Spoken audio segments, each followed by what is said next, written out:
which has the prototype of botanical biopesticide. That is a pesticide that is actually done using natural, without harmful chemical substances. We have Taita Taveta National Polytechnic. They were doing value addition to gemstones, that is jewelry, and also Mukiria TTI, which was undertaking recycling plastics to make cabros, commercial cabros. So the students have been able to gain some experiences or hands-on competencies, basically from plumbing, masonry, aquaculture, poultry rearing. We have gemstone cutting, feed formulation, and also most of the students are able to operate the machines that actually we did assist in acquiring or in procuring. So we also have cross-cutting gains for the students. The students have been able also to learn more about problem solving, exposure to industry standards, and also demand-driven competencies. The impact of applied research, as I said, for Northeastern Polytechnic, they have revived a Kenya shilling 13 million borehole into WHO standard desalination water, meaning that water has been certified by the WHO that it is good for use. Weru TVC, they have established their smart farm and biogas system.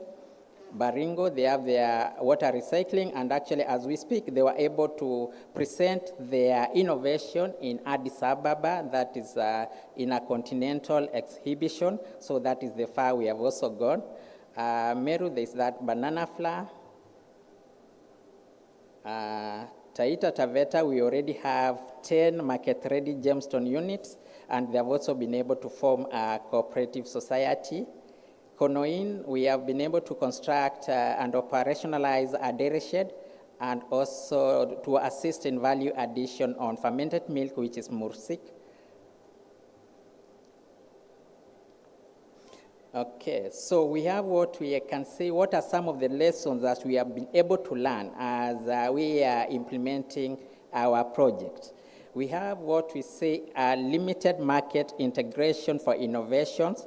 We have capacity gaps in proposal development. I remember during the time that we were trying to review these proposals, other than the maybe usual culprits, we didn't have any proposal that was addressing anything on technology. So maybe that is also a gap in addition to the usual gaps on how to present a proposal. Another lesson learned is project management constraints. That is maybe how to manage the time, that is the project duration, the budget, the resources, and also the implementation for the milestones that need to be achieved. We have insufficient support for applied research, that is purely insufficient funding, we can call it, and also high costs and fragmentation in regulatory compliance. That is several offices distributed geographically in several places that we are not able to really minimize our expenditure to get our prototype into the market with ease.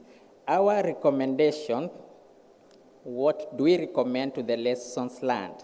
The institutions should invest in market-ready innovations. That is, we should be able to have innovations that can actually be taken to the market as opposed to locking them within the institution.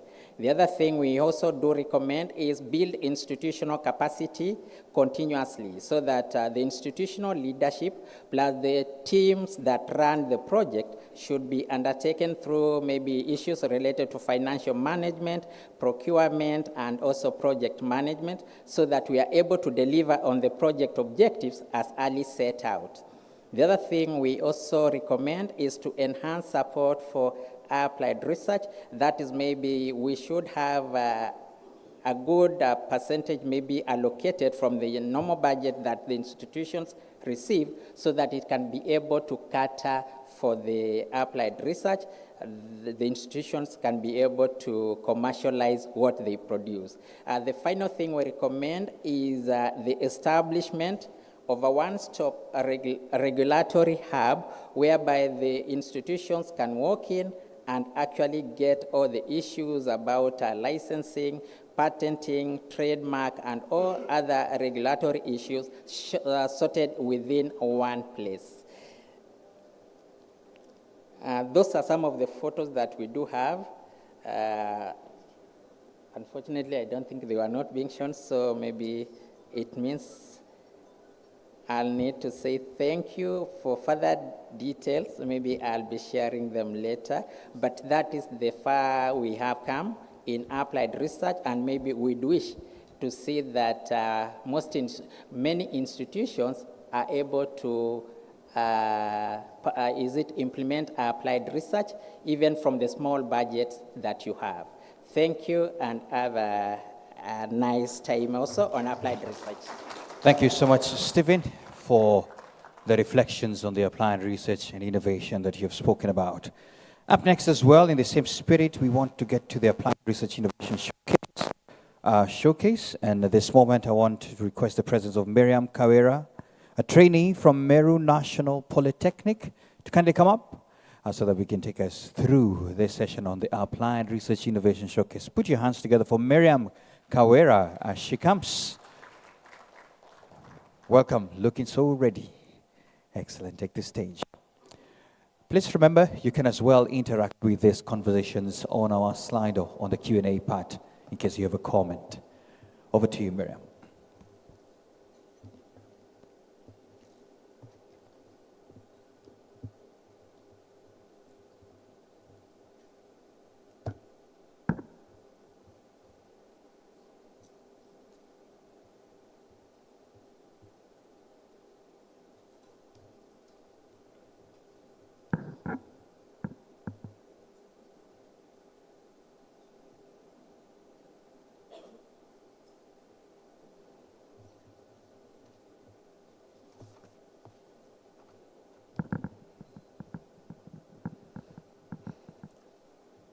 The chief guests, Dr. Esther Moria, PS TVET, the Mastercard Foundation team, the CICAN team, all invited guests, and my fellow trainees, good morning. I am part of applied research project that focuses on turning banana, a common but underutilized crop, into sustainable products, which is banana flour with a longer shelf life and gluten-free, making it suitable for people with gluten intolerance. That sounds simple, right? Behind the simplicity was incredible learning experience. We got to research experiments, presenting to experts, and traveling for exhibitions and benchmarking. Those great moments made me feel seen, not just as a student, but as a future innovator, reminding me that our ideas really matters. Scaling innovation starts with us students being allowed to take part in real-world solutions backed by schools that believe in our potential and partners who see the bigger picture. This project has taught me that innovation isn't about technology, flashy technology, or big budgets. It's about solving real problems with using what we have. To the funders, mentors, and lecturers, I highly thank you. You are not just supporting the project, but you are building people like me. I stand here not just as Miriam the student, but as Miriam the visionary, grateful, ready, and determined to take this innovation forward. The project overview. The Banana Flour Applied Research Project focuses on utilizing green bananas to produce a sustainable product that is banana flour with a longer shelf life and a gluten-free product. The innovation addresses food security, reduces post-harvest losses, and empowers students with real-life technical and entrepreneurial skills.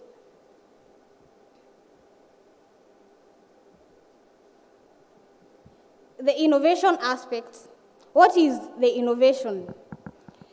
The innovation uses processing techniques to produce the banana flour. Why does the innovation matter? The innovation promotes creativity and problem solving. For instance, there is massive production of bananas in Meru County. Actually, it's the leading banana producing county in Kenya, which end up going into waste and denying the farmers their income. Where is the opportunity for impact? It adds, the innovation adds value to local produce. It creates income generating ventures and also supports food security initiatives. The students' involvement in the applied research innovation. Interdisciplinary collaboration of students from different departments, for instance, hospitality, electrical, applied sciences, agriculture, electrical, and mechanical are actively involved. Hands-on learning process whereby from research to processing and packaging, learners gain hands-on skills. By this we mean real-life technical skills, for example, operating machines, that is the disc millers, the ribbon mixers. For instance, now I can comfortably operate a disc miller. I can do fortification, I can do food analysis, and among others. The learners gain practical skills like food fortification and flour analysis. The key outputs from the innovation, it has strengthened teamwork. The innovation has enhanced problem solving, and it has also helped in the real world application of classroom theory. Benjamin Franklin said, "Tell me and I forget, teach me and I may learn, and I may remember, involve me and I learn."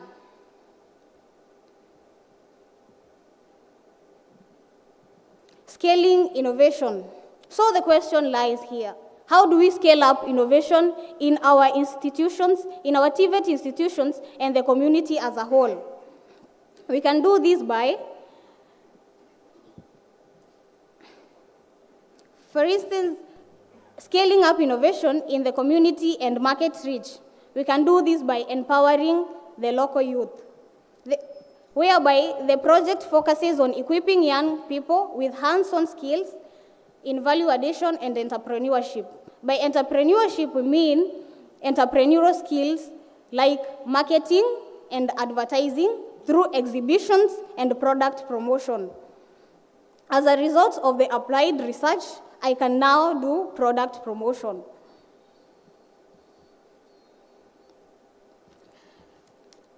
How do we scale up innovation in our institutions, that is our TVET institutions? The launch of banana flour processing units at the Meru National Polytechnic marks a significant milestone. With continued expansion and equipment upgrades, production capacity will improve. This calls for strengthened training in applied research across all TVET's ecosystem. And on emphasis in this, applied research should be embraced in the TVET institutions, and of importance, it's a baseline of entrepreneurship, creating employment opportunities for the youth. It's an eye opener, and it's a mindset changer for the young generation. On that, I can say that we don't wait for perfect conditions to act. We act and make the conditions perfect.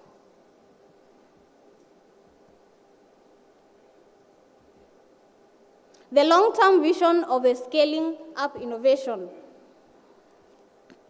The vision focuses on empowering learners to turn research into enterprise by gaining hands-on, market-ready skills, developing innovative, value-added food products, driving local economic growth through entrepreneurship. We believe that a small seed well nurtured can grow to a forest of change.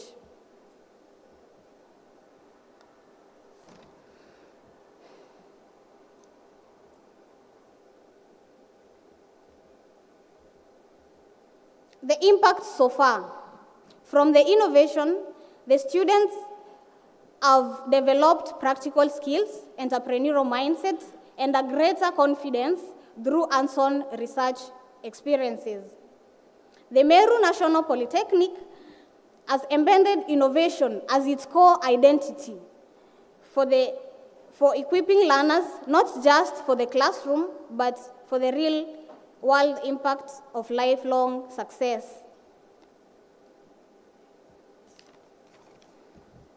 Through the applied research projects, it has sparked interest among all the other trainees. Through the applied research, it has already created job opportunities. For instance, 2 graduates from the Meru National Polytechnic are already employed in the processing unit. The suppliers who supply packaging bags and labels, and now the farmers have a market for their bananas. The transporters who transport the bananas from the farms to the processing units can now earn income.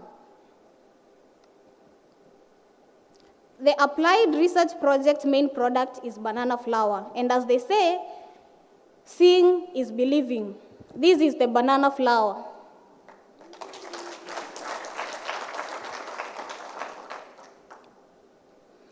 However, the processing unit is producing other products like pumpkin seeds, pumpkin flour, and stinging nettle. And to bring this to life, this is the stinging nettle. The applied research project is now an income-generating unit for the Meru National Polytechnic.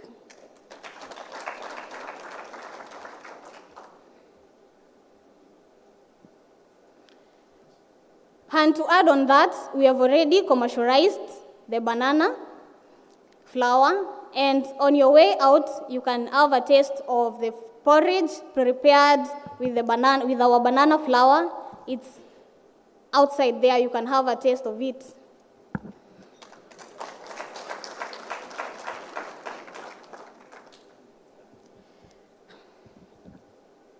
The final reflections. This journey has been more than just research. It's a story of growth, resilience, and transformation. Thank you for believing in our potential. As a trainee deeply involved, I stand proud of what we've built and what lies ahead.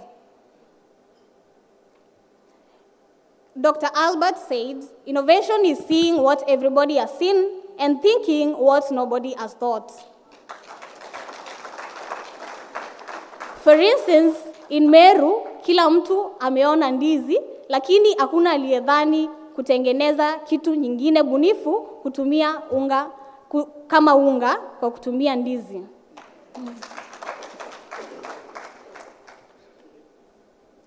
So, special thanks goes to our funders, that is the Mastercard Foundation, the CICAN, the Meru National Polytechnic Management, led by our able Chief Principal, Mr. Mutembei Kigige, OGW,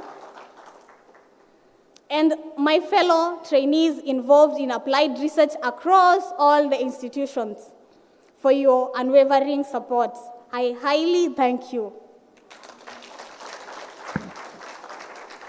As I conclude, I would like to leave you with these thoughts. Innovation is not just about creating something new, it's about daring to believe that we as trainees can be game changers, we can be change makers in our communities. Through applied research, we've not only discovered our potential, but we have also discovered ourselves. Let's keep nurturing ideas, investing in our young minds, and scaling what works. Because the future is not something we want, for it is something that we build together. As I stand here, I'm reminded that growth begins the moment we step out of our comfort zones. This journey has taught me that innovation is not reserved for the elite or the experienced. It starts with a single idea, nurtured with passion, supported by mentorship, and driven by purpose. To every student out there, your voice matters, your ideas are valid, and your potential is limitless.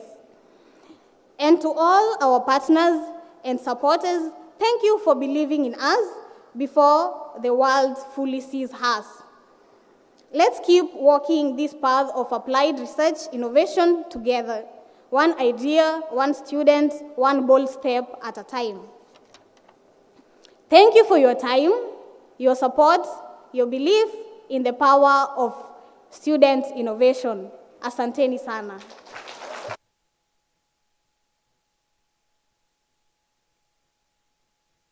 Well done, Miriam Kawera. Asante sana, my goodness. Well done, what a speech. Hey. Innovation begins the day we stop staying in our comfort zone. One more time, appreciate her. Let her remember this moment. There you go. And for the ones who may have forgotten everything else, let me scare you enough that gluten causes bloating, diarrhea, and headaches. So you better take that unga. All right? Thank you so much. Ladies and gentlemen, we transition now to a panel, and I want to invite her back. So Miriam, come back because we need you on the panel. So Miriam Kawera, come back right here. Sit in for the sake of the panel. Let's appreciate her. She comes back now. Now she'll be coming back. Joining her as well will be Pauline Karaoke, Applied Research Lead at Nyandarua National Polytechnic, followed by Philip Karobia as well, Applied Research Lead at Meru National Polytechnic, and Peter Ogalo, Applied Research Lead at Baringo National Polytechnic. Put your hands together for our panelists. A round of applause to them as they come in.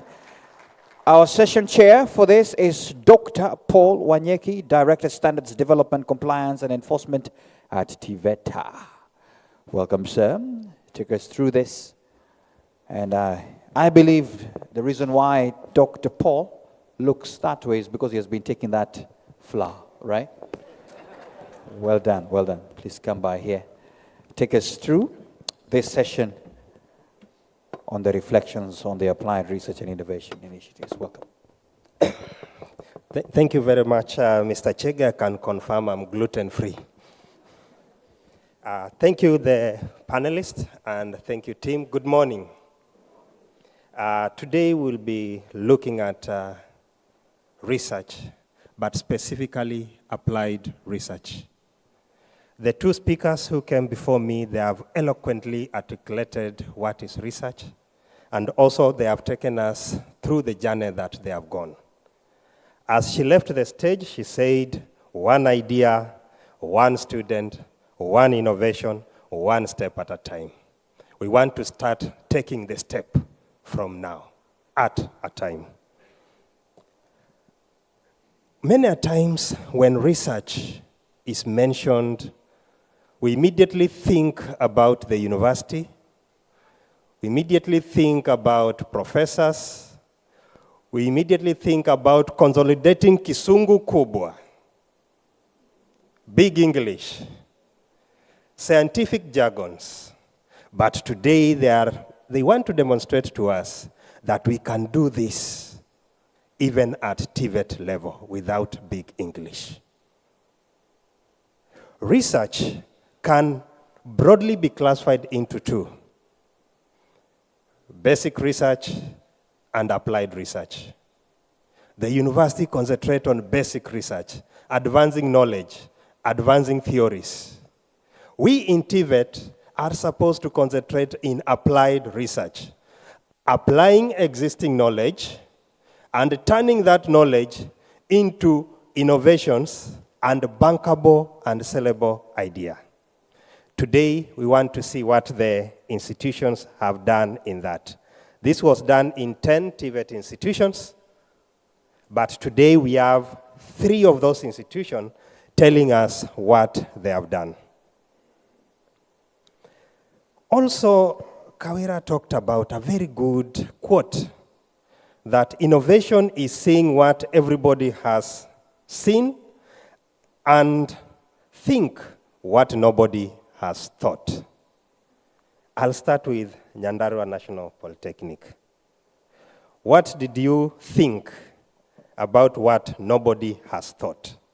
How did you decide to go with botanical biopesticide? And we have been told applied research solves local community challenges. Which challenge were you solving? Karibu. Thank you very much.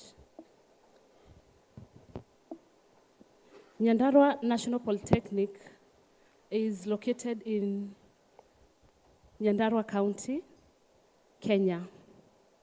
Nyandarua County is largely an agricultural region, and more specifically, the county farmers concentrates on Irish potato production. If today you land in that county, the welcoming note will be the green, freshly flowered Irish potatoes. It doesn't have to be in March when we have long rains. But even in January, you still find us in our storage having Irish potatoes. And therefore, through the engagements with the community where we are located, the community is us. And even the surrounding neighborhood community, we realized that the farmers were struggling with some few challenges. And also through engagements, outreach with farmers, we realized that the farmers were in dire need of a solution. And the farmers cited very patent challenges that they were facing, and the challenges were for a long period, that they were not able to have a pesticide that would promote, one, their yields. And they cited that pest infestation was a major concern. The farmers also cited that the environmental effects of using synthetic chemicals was a real problem. In addition, the farmers also cited the declining soil fertility of their soils because of the use of the synthetic chemicals. And therefore, Nyandarua National Polytechnic, which is seriously engaged and rooted in research, we found an opportunity. We saw an opportunity to run up with. And we realized that we are existing to give solutions to the community. And therefore, we would not have sat and watched the farmers, struggle with the same challenges. When the opportunity came at the right time, we discovered that we have that which it takes to come up with a botanical pesticide. The botanical pesticide is a pesticide that is developed from plant extracts. And therefore, the community was seriously engaged. It was a participatory innovation. Currently, when we were coming to this place, I shared the feedback with the industry player where we are partnering, that is CARO, Kenya Agriculture Research Institute, who are our partners in the industry. And I told her this thing is ready for use. And they are more than willing, like yesterday, to have the botanical pesticide, used by the farmers. And therefore, this is a research that is rooted with the community need to solve a long-term problem that has existed. And that's how we found ourselves in the development of biopesticide, which is currently in use. Thank you. Thank you very much for that. If you had not mentioned about cash crop ya Nyandarua, we could have not believed in your all the statement. But since you have mentioned about Waru, now we know actually you are solving a community problem. And it is in the public knowledge that our multinational franchise in Kenya do not use Warus from Kenya because of the synthetic chemicals that we are using. And therefore, they are really addressing a really community problem by coming up with a better solution. When Stephen was presenting, during conceptualization, one of the purpose of applied research was to ensure promoting learning through innovation. And when Kawira was presenting, he had a very good quote by Benjamin Franklin. I'll use the Chinese saying, I see, I forget. I do, I remember. Kawira, how were you involved in this research? Thank you. My involvement in the applied research started from the early stages, from conceptualizing the idea, assisting in production, and showcasing during exhibitions and benchmarking activities. I got to engage directly with real research process. I got to engage in team collaboration and even presenting our work to other institutions like the Kiambu National Polytechnic. The experience shaped me deeply, and I discovered my strength in leadership, communication, and creative thinking. It boosted my confidence and gave me a clearer vision. I want to pursue a career where I can blend hospitality with innovation, not just working in the industry, but also driving solutions that add value to the local resources.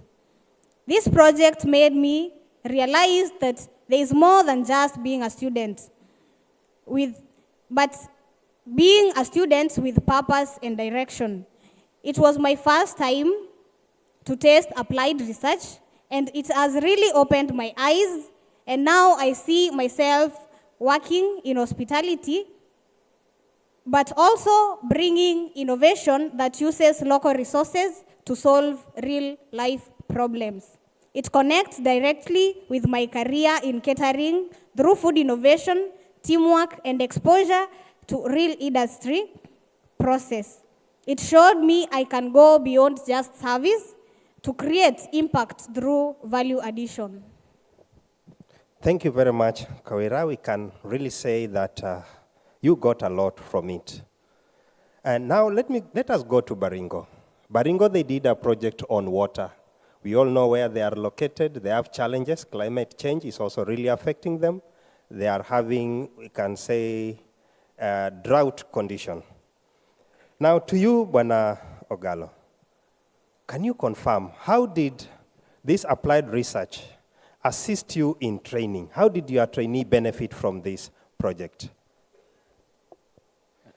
Thank you. Thank you, Dr. Wanyeki. Thank you for this opportunity. In Baringo, we are working on surface runoff, that is stormwater. The only challenge we have in Baringo is water issue, and even globally, we have water issue. As the world is 70% composed of water, but the clean water is 1% of it. And when it comes to Baringo, we have season that there is a lot of rain and season that there are less rainfall. Now, when SICAN made a call, the Young Africa Works, one target was experiential learning, and they emphasized on student engagement. And Kawira has really shown how they were engaged. So one target on experiential learning, that is hands-on. Our students, from the multi-sectoral approach, because it involves civil engineering, it involves masonry, it involves plumbing, it involves solar installation, agriculture. So this gave student opportunity to get the real exposure to the actual world. And that's how they acquired technical skills. They learned soft skills on how to deal with issues.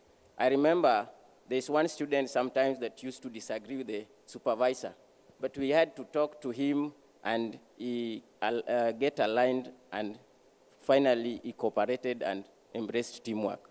So it has molded our students, and some of them are already now employed, and we really appreciate. Maximally, we are approximately 30 students, 10 were female, and around 20 were male. That is how it has supported Thank you. us with From this project, can we say now in the next 5 years, Baringo will be water secured? The first thing is we are solving the institutional water scarcity as we engage even the locals. If we'll have more funding, then we can scale it up to get reach to the community. Besides that, we also have established water lab equipped with the state-of-the-art water testing, courtesy of the SICAN funds. And that one will also support the community so that in relation to issue with the health and sanitation, they will get clean water or they will know the status of their water before consumption. Okay, thank you very much. Now we come to Meru.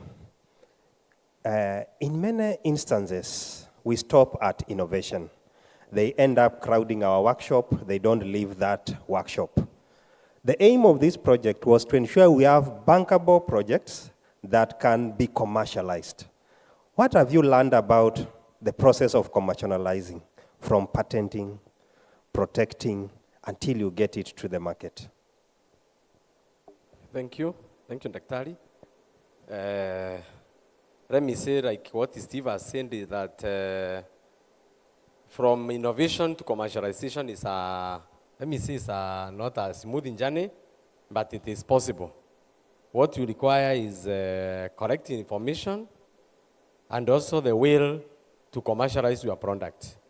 The idea of establishing the 10 institutions was actually to come up with a prototype and possibly sell the product. Let me use the basic language. Take the product to the market. As far as patenting or protecting the innovation is concerned in Kenya, is a rigorous process.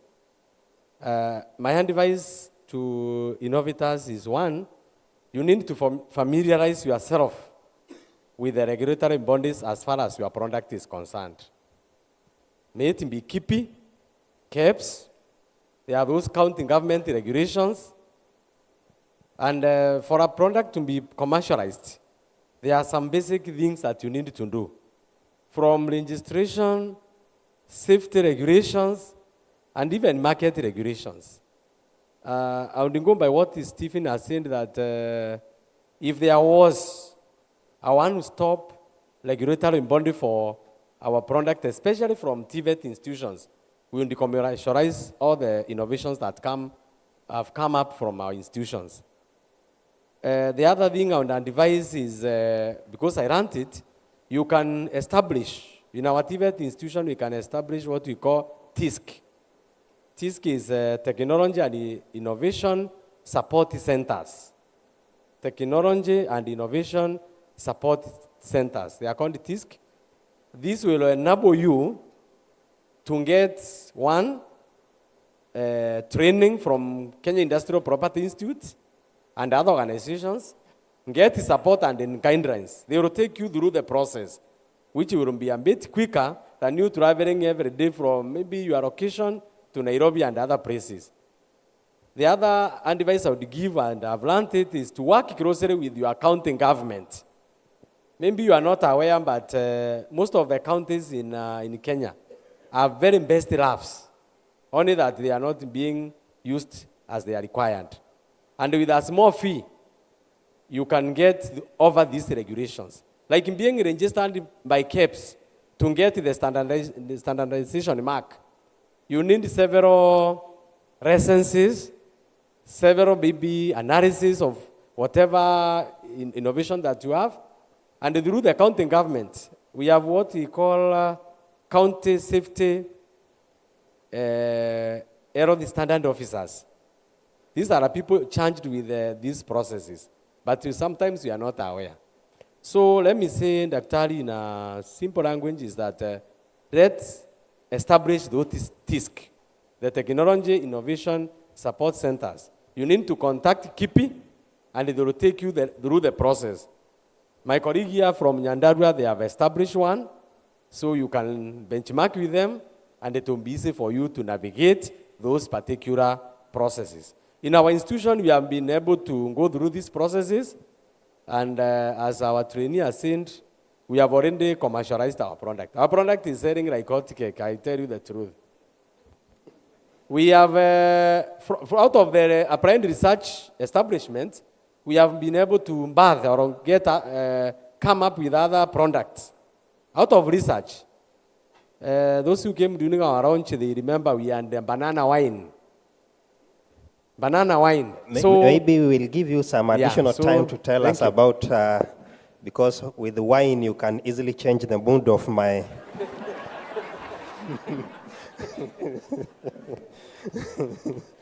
Thank you, Dr. Thank you very much. But from his presentation, he kept on saying that maybe you don't know. Maybe you don't know. He just falls short of saying, let me school you. That means we have some challenges of information of what is required to walk the journey of innovation up to commercialization. That's including protecting your innovation. Let me go back to Nyandarua. Any research needs to be supported financially. Now the project is coming to a closeout. How are you prepared to ensure that the applied research department continues? And from what you have learned, what will you be advising other institutions, TVET institutions, to do in order to finance their research initiatives? Thank you, Daktari. I just pick up from where you have left. What would I advise the TVET institutions to do in terms of what we are talking about today, applied research, innovations, research and innovations in TVET? And I know we are a family. We are not outshining anybody, but what we are saying is that we are passing knowledge and information which is going to help our TVET institutions. And therefore, in terms of how I see the success story from all of us, Baringo, Meru, and even the 10 applied research funded by SIACAN, I see an internal commitment. And that's my take, that number one, we need to have strategic planning. For example, in Nyandarua, we have the strategic plan, which all of us I know we have. But we have made it deliberate through our chief principal and the management that our strategic objective number 2 is to enhance knowledge and skills in research and innovation. So there is no way we will not mention about research and innovation in our community. And therefore, that is the first take, that we need to have our strategic plan well informing that we need to partake activities of research and innovations in our particular individual institutions. And then still in the same point, we need to have an internal commitment in terms of budget allocation to run these research activities because again, as the question has come, adequate funding to scale up, to commercialize. We don't need to hang in at the prototype where we have these, the international partners coming and helping us to come up with applied research innovations. And then we get stuck.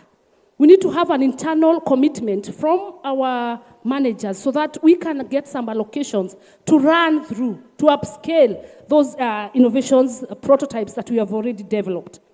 And then number 2, we need to come up with, we need to be deliberate again. Is it deliberate and intentional to look and seek for external funding? We need to look for calls, for proposals. As Steve, our SIACAN sub-grant officer lead has noted, that there's a gap on proposal writing, and I think this is a point where we can run up with that and ensure that we capacity build, so that at least when the calls are floated, we write and we win. Like in Nyandarua, we won. It was a competition. I don't know whether Steve mentioned that. Out of the 25 partner institutions, it was not grants were granted. We were to participate for that competition of writing and becoming successful. And these grants were audited here in Kenya and in Canada. And therefore you can see how much we needed to have been prepared to ensure that we grab this opportunity.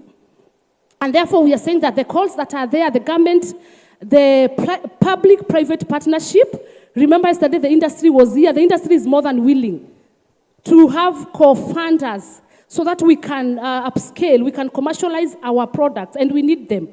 And then we also need to have something that I've really given a lot of weight. We need to systematize entrepreneurship skills. The entrepreneurship that we are training in TVET should not just be to do a business plan, where a trainee would come here and the trainees asked, how much are you selling your honey? What is the quantity in size?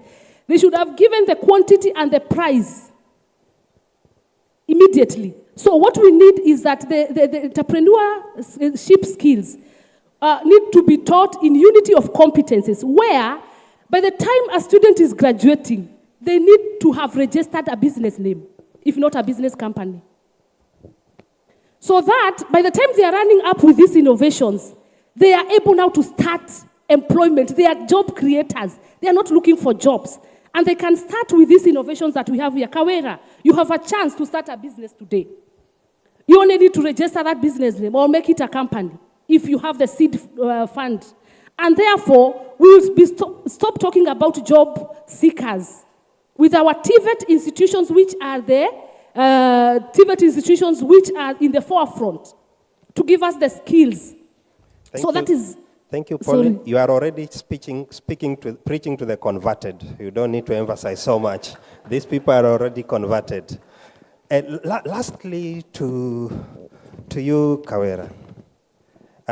When you are ending your very eloquent and good presentation, you said that you have a belief. And your belief was that a small seed, when nurtured, can grow into a big forest of change. Which nurturing do you require so that you grow to this big forest of change? Thank you. Let me speak on behalf of all the other trainees. For student innovation to grow into real business, we need more than just ideas. First of all, the trainees actually don't tend to have the real idea of what innovation really is. There's a big gap between a business idea. There's a big gap between a business idea and an innovation idea.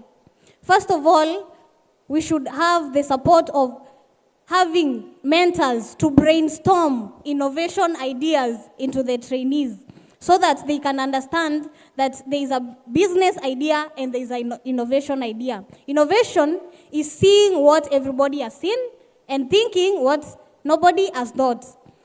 A business idea is just copying just another business like any other. We need strong, structured support systems. And secondly, to access to funding or seed capital would help bring prototype to market. Thirdly, mentorship from industry experts can guide us in areas like marketing, packaging, and business planning. Also, platforms like pitching and incubation like hubs within the TVET institutions will help turn our projects into sustainable enterprise. With the right push, students can be more than just trainees, we can become job creators. Honestly, many students' innovation have real potential. We just need support to take them further. Things like mentorship, small startup grants, and training on how to run a business could make a big difference. Even having a space where students can help working their projects after school would help ideas grow into a real business. When students are supported, innovation stops being just a dream and becomes a solution. We don't just need opportunities. We need belief, space, and little fuel to light up the fire. Behind every student project is a spark. With the right support, that spark can light up communities and change industries. And to all trainees, I can tell you that just start. You don't have to be perfect. You just have to be willing. Growth happens along the way. Thank you. You don't need to be perfect. You just need to be willing. Ogalo. Someone told me that if my job does not entail using of intelligence, I don't need to worry about artificial intelligence. It's not going to take my job. How are you using disruptive technologies like artificial intelligence to enhance applied research? Oh, thank you. Modern technology is a must in every aspect. And in our innovation, I want to say that the first thing we embraced green energy. And that was is even well enshrined in SDG 7. So instead of using electricity, we adopted the solar to generate or to pump water from after filtration to water towers. Then leaving the water towers, we improvised solar again to be used by UV reactor for eliminating germs. So that is part of the innovation, newness, or adaptive to the modern technology in our innovation. We are also working on how to make it smart that we can detect the water levels. Particularly, we have underground water tank that is of capacity 50 meter cubic, that is 50,000 liters, so that it can detect and show the level of water and other needs. So we are working around the technology and applying it where necessary. As Kawera said, it's an improvement.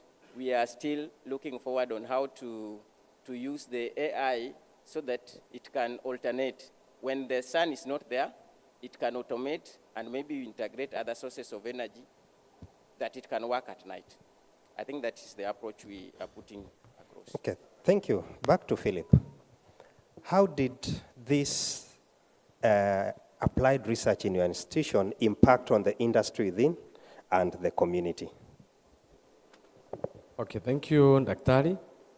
The applied research project has a lot of impact and value.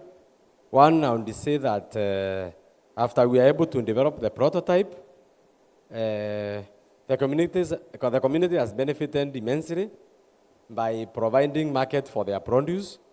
Two, the PR, the public relation between the community and the Meru National Polytechnic has significantly improved because the community feels the value of the Polytechnic in their locality.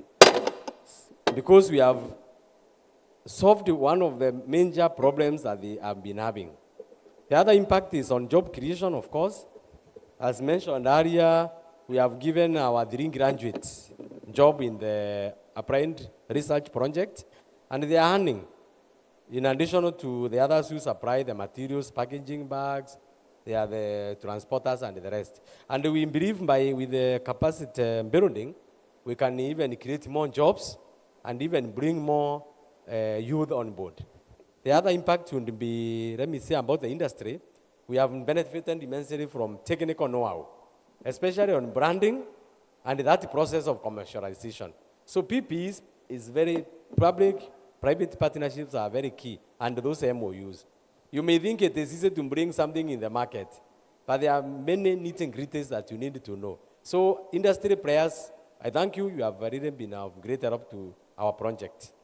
Are you selling these products to the community? Yeah, community are buying. They are coming to buy from the institution, but we are developing a software so that you can go online free. Okay. But still, even if you wonder when you are here, you can still get your product. Thank you. So you have confirmed that you are using this as an income-generating unit? Yeah, actually, we are generating income. As I said earlier, as I was talking, we have come up with so many projects. Let me say, from the applied research app, we have 17 other products apart from banana flour. Including wine? Yes. Now, Mr. Chege, are you giving me some opportunity to take some few questions from the floor? Yes, I will. And I just wanted to just start with just 2, then I can open the plenary. One of it that has just come through right now is whether the floor can be used to make ugali. I think that's a quick one there. I don't know whether Kawera can tell us. I can guess that must be from Kitale National Polytechnic.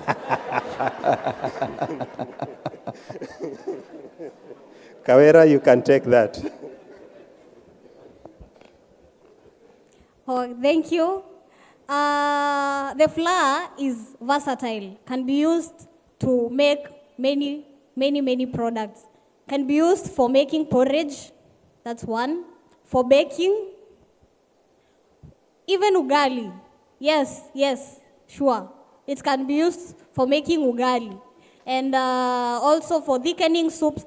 Like, it's a versatile flour. Any other thing you could just do with the other flours, you can do it using the banana. The reason why you opt to choose our banana flour, it's natural. It's from natural, it has been produced using natural processing. It's a natural thing, it's purely natural. It's Excellent. I it think I love has that. great nutritional value, by the way. It has resistant starch. It's highly, and I forgot to tell you that we mill the bananas with the peelings. The outer part of the banana, we use it because it is high in nutrients. It's rich in fiber, iron, and potassium. So our banana flour is highly nutritious.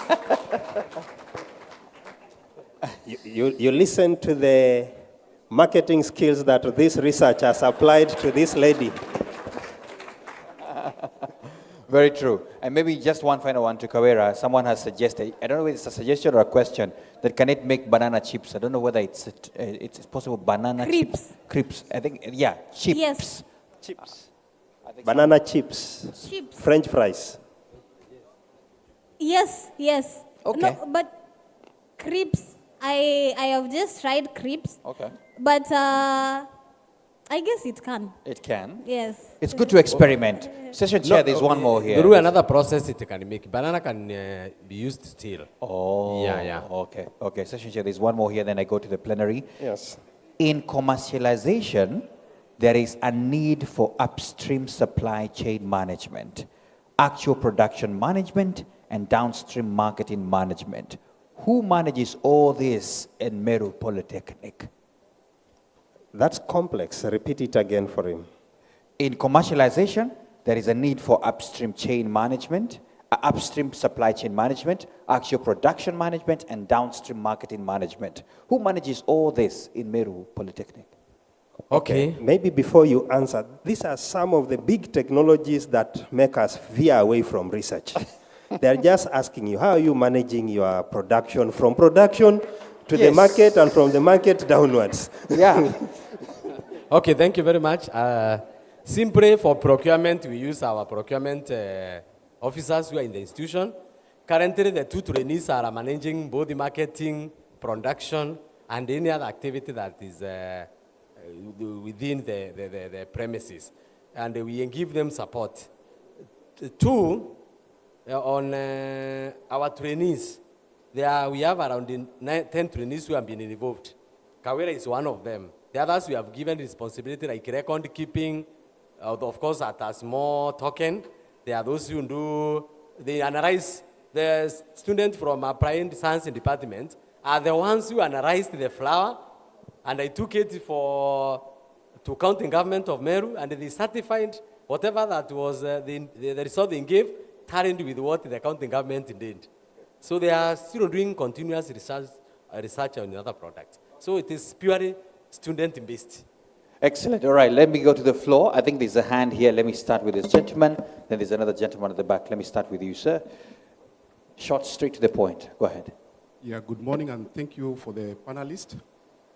My question is to Baringo, National Polytechnic. Yes.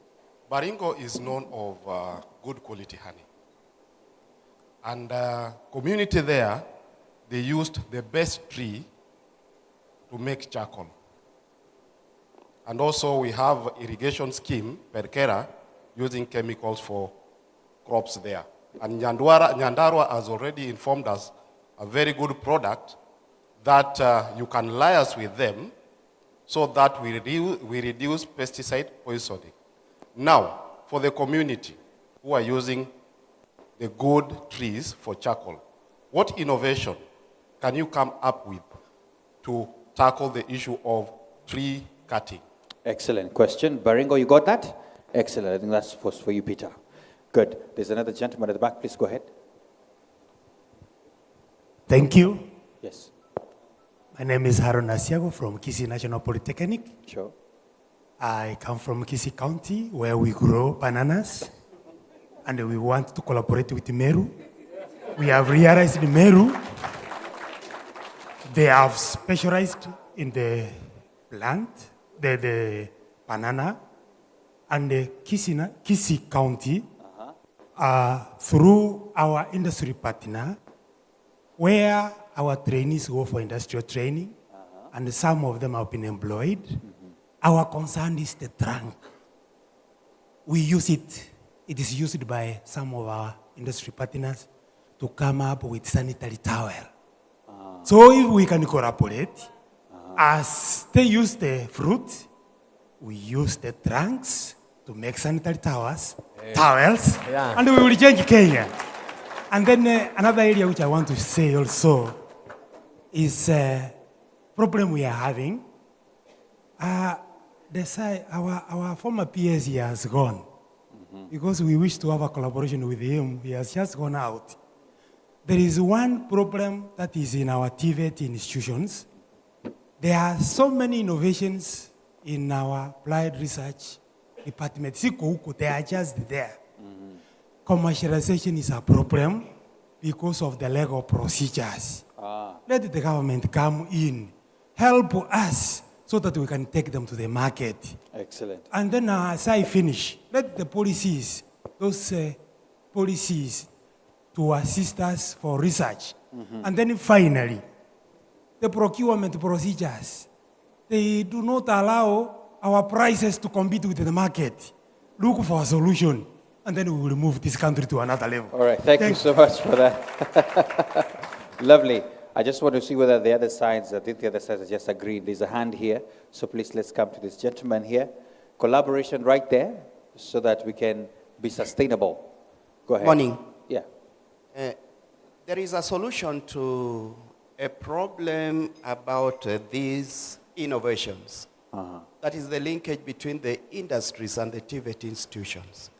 So this year, Kenya government is going to host the 25th East Africa Community Trade Conference. That is the MSC called Juakali Nguvu Kazi, the 25th one. And my CEO is here, Architecture Wambua Nyamai.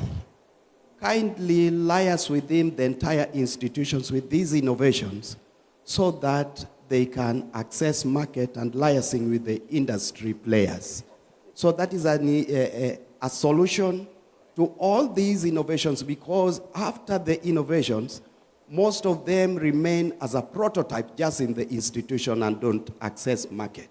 Excellent. Liaise with us. Excellent. And in this kind of forum, we'd request even the minister, the CS of trade, MSC, and cooperatives, and these CS, trade, and industries also to be here, because we are talking about a key agenda that is in sustainable development. I mean, SDG number 9, that is building resilient infrastructure to promote industrialization, innovation, and inventions, so that we become globally competitive. Thank you. Thank you very much for that. I think we can go back to the panel. There are some questions, I think some to Peter and all. Okay, thank you, Banachege. We have received one question, others were comments from Kisii. Thank you. It was not a question, but it seems now Meru have a venture capitalist from Kisii who will wish to invest and collaborate with you to further the commercialization process. For the Juakali, they are also inviting you to their event and also to collaborate with them in the process of accessing the market. Now, we have one question for Baringo on how we can control charcoal burning. We understand you are not a specialist in that, but in case the institution is doing something, you can tell us what the institution is doing to assist the community to solve the issue of energy, because that's an energy issue. Maybe to access more clean energy and stop over-relying on charcoal. Thank you, Daktari. I want to say that it's a good question. And it's like also it's a policy-related question. And as well, what makes the community to use charcoal is the economical issue. If they can get an alternative source of income that will support the families, then it will be easy to handle the issue of charcoal burning. And another thing, from our perspective, we want to work on climate change. And that's why we are working with we are looking forward to have clean water and also the provision for sustainable water. That is SDG 13. So when they cut trees, even the storm water that we are harvesting may be compromised at some point. So it is a concern that as a research, development, and innovation department, we are going to look into it, and maybe we'll get a solution in the due course. Okay, thank you. I think I've done my best. Thank you for the very, very, very nice attempt. One thing that you can do, because you are dealing with water scarcity, and we know trees are related to water, rainfall cycles, you can sensitize them more that when they plant more trees, they conserve the environment, they will get better rainfall. But if we have a better answer from the floor, while Mr. Chege is going round, we can also listen. Yeah. Was there any better question? Just checking. Any other hand? Okay, let me just come to this side. I have two more hands, and then we can close the session. Let me come to Daktari. Yes, yes. Daktari, last I checked, he was the winner of the longest speech in our competition, so make it short today. Yeah, thank you. Go ahead, yes. I was waiting for my prize. I have a little bit of solution for a problem in Baringo. I know that Baringo is a county that has a lot of cows, or cattle for that matter, and therefore they can go green energy by producing biogas. If we can partner with other institutions so that we can promote biogas in that county, then we reduce problem of charcoal burning. Thank you. I think I've made this short. Yeah, very short. So far, so good. Thank you so much for that. There was another hand just right here. So pass the mic there. Go ahead. That was a good comment, Chair, on what other solution can be added as well, especially on the biogas side. Thank you for that. Okay, good evening, good morning, everyone. It's good morning. Okay, I'm Agumba John from the Kisumu National Polytechnic. Yes. I have a question to the panelists. What are some of the steps that you have put in place to avoid or to protect the project that once they are out, we avoid the idea is yours, but someone is the one implementing it? Thank you. Okay, all right. Theft of ideas, or let's not use the word theft, I think implementing. Excellent. There's one more here, please, just for the sake of gender balance. Oh, okay, the man has grabbed it. It's okay, let's go. Thank you so much. My name is George Manessa from Mukiria. I've listened to the presentation, and the one thing that is coming out, according to what I've heard, is that there is an attempt to create products which may end up making the institution to be industries. Okay. Whereby we are creating products within the institutions and maybe creating industries within the institution, which may be a good idea. But my suggestion is, are we moving towards creating a solution, selling it to people to commercialize? We just sell the idea to the industry or to the community, solve a problem, then move to the next problem. In that way, retain the institutions as whereby we take knowledge, use that knowledge to address challenges, address as many challenges as possible instead of leaning towards making the institution to be industries. Very straightforward. I think I got the question. Dr. You got it? Yeah, it's a bit of a nexus. Where do we draw the line so that we are not becoming institutions that are now becoming business centers? Thank you for that. I think you'll address that. I think there's a final one here. Please pass the microphone. Thank you very much. I'm Professor Mabel from Sigalagala National Polytechnic, the chairperson of council. Thank you, panelists, for that exciting discussion. My question is in regards to visibility of research and innovation, because I'm excited, but I'm privileged that I'm here to learn about all the things that are going on. Our gentleman from Kisii did not know that Meru is doing something that they could partner with. So my question is, what are we doing? What can we do? What should we do to ensure that the research and innovation that is being propagated is visible locally and even globally, because it's very important to be visible. Excellent. What platforms do we have? What other channels? Do we also get ranking like universities? Yeah. Thank you. Thank you. That's a very good question on visibility. How do you make our ideas get out there? Chair? Okay, thank you. I'll give each of the panelists one question, and in the process of addressing the question, also you give your closing remark, and make it quite brief. We'll start with Meru National Polytechnic. There's an issue of patenting or protecting the innovation. What have you done to protect your innovation? Okay, a quick one. You just need to register the patent. And have you? Yes, we have registered the patent. We have also registered the trademark. You cannot commercialize a product if you don't have a trademark. And a trademark is not just a name. For example, if I write a product, the Meru National Polytechnic product, that's not a trademark. They must be appearing and have other things. Two, I want to demystify something that, thank you very much from Kisii National Polytechnic. That's now your closing remark. Yes. Good. That, and I want to tell everybody that sometimes, because we don't have information, we think that the government is stopping us from commercializing.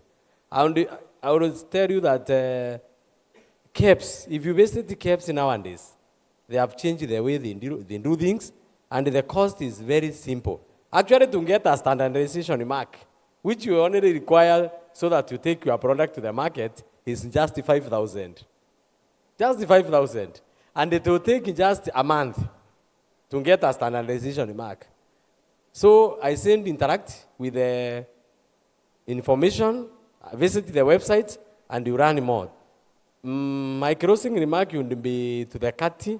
The chair is around here, Mr. and Dr. Mwangi. The only gap I've personally seen in our event, every time we hold TVET fair competitions, we have very nice startups and very nice projects. But after we are through the competitions, we don't support those innovations to go to commercialization. So the registration we do or the patenting we do is for the competition and not for commercialization. And the period that you have to set up a fund so that those particular innovations that we feel they can go to the market, we can link them to the industry. The industry players are now here with us, and I believe if this is the way to go, they are able to know what we are doing.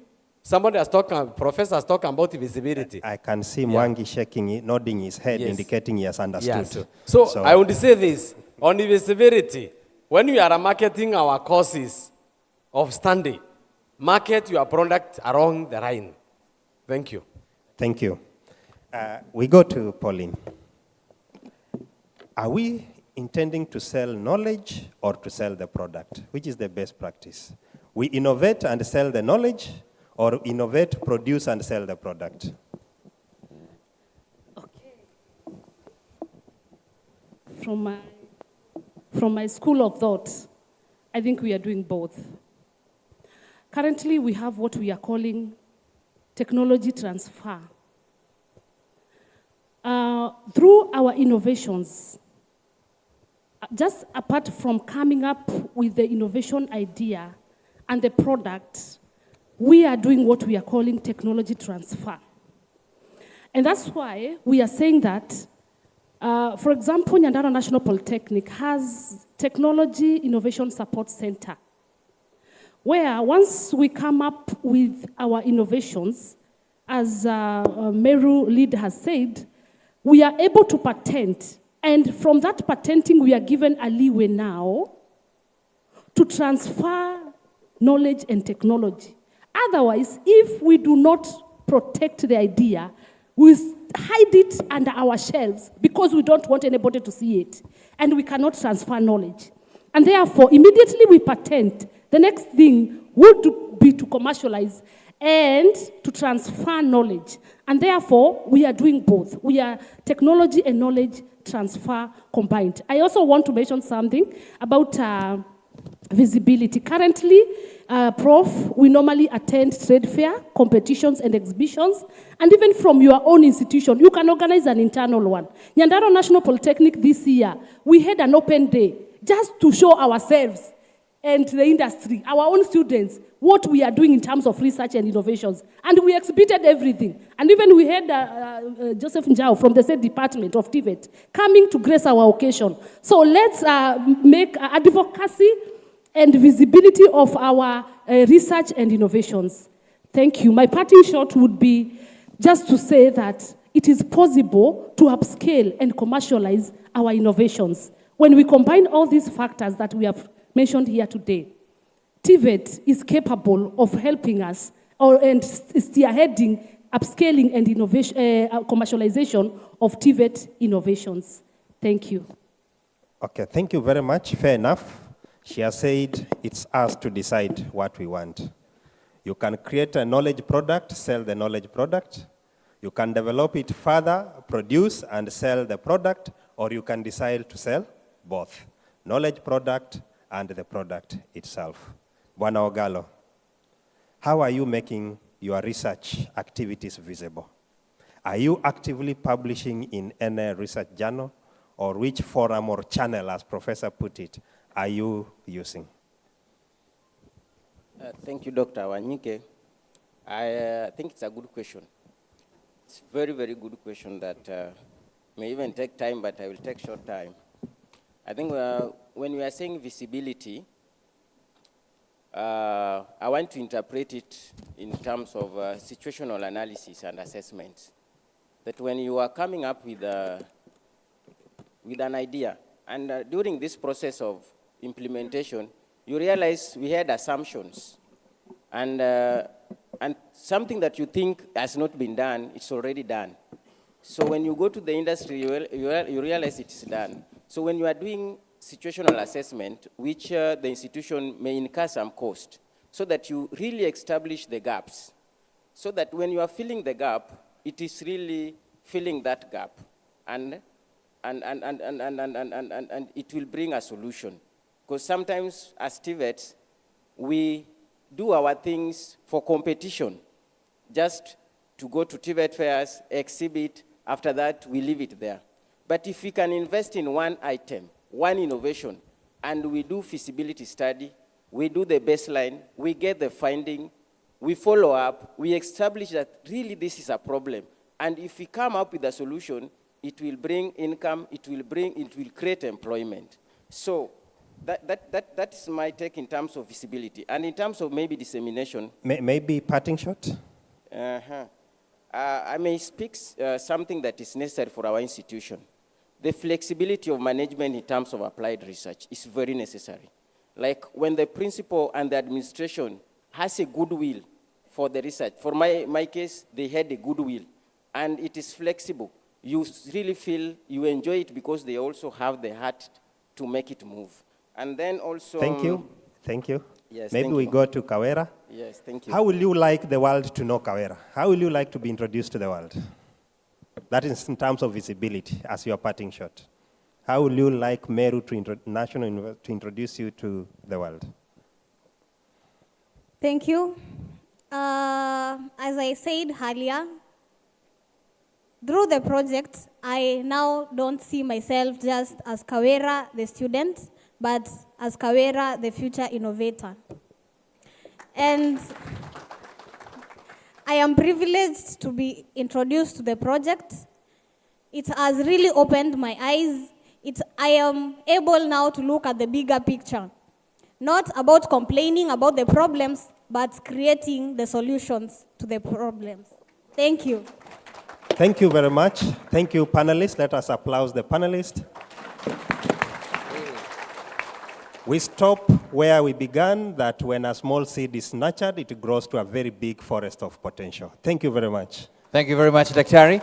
Let's take a picture with all the panelists. Just put your mics back there, and then we'll take a quick picture.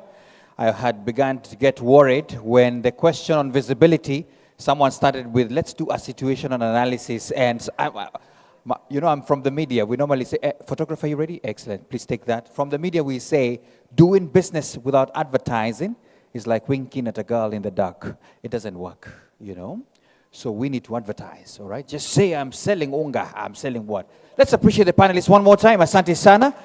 You can take your seats. Ladies and gentlemen, it's break time. It's break time, and we want to be back here at 11. So you have a whopping 21 minutes to take tea and come back. So please do that.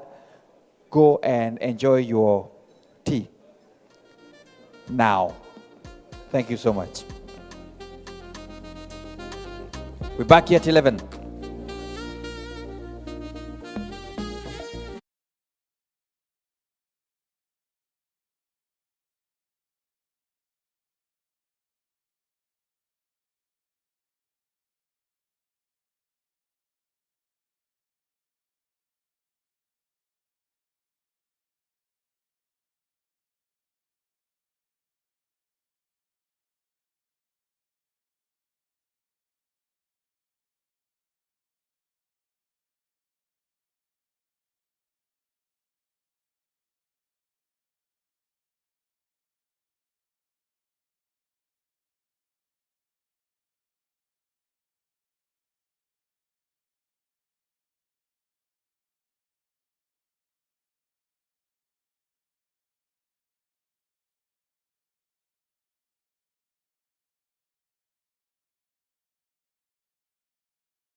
Let's appreciate the band with a clap. Thank you so much.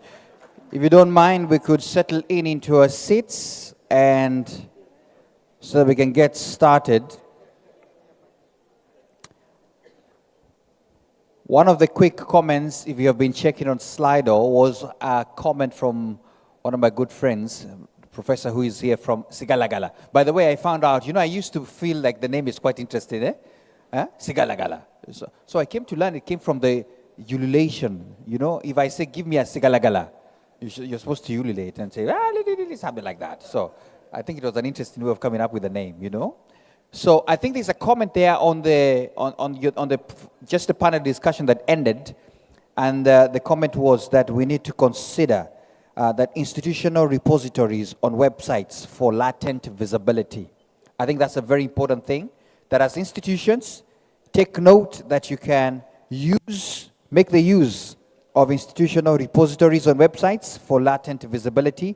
And she told me, you never know who is going to be seeing the work that you're doing when you post it on those websites. So welcome back once again. I think I can see some people are still streaming in. And just before I call our next speaker, I said yesterday, sometimes I like collecting jokes. Today in the morning, I took one. Let me read it out. It's an interview between an employer and a security guard. So just listen to this. Omwami, you have passed the practicals. Do you speak English? And then the security guard responded this way. Will the thieves come from England? So, just an interesting one. You never know. You never know. So, ladies and gentlemen, I think we are ready now. Well, I can see at least we are 3/4 full now, almost getting there. This team must be very nice, is it? Yeah, that's what I'm assuming. That's what I'm assuming. So, we want to get to the session on Skilling for Tomorrow, TVET at the forefront. Skilling for Tomorrow, TVET at the forefront. And our conversation is first of all going to start with an overview of marketing and outreach. This is actually very pertinent because there was a conversation that had started about how do we keep marketing. So probably there could be some tips that you could pick from there. And our speaker for this session is none other than the amazing Elizabeth Wamboi, the communication specialist at Colleges and Institutes Canada. So please put your hands together for Elizabeth Wamboi as she comes here.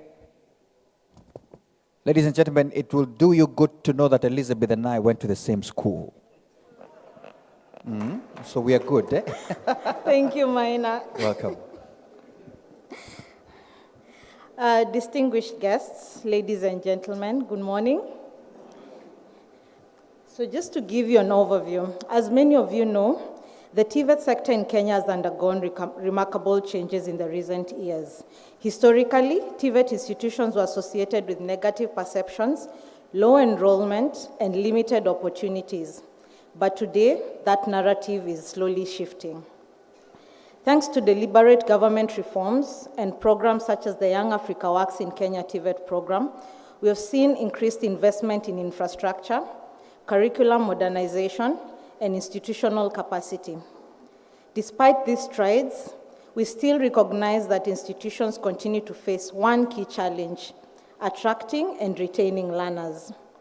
At the heart of this challenge is public perception. For too long, TVET institutions have been seen as a fallback option, something for those who didn't make it to university. Many Kenyans still don't know just how dynamic, modern, and opportunity-rich the TVET sector has become. This mindset has overshadowed the reality that TVET equips young people with practical, in-demand skills that create opportunities for employment and entrepreneurship. Through the Young Africa Works in Kenya TVET program, we have partnered and supported TVET institutions to change the conversation around technical training.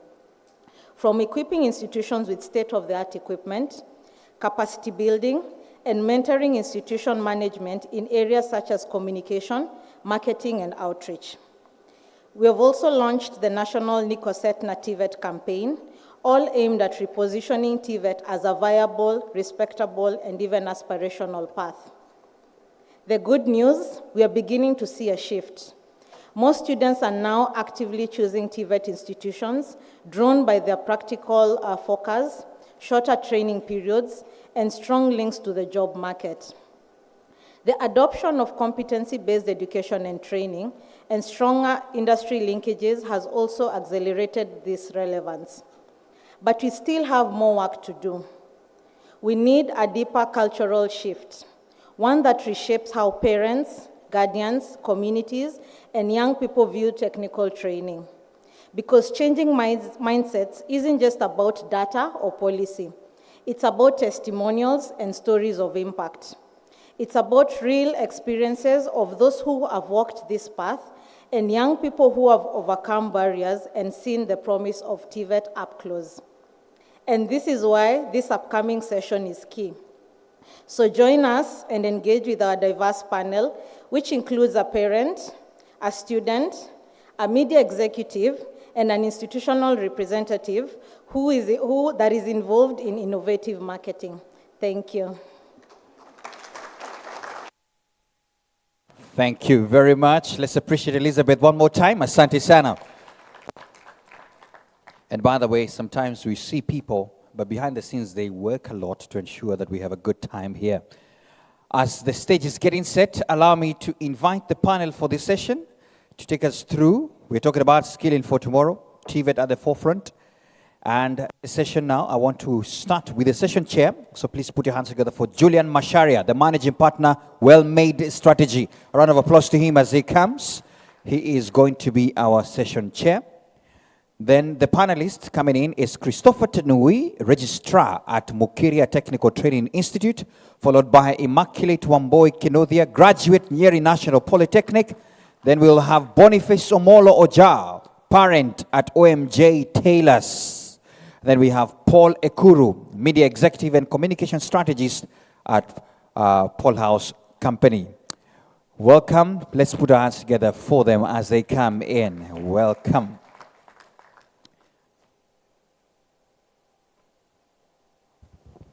Session chair, over to you. Thank you so much. Good mid-morning, everyone.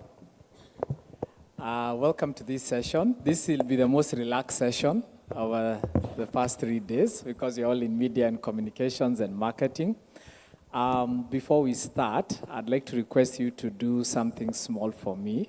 The first one, please tell your neighbor, Salam Alaikum. No, you have to respond. So only one, the other one says, Alaikum Salam.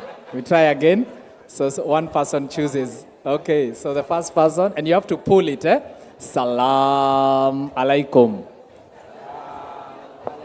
Then you respond, Alaikum Salam. Thank you. As my panelists settle in, you can open your bottles of water. As we are relaxed, remove your shoes if you feel better. I'd like you to ask your neighbor. First, I would like you to reflect, especially from your childhood days. Is there an advert you ever saw or a commercial that was always memorable? Maybe it was a billboard, it was a song you used to hear on radio, it was a TV advert. I want you to try and think of your earliest or your fondest memory. I'll give you a minute to discuss amongst yourselves with your neighbor. So just share with them an advert that really stood with you.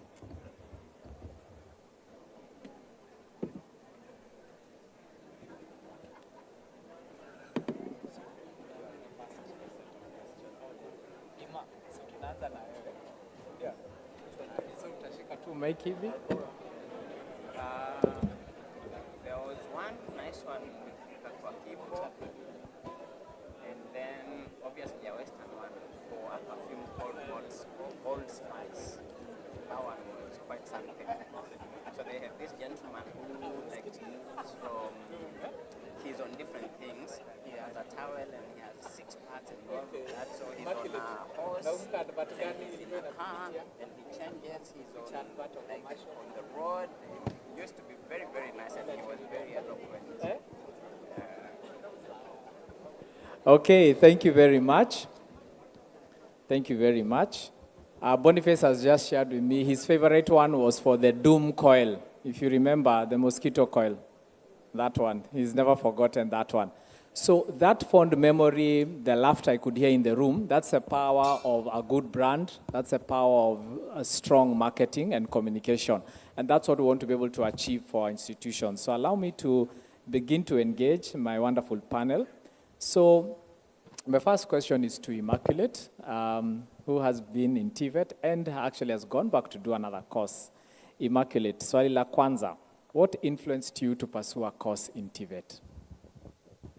Okay, thank you so much. What pursued me to do a TVET course is because of my local village where I've come from, and I have been seeing a problem because most of the people there, they encounter different challenges or problems in farming, and that's what motivated me to go to the TVET, because TVET is mostly concentrating on the jua kali, not at the white collar job. So you find that most people are running away from the jua kali sectors, and that's what motivated me to go and start that course in Nyeri National Polytechnic to do dairy farm management, which have made me to gain more skills, and also it has enabled me to form a group there at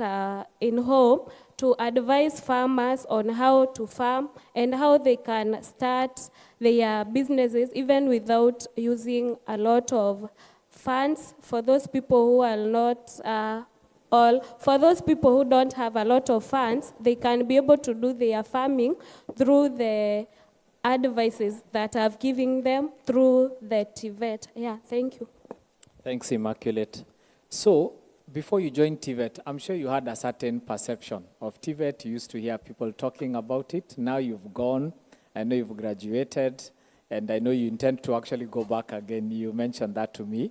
How was your experience before and now that you've gone through? Okay, thank you so much.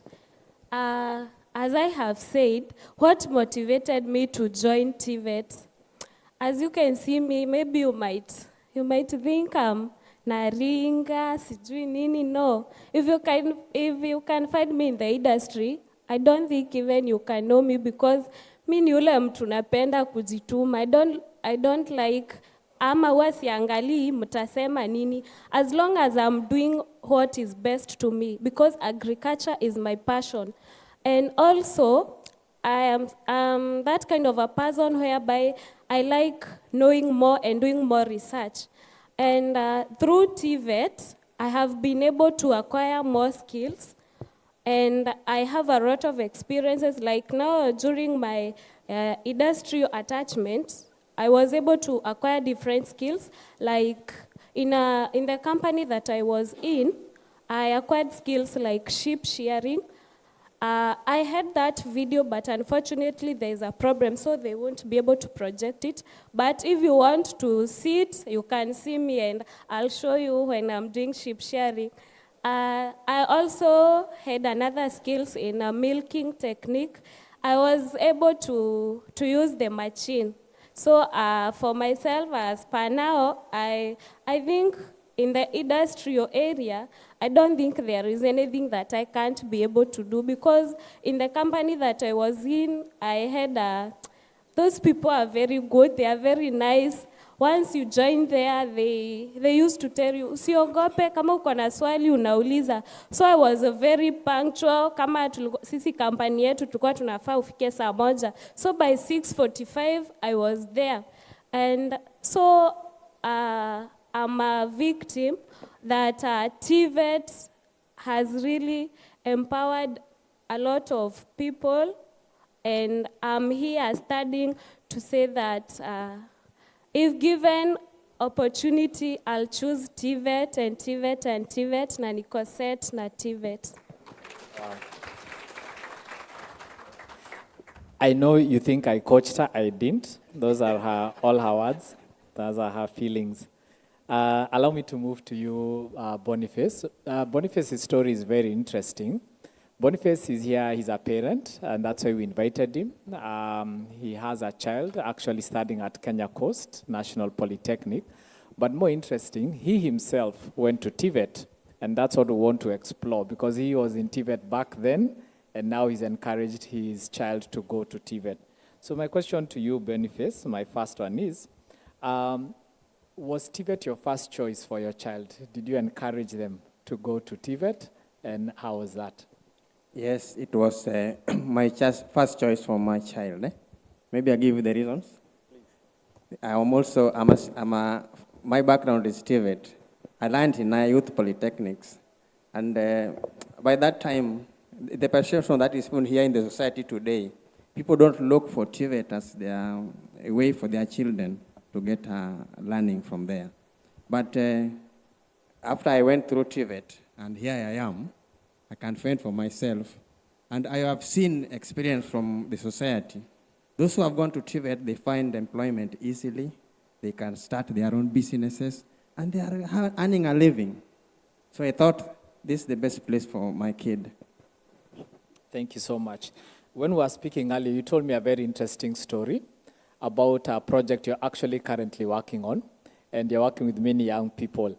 Would you like to share with us what you're seeing as a parent? What perception still persists out there that we need to work on still? With my case, I went to TVET because I came from a humble background. So my parents could not afford the other side of education for degrees. And this was the problem because I used to perform well in school. And now you can imagine what teachers were pumping in my head. A professor, a doctor, an engineer. And this should be in the universities. So when I could not pursue it, I had to go to TVET. And I had a profession and was living here in Mombasa and earning out of my profession. But yet my mind was not in it. Until time I sat down and think, why am I wasting my time? This was God has given me. The moment I loved my trade, I started benefiting out of it. I said, I would have known this days earlier. I would not wasted my time. So I am a product of TVET, and I'm earning out of it. So I know it's good for students. To your question, now I'm working on a project where I'm a tailor by profession. I make dresses, I make shirts, trousers, and it's called Career Day. They are trying to motivate these students so that their career, they can work hard on the career they choose when they are still young. To my surprise, to my dismay, most of them doctors, pilots, engineers. You hardly hear agriculture, innovation. You hardly hear about carpentry, masonry. No, they are not talking about this. But where is it coming from? It's from us, the society, the parents. The perception that was there when I was in school, under 20, is still there with the parents of Kenya today. That's why you don't even find them teachers. They weren't teaching them. They're not talking about that. The career is about things that you can only get when you go to national universities and get degrees and go to being a professor, diploma. They don't talk about diploma. That's what they're in the perception in the mind of people. How are we going to change this? Maybe let me pause here. Very good question. So I think we can hear the challenge there. I think there are very many parents or caregivers in the room. What message are we giving to the people in our household? Because if your neighbor is seeing that you're telling your children only university is the pathway, it's very hard for them to change. And I think we've had this conversation before, especially back home. I remember when I was young, when nobody knew the answer to a question, people said, uliza mwalimu. Whoever was the most educated person in the community had all the answers. So that's a person, that's our messenger. I want to jump over to Christopher now, who is with Mokiria. And I know you've been doing a lot of work around changing this perception within your community. Could you tell us, are you seeing any shift with some of the efforts you've been doing? So thank you very much. And I would wish to report that perception is a subject that runs very deep. And it's a subject that it has taken quite some time to change. And initially, we used to have the perception that TVET is a fallback option for those who didn't make it to the university, and that the TVET courses were lesser, sort of to speak. But it took us a very long time when those biases was being propagated. And during our collective slumber as a nation, during that period, most of the dreams of the young people was actually shattered during that period when we'd not realized that there was a problem with the perception of the people that we are dealing with and the youth that we want to skill them. So it has taken quite some efforts from all the stakeholders, including the State Department, to ensure that that perception is reversed. And you can see from the numbers is vindicating us on the perception change.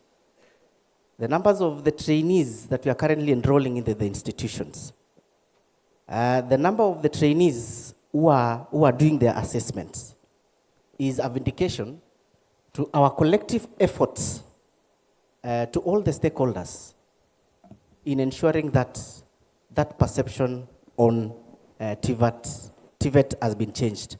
But then that doesn't again mean that it's still not there.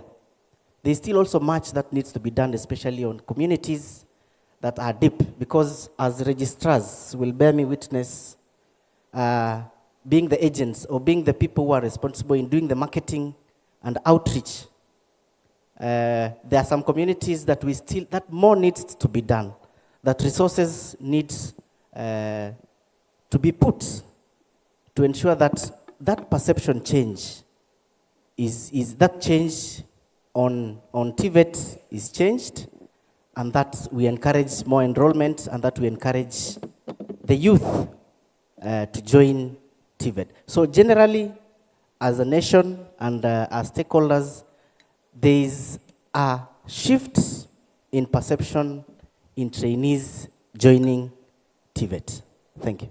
Thank you so much, Chris. So something also I'd like to encourage all of us. We've all started this journey of the shift, but there's a lot of studies emerging showing that sometimes a perception change can take up to 15 years. So be patient. It's a very slow process because you're changing the internal aspect of a person. You're changing a value system. You're changing a long-held belief. So it sometimes feels tiring. It sometimes feels like we're not moving forward. But day by day, things are changing. So hold strong as you continue. Paul, because you're the only media person in the room, you'll speak on behalf of all media practitioners in Kenya. Why aren't you supporting TVETs? Why aren't you helping us to change these perceptions? Or better yet, what do we need to do more to engage better with the media? Welcome. Thank you so much, Julian, for that question. I really liked your point on change taking long. I think what I'll quickly add is change is also not linear. People form norms and then they fall back and then they pick up new norms. And so change is a continuous journey. So just speaking to 15 years, it's a journey that takes time. To the question, when we look at legacy media, traditional media as we know it, and here we're thinking about television, broadcast, radio, or even print, magazine, there are ordinarily three ways you may engage as institutions with the media. One way is to buy airtime, which is a very, very expensive affair, as you already may know.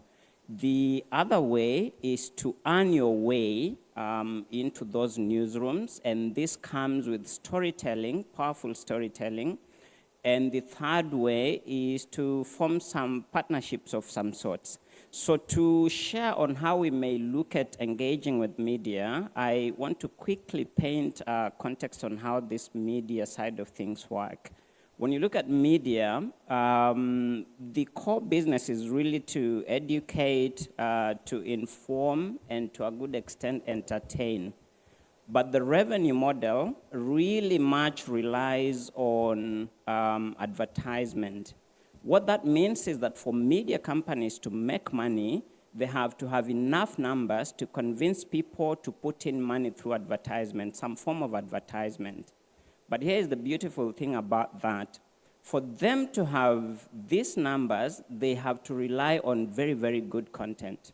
Content at different levels. So when I look at TVET institutions, we actually have both of these things. We have numbers and we have stories. We have content out there. When we start with content, there is a way we can start to think about telling this story in a way that is newsworthy, because media houses are structured around newsrooms, and we have editors and journalists who are always looking out. Their primary role is to look for stories. And we have actually different journalists attached to issues and thematic concerns like education, for example. So as we speak, there is somebody out there in a newsroom who is looking for an education-related story that can go into content or into news. When I look at this room and representation here, there is all of that represented from the institutions that we come from. But what it takes is that it has to be structured in a way that it gets the attention of these journalists. It has to be spoken about, and it has to be presented to some of these journalists who might not know so much about the institutions. And from day one, I think we've had various stories, powerful stories, starting with the panel, just looking at what Immaculate is sharing. I think the student who was here talking about innovation as well, very, very powerful stories. From yesterday, the lady who was sharing about the father sending her to Northeastern, if you remember. Those are amazing, amazing stories that will find their ways in newsrooms and into content and into stories. So that is one way of thinking about what is happening within our institutions and how it can be packaged to be put out there. The second thing, and the last one I will share for now, is to think about content partnership. So what is happening now is when you look at radio, for example, FM radio, and understand that some institutions are already working with radio, what radio is doing is in the race of getting numbers to their stations, and I've explained why numbers are necessary for media. And some of the things they are doing right now is to look at communities, bodies of communities, where they can actually penetrate and build those numbers. So for example, there is some of FM radio stations that are really big on penetrating the border community. And what they do is they come up with very compelling ways of making sure that borders are tuning into their FM stations, including incentivizing listenership in some way or other with very small budgets. And now there is really a block and a build around numbers. I think when we look in this room, the institutions have amazing numbers in terms of student bodies, both current and alumni.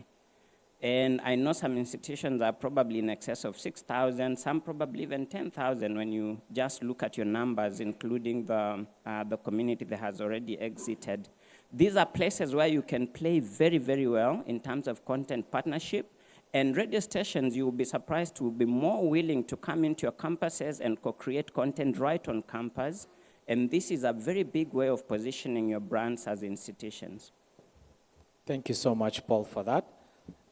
Something else I would want to add is let us begin to think as institutions about broadening the spokespersons. You find in some institutions, there's only one person allowed to speak to media.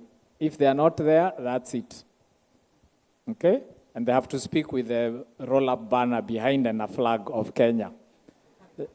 Media are on the fly. They might catch you at a sports day. They might be in passing at a graduation. Empower your team. Agree on the talking points. What are the things we want to talk about this month, this quarter? What are the big projects we are celebrating?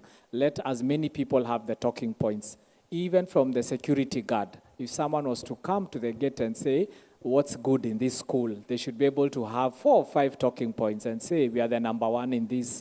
We have these facilities. We have applied research projects. We have industry placements. Keep that information flowing. Secrecy does not reward in marketing and communications. Okay? The more you have going, the more it travels. Now, who we are targeting is young people, the students. So it's best to ask them what's the best way to reach them. Immaculate, if I needed to get more students to enroll in our schools, what do we need to do better? And also, is there some things we are doing that are just killing it? AKA, tumeban wapi. Okay, thank you so much. First, the TVET institution, I think they should modernize the equipment and facilities that are relevant to the industry. They should also, the TVET institution should engage themselves in trade affairs and exhibitions. They should also participate in training, and also they can go for the exhibitions, such things. And also, what else? Yeah, thank you. Thank you. How about the language? Are we too formal when we communicate? When you see our social media, our posters, what do you think? The visuals we use, any ideas? Okay. For myself, according to the TVET, I think what we need to do is just tell these people to change their mentality, because we see that those people who don't have the idea of the TVET, because you find that many people are lost because they don't know about this TVET.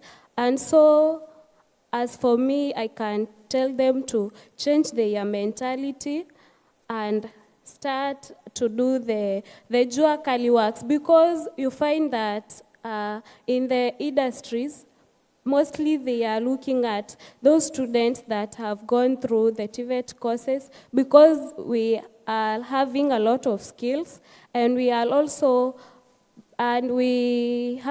the skills which are enabling us to be able to do the work in the current industry, and also which is making us to combine the education we have gained through the TVET institution. We combine it with the hard skills, which are making us to stand strong and with a lot of... Thanks so much, Immaculate. Okay, Boniface, I'm back with you. You said you are dismayed that the mentality and challenge of perception you saw from the time you were in school until now, to some extent, not much has changed. I want you to close your eyes for a minute, and I want you to imagine if you had unlimited resources, what would you do to change the perception of parents? What advice would you give us as TVETs? What work do we need to do that will attract more parents, will get parents to start questioning more? What are we not saying enough?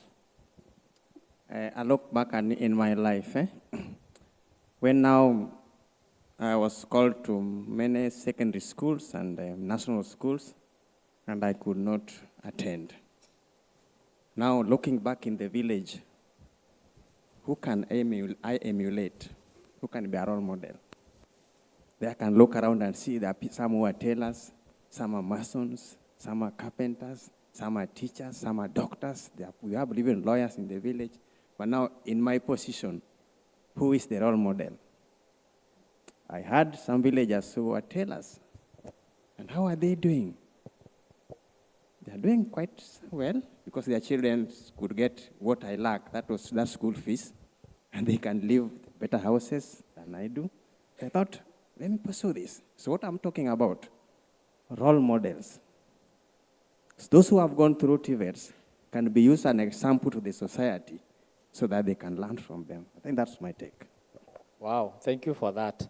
By the way, myself, I went to a TVET. I joined University of Nairobi. I dropped out after 2 years because I was struggling.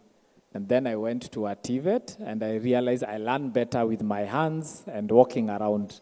And now I'm chairing a panel. So it works. It really does work.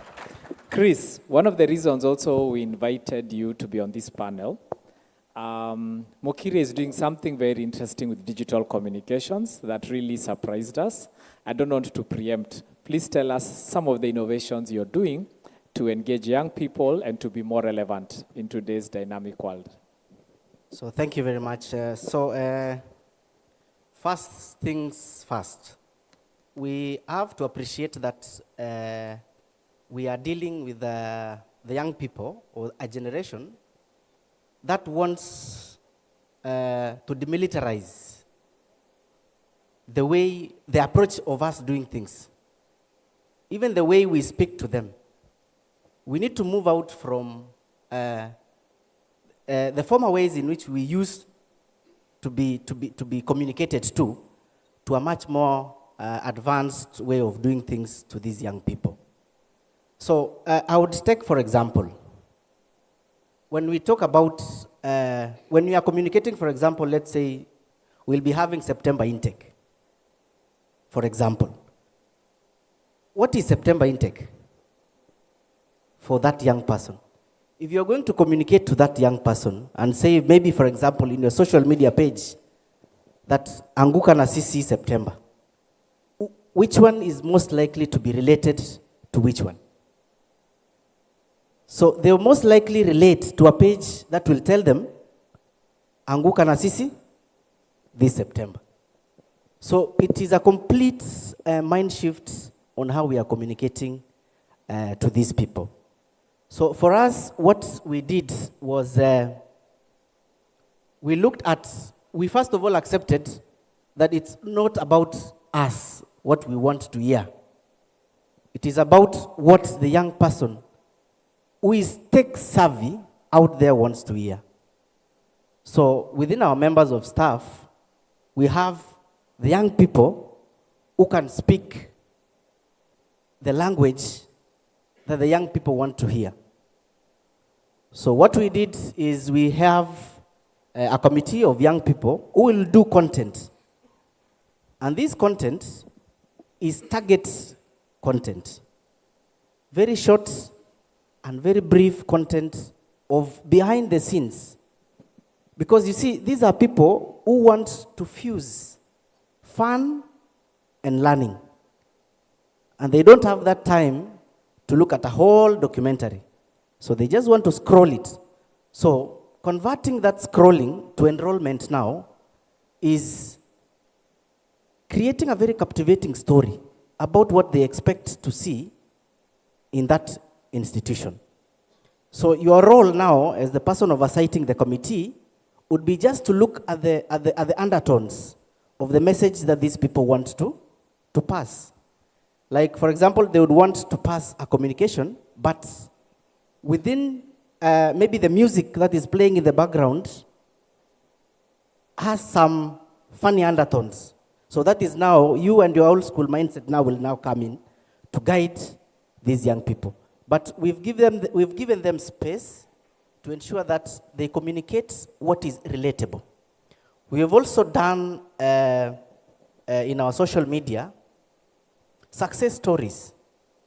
And these are very powerful ways in which we can also still continue shaping and changing perceptions. Because for a parent to see a success story of a student in a village who has gone to TVET, graduated from TVET, and now maybe works for Kenya Power, or maybe they have their own farm, and you communicate those success stories to the parents. Very relatable success stories. In where you will find them? You will find majority of these young people in social media. So even as we invest in communication, even as we invest in marketing, because marketing is a very, very, very expensive affair. Even as we invest in marketing, let us look at the option of the social media. We'll find them in social media. Let us explain to them what we are doing. The activities that we have in the institution are prime marketing strategies. The graduations, the the practicals that is being done in the institution. Those are avenues where we can captivate them by creating stories that revolves around changing perceptions and showing to the outside world and to these young people what we are doing in our TVET institutions. But if we stick to the older way of communicating to these people, we are not going to be in touch with these people and what they expect to get from us. Another thing that we did is there's a very simple concept of creating self-love for the institution.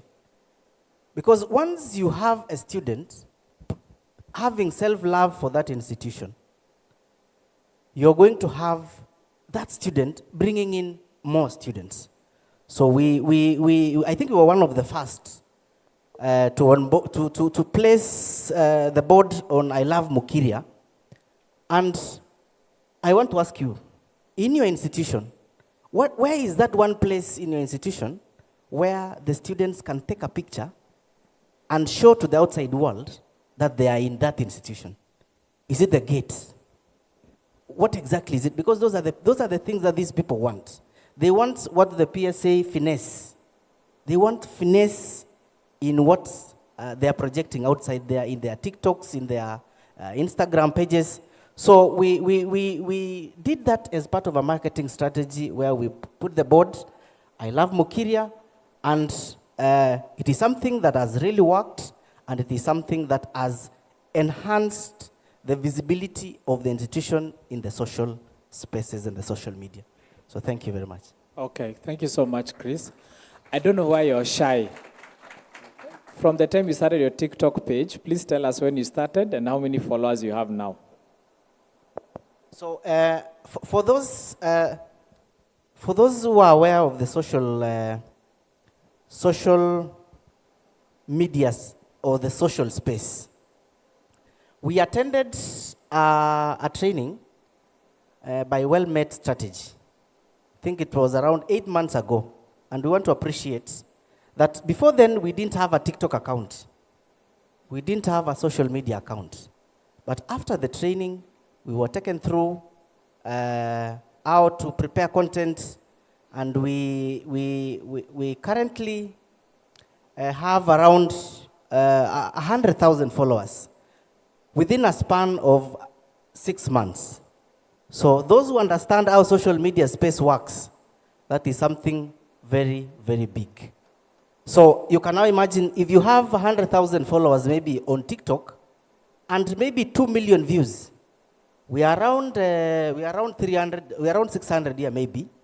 Now imagine 1 million people having access to that social media post and the cost, which is almost zero. So let us explore the social media space. So thank you very much. Thank you so much for that. And please, if you have a chance, first, if you don't have TikTok, please install, and then look for Mukiria and see the kind of content they are doing, and also see their conversations. And I find it so interesting. They'll post a dance video, then a student will write, when is graduation? You see? Because they feel, oh, here we can talk. This is my world. Here we can engage. But if you tell them, go to the website, come to the administration block, they are anxious to come. But on social media, you're able to truly get a sense of the issues that are going on and what they're experiencing. I'll request for some microphones to go around the room. If there may be any questions for my wonderful panelists, please just raise your hand. Immaculate, I have one more question for you. I know even after you've gone through your TVET program, I know you shared with us that you even have other dreams and other plans, and you still want to do them in TVET. If you can share with us some of those dreams and some of the challenges you told us that you're facing, because the people who can fix them, I think, are in this room. Welcome. Okay, thank you so much. Since I was done with the TVET course, I went in attachment, in a company called Wango Investment Company. It is in Timau. And so I did my best. I was ready to acquire more skills, and I was exposed to various areas where I gained a lot, which helped me to be able to also to encourage my fellows to work extra hard. So during my attachment, as I have told you earlier, I did dairy farm management, but in the company that I was in, due to my hard work and commitment, I was allowed to go in the agriculture sector, engineering, feed formulation area, in horticulture. So in horticulture, I was exposed to, maybe in our company we have pyrethrum. We also deal with the potato. We also plant cabbages. And remember, back in my mind, I have not done agriculture. I had done dairy farm management. So I was exposed in areas where I don't have any clue or any knowledge about them. So I was exposed in horticulture area where I gained skills in the picking of pyrethrum, and also I learned about the pyrethrin, which is used in making the herbicide. Is it herbicide or the medicine?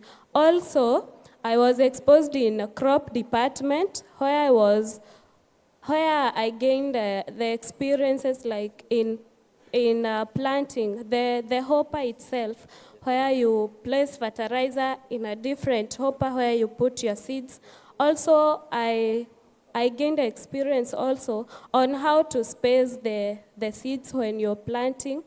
I also, after planting, I was taken in the spraying sector, where in our company, we have a boom spray, where I gained skills on how you measure the water plus dawa venye utapima ndo uweze then you spray in a certain acre.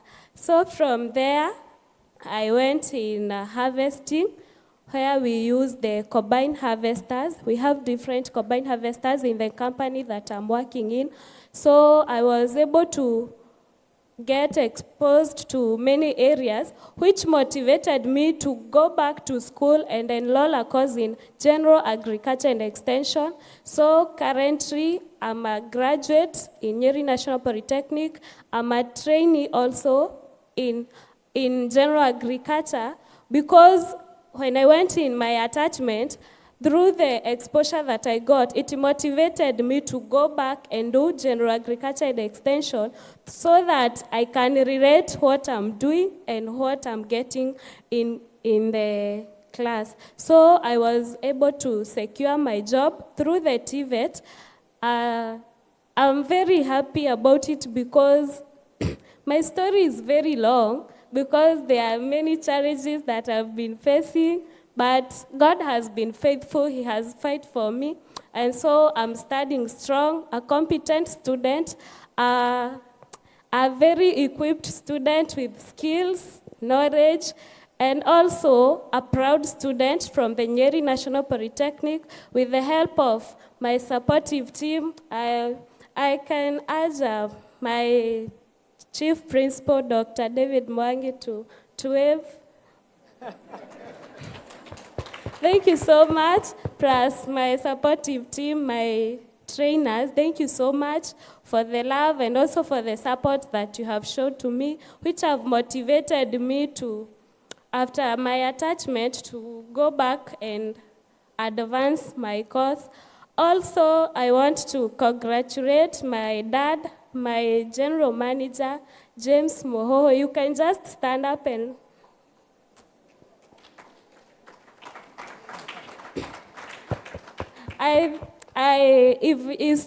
if I can speak. You're doing good, you're doing good. Let's give a round of applause. Thank you.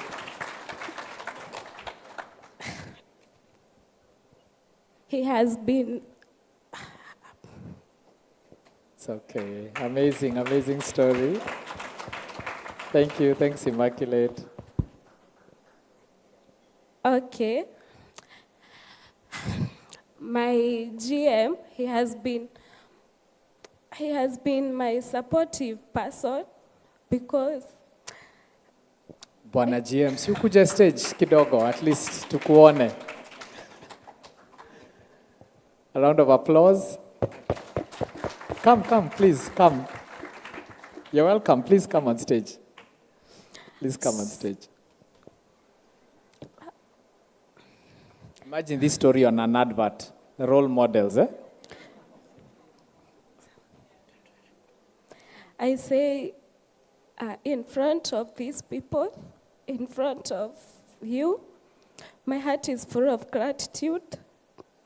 And I pray that God may give you what you want and to more blessings. He has been my supportive person because in the department that I'm in, I'm the only lady, so I work with gents. Wow. So on my first days, zile siku za kwanza nilijoin attachment, nilipata challenges mingi juu.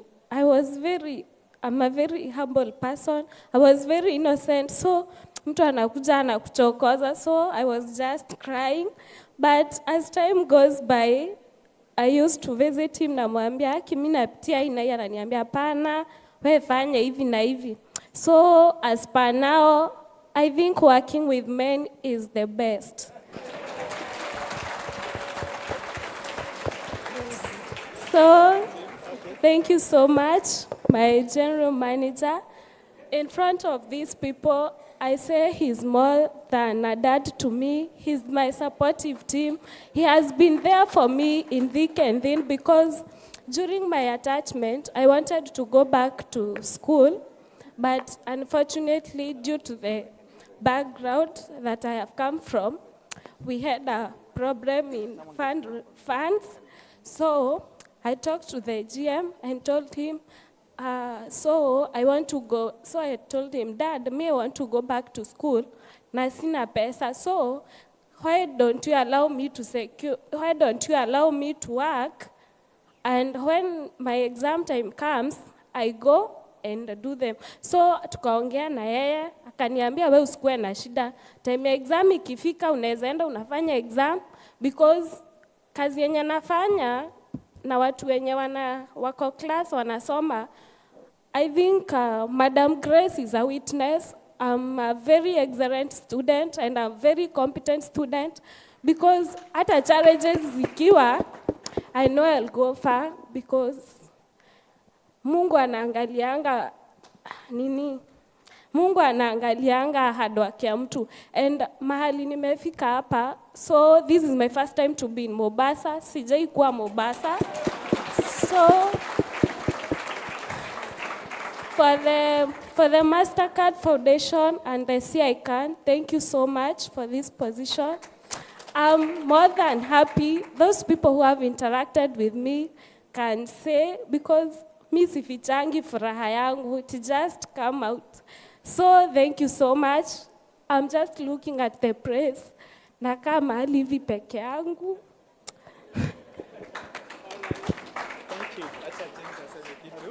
Thank you so much. Thank you so much. I know I was ambushed, but I just have to comment. One, I will say this representing the industry. Yesterday, there were issues about harassment, sexual harassment. And it's important as an industry that you have structures and systems first to support trainees. So that the issues that we had, that you went to an attachment somewhere. So as an industry, it's important, and as partners in this business, that we have structures and systems, and also adhere to the law. Then equally, we have to have a belief in these young people. Our future is in them. So while there is a normal system, the way you do things, we should be accommodative enough so that for people who come, they can be able to fit in.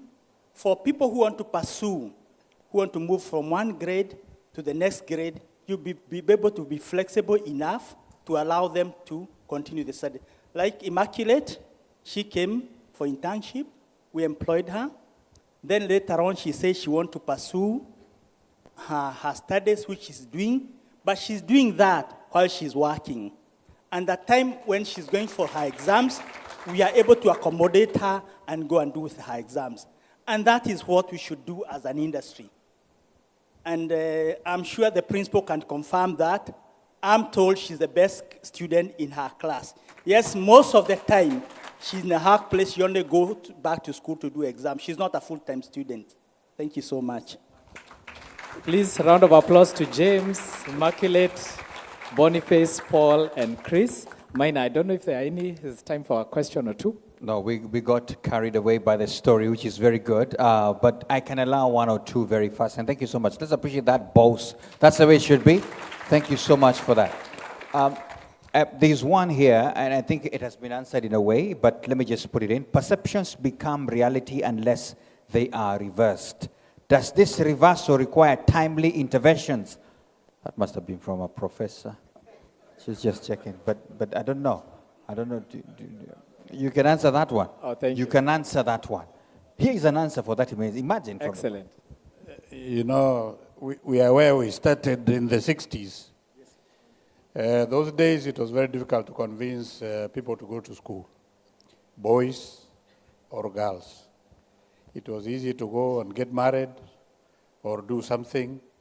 Education was something you were being given, even sweets to go to school. That's where we are. When you say 15 years, the only person with the key to reverse all that is the government through policy. If you look at yourselves as you are seated there, your shirt, your trouser, your shoes, your chairs, they are all foreign. They have been imported.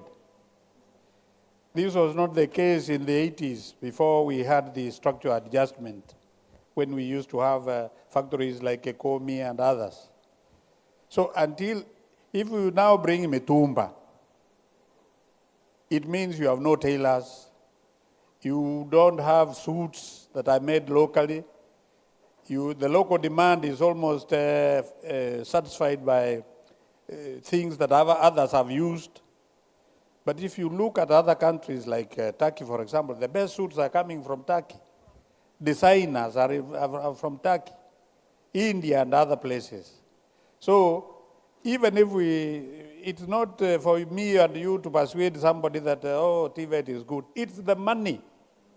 The smell of money will make everybody go to that route. If you remember the gold that was discovered in, was it Nyatike or where the other day when the Chinese was digging a road, and how many Kenyans went to that road to go and pick the gold? So all we need to do is, and it's good that the peers and others are here, until we address the issue of Mitumba and other things and create demand for the goods. If you go to Thika Road today, I'm sorry I'm taking long. If you go to Thika Road today, those of you who travel along that route, you are seeing furniture now coming along that. Who can't go where the money is? Thank you. Thank you so much for that. Thank you very much. And ladies and gentlemen, because of how we have flown, I don't want us to water down that moment, so we're going to end the panel there. Let's appreciate the panelists with a round of applause. So if you don't mind, please stand in for a picture so that at least we can record this moment. Photographer, if you don't mind, take that very fast. We flow. What a panel. Thank you. And by the way, just to let Immaculate know that if you have time, there's a boat that has been paid for you to go and see more Mombasa. So if you have time, Yeah. Some people are wondering where it came from. It was from me. Yeah, enjoy Mombasa, okay? Yes. Sometimes it's good to make people happier. Some of you, Mombasa is home, you know? Yes. Thank you so much for that. That was such an emotive session there, and I appreciate that. Let's transition very fast as well to the last act of this mid-morning. And this is now a presentation by Young Africa Works in Kenya, the TVET program review. And I want to invite the session chair, that is none other than Anthony Karanja. Anthony Karanja, the lead Workforce Development Kenya at MasterCard Foundation, is right here. Anthony, how are you doing? Very well. Over to you. Take us through this.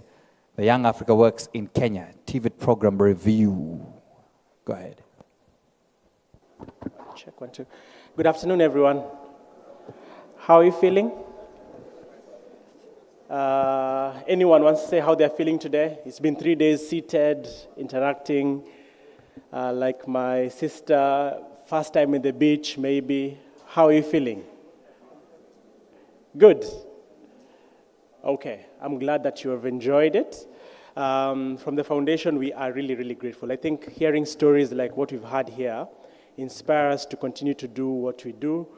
And I think the last 3 days have shown a collective effort by every one of us to better the lives of the young people through the TVET pathway, and we are really, really grateful. Give yourselves a round of applause, tafadhali. So I'm not the one doing the presentation, but I like to set it up for my partner. So as a foundation, we're an organization that thrives in learning. We want to be grounded in learning. I think when we set out this program in 2020, there were targets that we had set out and a way we had designed the program. But I think our partners from CICAN will attest to it. It has been an iterative process, all grounded in learning. I think in 2022, we had a study that we did, an evaluation that enabled us to pivot in a way, in a sense. Last year, again, and I think I met a couple of you when you did the monitoring visits in your institution. We came in to just understand what have we been able to do so far, what are the gaps. That offered us an opportunity to learn, to see, to interact with you, and we've been implementing the last couple of months. But then, earlier this year again, we did another form of learning, because learning enables us to be better every single time. So it's not an inspection. It was more to reflect, to see where have we been, what have we done, and what can we do better. I think the onus of the study was to help us to understand what's the evolution of the TVET space, and have we been able to, collectively, to push the needle. And so with this study, we contracted our partners at Triple Line to help us, because you can't learn from yourself. You need someone else to come in, an assessor. I like what the RPL people said. You need an examiner, you need an assessor. You need 3 people. Sindio, Wanyeki, remember 3 people. So we needed a third person.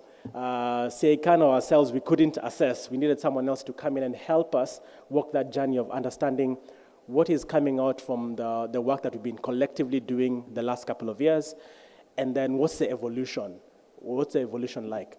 And with that, I'd like to welcome my colleague Peter, who will help us see what all of you helped in curating. So we had a lot of focus group discussions with the young people, with the TVET institutions, with government, to try and see what has been done. But that we have already talked about the last 3 days. I think this session, because you only have 1 hour, is to look at what are the emerging spaces that are there that we can collectively build on from the work that has been set, and ensure that we continually support the young people. I think from our focus is how can we continually respond to the needs of the young people, particularly in a market that is ever shifting from the macro environment, but also in a place where the young people are requiring opportunities, and opportunities that are dignified and fulfilling. So I'll welcome my colleague Peter to take us further into this session. Let's give him a round of applause, please. My clarion call to all of you, ask as many hard questions to him as possible, and let's interact with the findings that came out from the study. Peter, karibu.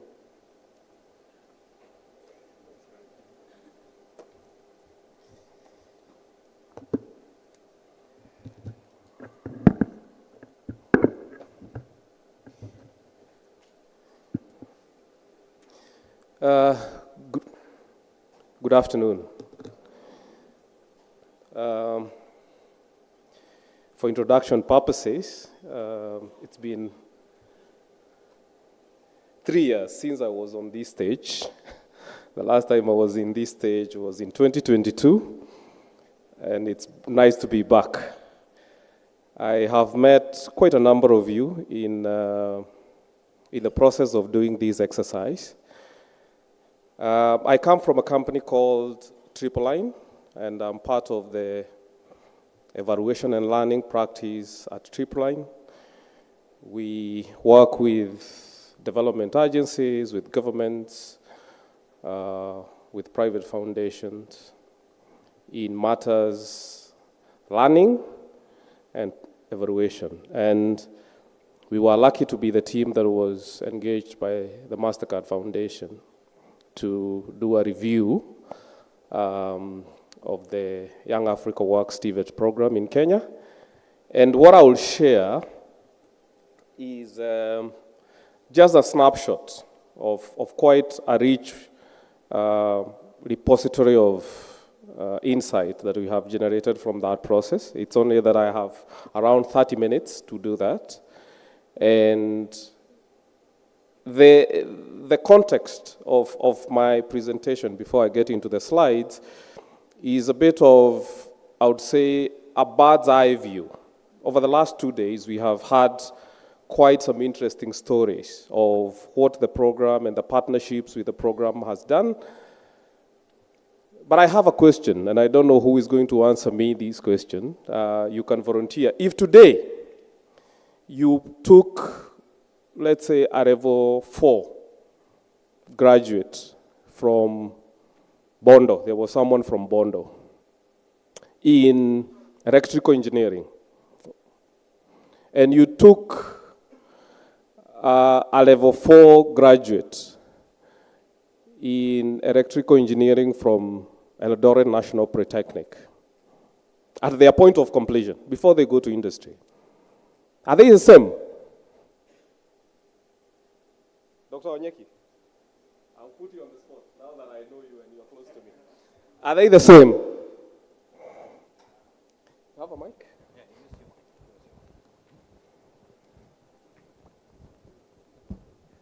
Thank you. I'll be speculating at this point because we need scientific proved measurable. We need to measure them. So for now, my answer will be very speculative, and from all things said, we expect them to be the same. You expect them to be the same? Yes. But you wouldn't be certain? Until we measure. Thank you. Now, that takes me to my next point. So when I say I'm taking a bird's eye view, I look at the system, or what you call a TVET ecosystem. Because ultimately, in an ideal world, in a system, if they are a product of the same system, you would assume they would be the same. Okay? They should ideally have been taught by the same caliber of an instructor. Okay? They should have had the same experience in terms of practical exposure. They should have had the same assessments or gone through the same assessments.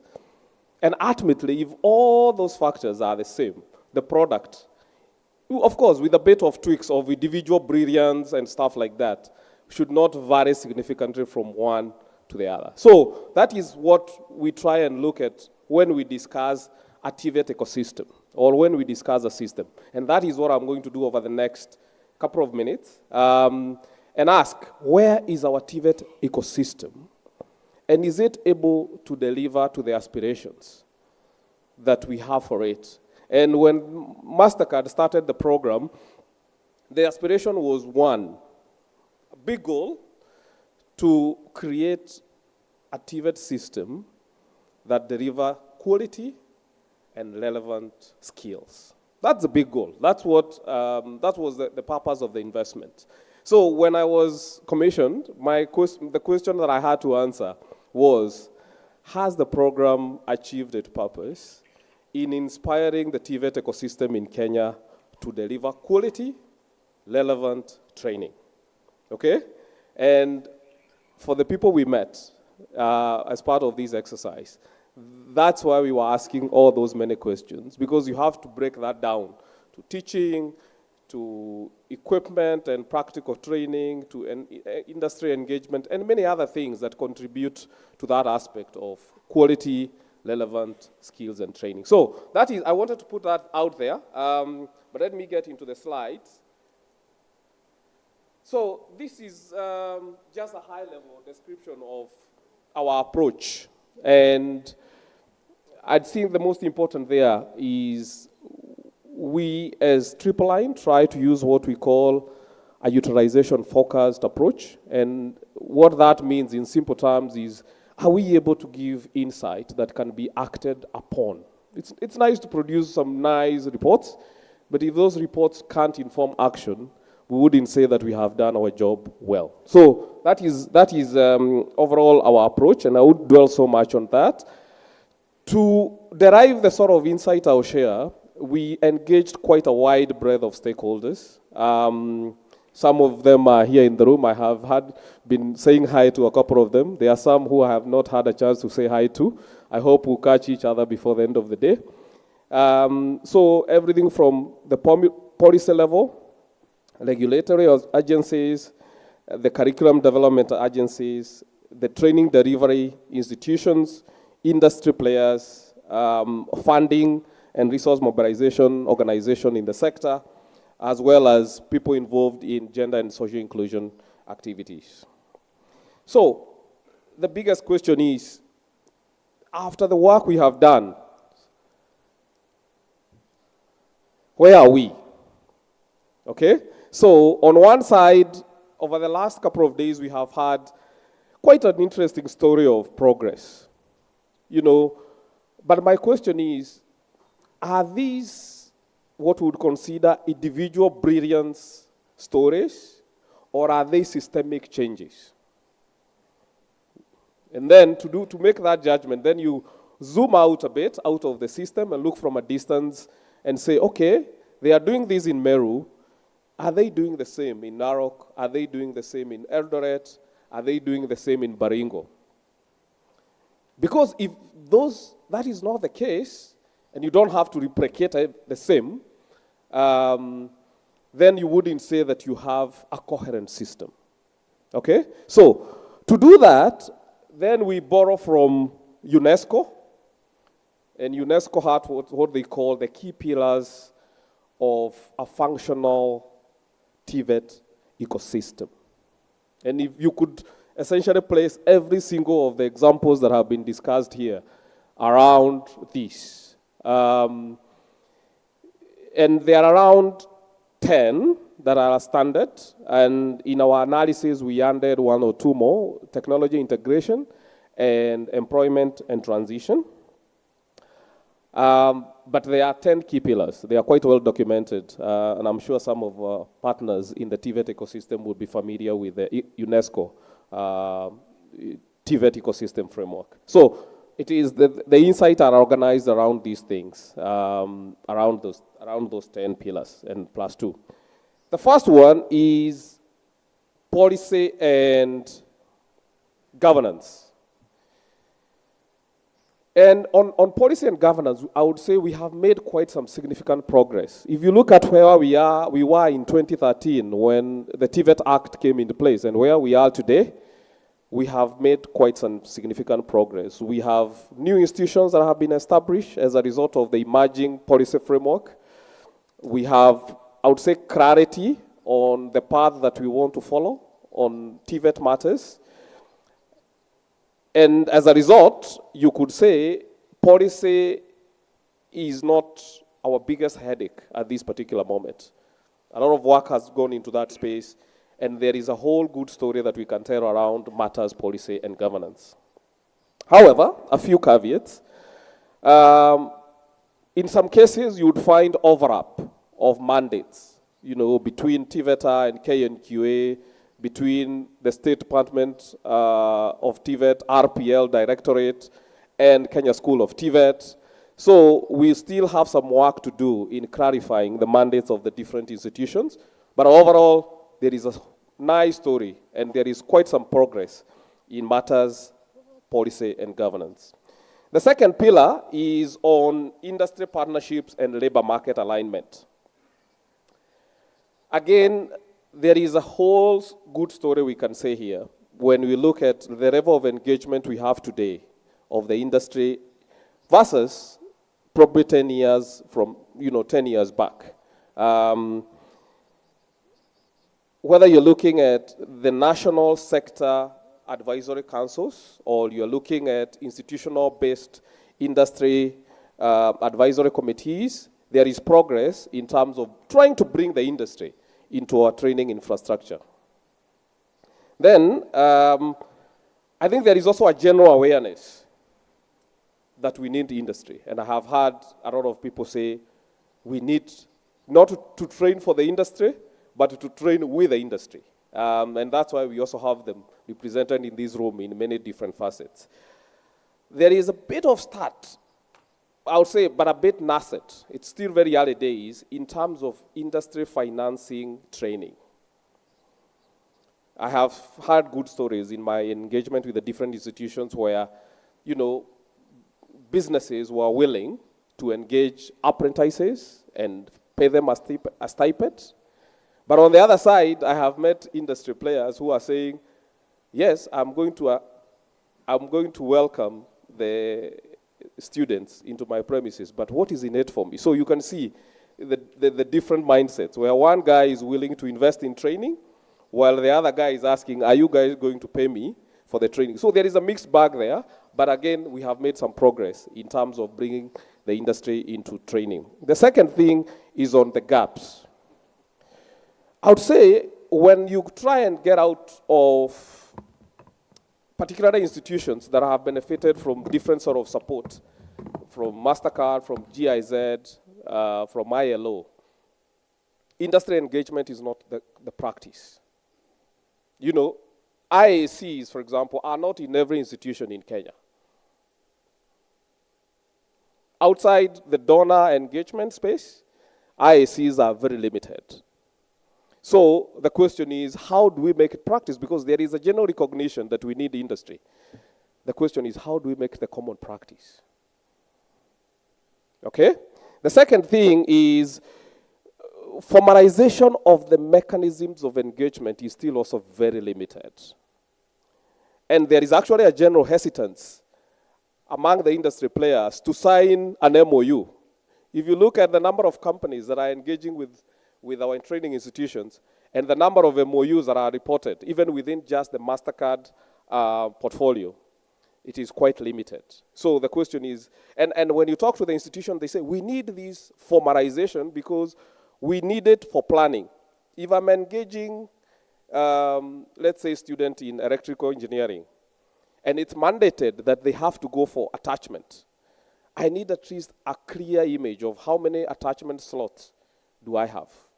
Because if they don't go for attachment, under the current CBET system, they don't graduate. So that formalization of industry engagement is still not there.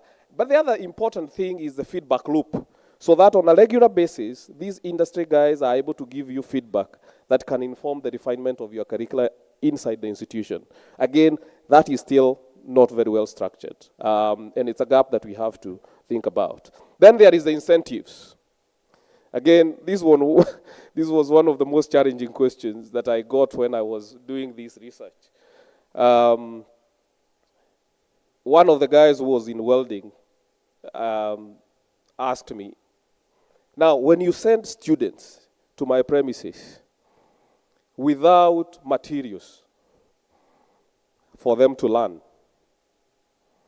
do you expect me to give them my customer materials to experiment with?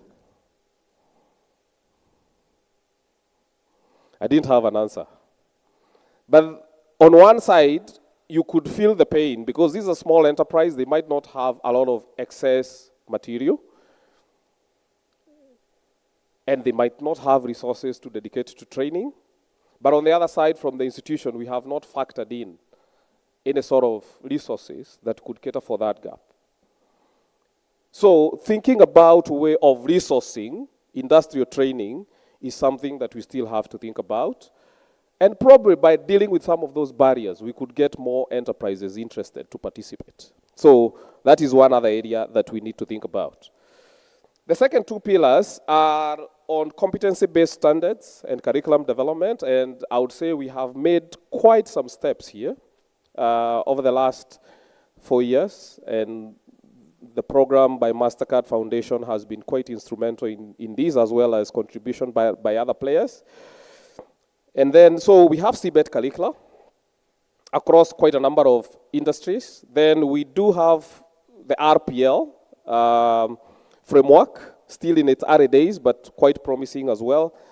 And we have institutionalized review processes involving both CDAC and TVET. So there is quite some progress in terms of developing competence-based, up-to-date curricula for our TVET system.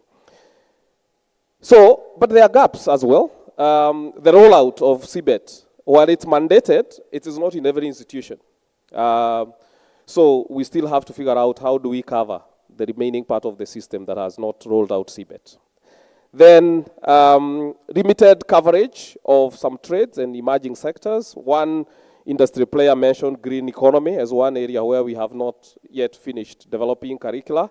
So we have to think about how do we expand it to accommodate as many as possible in terms of industries. And then weak link between standards and national qualification. It's still work in progress, and we have to think how do we make sure that all the occupational standards that we are developing and the complementary curricula has also been reflected in the national qualification standards. Then quality assessment and qualification recognition. TVET licensing is now standardized. I would say there is quite a clear pathway of what does it take to be licensed as a TVET institution. Then there is qualification, there is quality audits and inspections, just to make sure there is compliance, and RPL assessments have been piloted successfully across multiple counties. The gap is that most VTCs at the moment lack internal quality assurance capacity. When you go to the national level, guys, they have quality assurance committees. But when you go down in the system, they are not there. So then you ask, how do we make sure, again, you know, a level 4 graduate or a level 3, now that VCCs mostly do level 3 from a VTC, and a level 3 graduate from a national polytechnic are of the same caliber. We have to make sure that the institutional setup is more or less as close as they can get. We may not shoot for perfection, because that will not happen. That's the reality. We will not shoot for perfection. But let's make sure that we don't have significant differences. Now, inconsistencies in assessment practice across the institutions. You know, we are in early days of implementing CBET.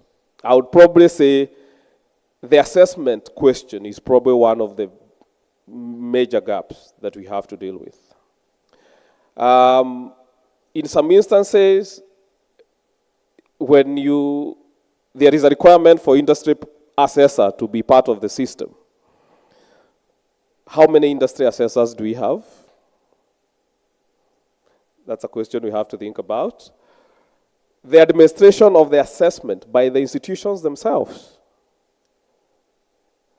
is also a big question that we have to answer. You know, typically what institutions do is that they get the assessments and they have to administer. There are all manner of variations across institutions in terms of capacity, including printing capacity for the assessments. So when you look at, again, the question, does a level 4 graduate from one institution equal a level 4 from another institution? The assessment practice is a major, major issue.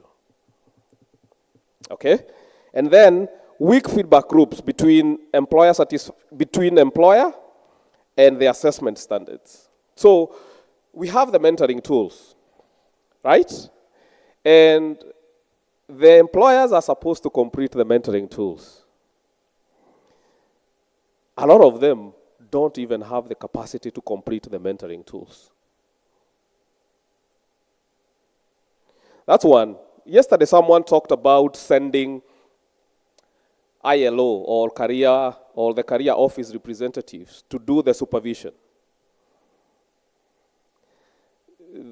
One person can be competent in 10 different technical areas. So the sort of feedback they get is more operational. How has the student behaved? Have they been attending to their tasks? Other than feedback that would inform the tutor or the instructor at school to either improve their training or to improve the curricula that they are teaching to make it more relevant to the industry. So that is another area that we have to, how do we strengthen the loops between the industry and the institutions, but also at a higher level. Ideally, what you'd wish is that on a regular basis, because we don't want to end up in the same hole we were, where we had a 30-year-old curricula that had not been revised. You want probably every 2-3 years, you are able to aggregate feedback from the industry that can inform the revision of the curricula at the national level. Those elements are currently missing, and we have to think about how we can strengthen them. Then, we have the next set of pillars, which is instructor training and professional development. Again, this is an area where we have made quite some progress. A significant number of instructors in the sector have been capacity built or trained in TVET delivery. Kenya School of TVET and other training development institutions have been strengthened. CPD framework has been introduced in some institutions. However, it is still not mandatory or uniformly applied, the CPD system. We need to have a standard and say, if you are an instructor in mechanical engineering, at least 1 or twice a year, you have to have this level of either industry engagement or professional development that allows you to continue updating your skills. That framework currently is a bit lacking. Then, VTC instructors are often excluded from training opportunities. The focus over the last 2-3 years has been mostly national and TVCs. We have a big chunk of VTC instructors who have not had any sort of capacity development. Again, if you want a level 3 graduate from a VTC to be the same as a level 3 graduate from a TVC or from a national polytechnic, we cannot leave those guys behind. We have to find a mechanism of making sure that they are part of the system. Then, within the institutions, of course, we have different calibers of trainers, new entrants who have been recently hired, as well as people who have been in the game for 20-30 years. When you ask, what is the structured mechanism of the new entrants into the system to learn from the more skilled guys? There isn't a very structured way of doing that, which is one way, actually, we could solve a significant part of the capacity development question. And then, limited integration of industry in training and assessment. I would emphasize that more than I have already done. There is a huge scope for engaging industry, not just to train where they are, but actually within the institutions themselves. But currently there is no framework for that. And one of the interesting cases that actually came up, that I found quite an exciting one, was with the students of gemology at TVET. They said the biggest difference in the gemology training is that the trainer is actually someone who does gemology on a daily basis. In that space, there isn't a lot of experts. So the person who trains the student is actually a gemologist who does gemology on a daily basis. And they said that has shifted the bar in terms of making the training practical. So, as we try to upgrade our instructors within the institutions to be up to date on technology, on their professional development and stuff, is there scope for industry engaging with the institutions as trainers? And they don't have to be full-time. They could be mentors, they could be part-time trainers, but at least that would solve part of our capacity challenge. Also because, let's be real, we also have a huge shortage of trainers within the institutions themselves. You would find a guy who teaches 3 different levels. So in total, he's or she's handling 500 students now. Even if you have 2 or 3 technicians to support you, that can significantly compromise on the quality of delivery. So that is an area where we have to think about and establish a framework for engagement. Of course, you don't want everyone to walk into the institution and become a trainer just because they are industry experts, but could there be scope for some industry experts to be involved in the institutional training? And then the next one is on work-based learning. Again, a huge story of progress in this pillar. We are managing to bring more industry into our training system by sending our students outside, by mandating that now you have to do industry training before you can graduate. Dual training policy is now in place, and there are some interesting results on the tests that have been done and pilots. So it is promising. While we may not mandate dual training, we have to think about ways of scaling it. And then partnership with the industries have been established in hospitality, automotive, and other sectors. So again, quite some progress here. I talked about the incentive question. We still have to think how we incentivize, or at least cost share. You may not think about it as an incentive, but more of how do we share the cost of training by industry. And then informal work-based learning remains quite under-recognized. RPL would probably solve that, and there is generally a raw uptake of formal apprenticeship beyond the pilot programs. Where there has been programs, there is a bit of structure into it. But outside the program, there is not a lot of formalization that has happened. Then the other pillar is career guidance and employment services.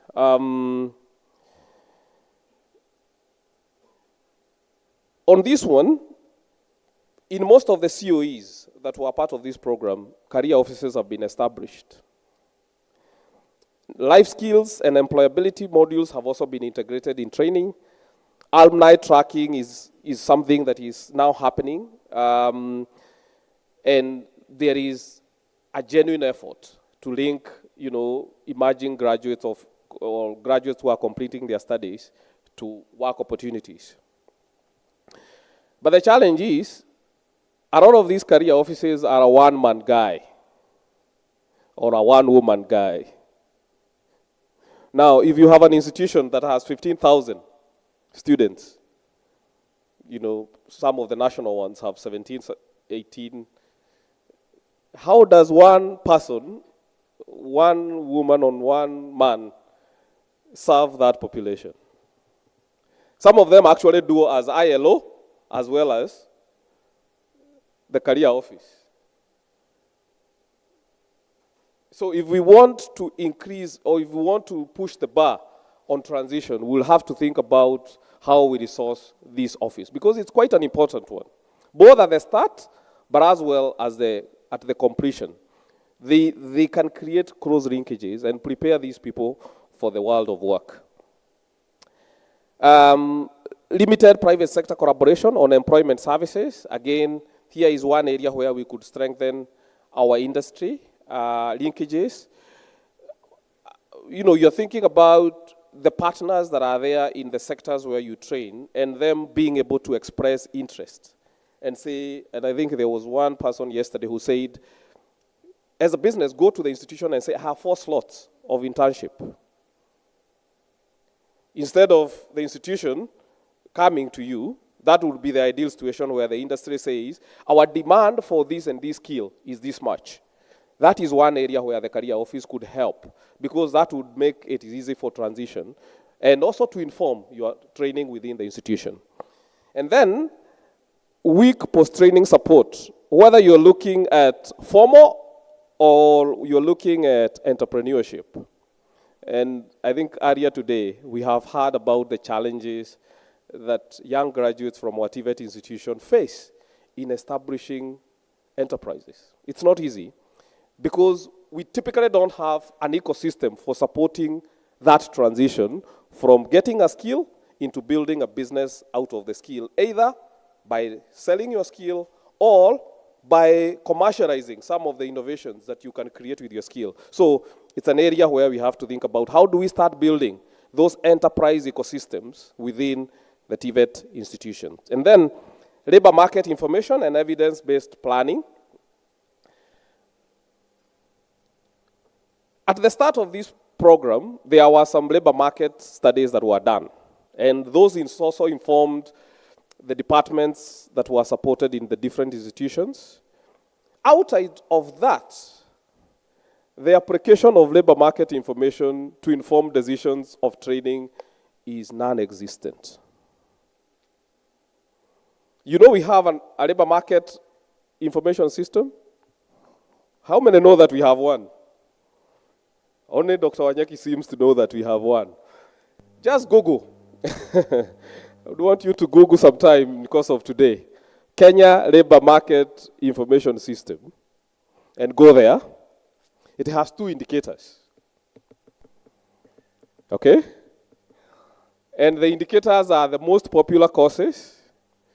And the other indicator is the pay for different types of professionals. Can that information inform the choice of training courses by institutions? Your guess is as good as mine. So this is one area where we have to really work hard to make sure that we have a proper labor market information system so that 3 years from today, an institution is not training based on their capacity. Okay? You see, the equipment for mechanical engineering, you could use it for training so many things. But if you are not cognizant of the needs of the skill in the market, you could be training on the wrong things. Because the world has moved, but you, based on your training capacity, you are still training the same thing. So this is one area where we certainly could do better. Then inclusive access and lifelong learning pathways. I would say of all the differences that we have made, of all the reforms that we have made, probably this is one area where we have made the biggest impact. Whether you are looking at RPL, whether you are looking at modularization, whether you are looking at the pathways between TVET and academic education, I would say this is probably where we have, across the pillars, this is probably one of the pillars where we have made the most difference. There is more clarity such that, you know, if I don't want to go to the university today, but I have an ambition of earning a degree 5 years from now, I can start with TVET, and whenever time comes and I feel like now it's time to go for my engineering degree, I'll just go for it. So there is a lot of clarity that we have done with this particular pathway. And, you know, the different things like modularization will also make it better. Because you can go train for 3 months, 6 months, start working, make some money, go back, upgrade, and that's going to break a lot of barriers when it comes to accessing skills development. And it will make it easier also for young people to enter the job market way earlier than we have done in the past. A few things. Access, still a challenge for some marginalized groups. We could think about how we incorporate them. A few pathways currently have been worked out in terms of areas where there is clarity of how, for example, you can move from TVET to normal academic education. We can expand, but also things like distance, cost. Cost is a big one, and social norms are still a challenge that, you know, the previous panel was talking about changing the perception. We still have to do a lot of work in making sure that a lot of more young people still don't see the TVET pathway as a pathway for those who do not excel in academics. I know it's changing, but, you know, we are not where we probably would wish to be. Adequate, sustainable financing. This is a double-edged sword. On one side, our funding for TVET, particularly government funding, has increased. That's the good news. But now, that has also been complemented by a significant increment in enrollment. You're talking about doubling of the enrollment over the last 3 years. Now, when you look at those two, and you do the maths, the capitation has actually gone down. At this point, I don't want to be a principal of a TVET institution. Because on one side, you are supposed to implement CBET. And when you look at the practical requirements for CBET, it's quite an expensive curriculum to deliver. So how do you on one side start implementing a curriculum that is more expensive to deliver, but on the other side, reduce capitation? Now you know why I wouldn't want to be a principal at this particular moment. And that has implications. And some of the implications, for example, when I talked to some of the students as part of this engagement, and I was looking at the practical implementation of CBET on the ground, the number of practical lessons that students are able to go through remains very limited, particularly in some of the areas where consumables are required. A lot of institutions have the equipment, but they are not able to buy the consumables.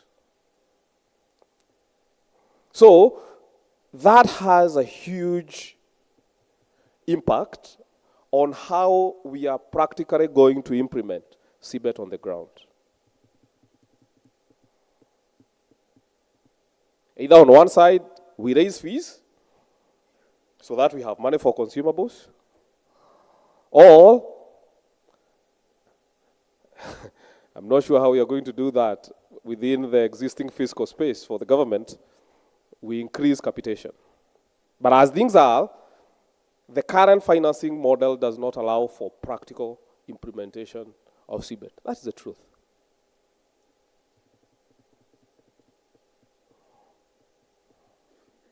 So we have to think about that. But the other thing we have to think about, if we are not able to raise government financing, what are the alternatives? And now here as the institutions, we have to become creative. It's good to hear the stories of Meru Polytechnic and others, because probably the answer lies in diversifying our funding, not in increasing the primary pot that we have. Because the realities are, you have seen the conversation we had with the basic education over the last couple of days. I'm sure we could have the same type of conversation on TVET in matters financing. That's one angle. The other angle is student financing through HELB. While we appreciate that over the last couple of years, the TVET students have been brought into that scheme, again, that scheme is highly underfunded. And the proportion of the students who are able to access the scholarship and the loans through HELB is very small compared to the bigger population and enrollment. So if we have to implement the vision of the president of increasing enrollment to 2 million, I would say right now probably infrastructure is not our biggest problem. When you look at the number of TVCs, for example, that has been built over the last couple of years, but the money for training, we have to think about how we raise the money for the training. Otherwise, that ambition of 2 million in enrollment will remain a pipe dream for now, until we think about the question of financing. The next thing I have looked at is technology and innovation integration. Again, gradually, we are starting to incorporate digital into training as well into content. You know, we have portals now. A lot of the instructors I talked to also told me we use YouTube as part of our training, you know. There is a lot of now digital materials, including the Opel. And across a lot of institutions, there is integration of digital literacy as part of the training. However, there is a huge digital divide when you look at the different caliber of institutions that we have. Some VTCs don't even have internet. Like literally, if you are a trainer there and you want to show something, you have to hotspot with your phone.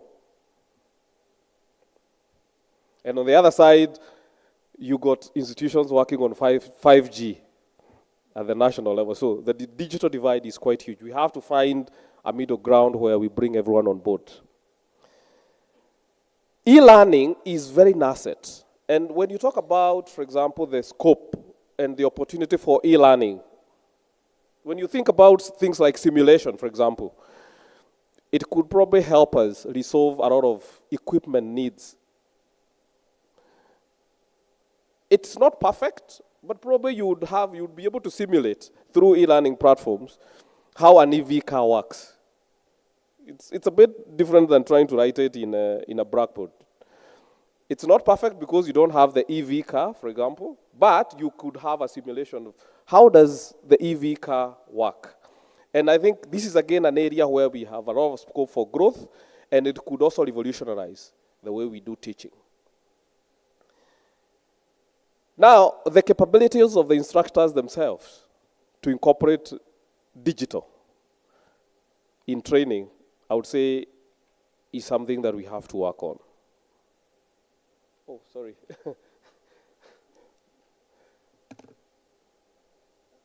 So, this is an area where there is a lot of potential because a centralized system that is accessible to all institutions with e-learning resources could significantly improve the way we do training in our TVET institutions.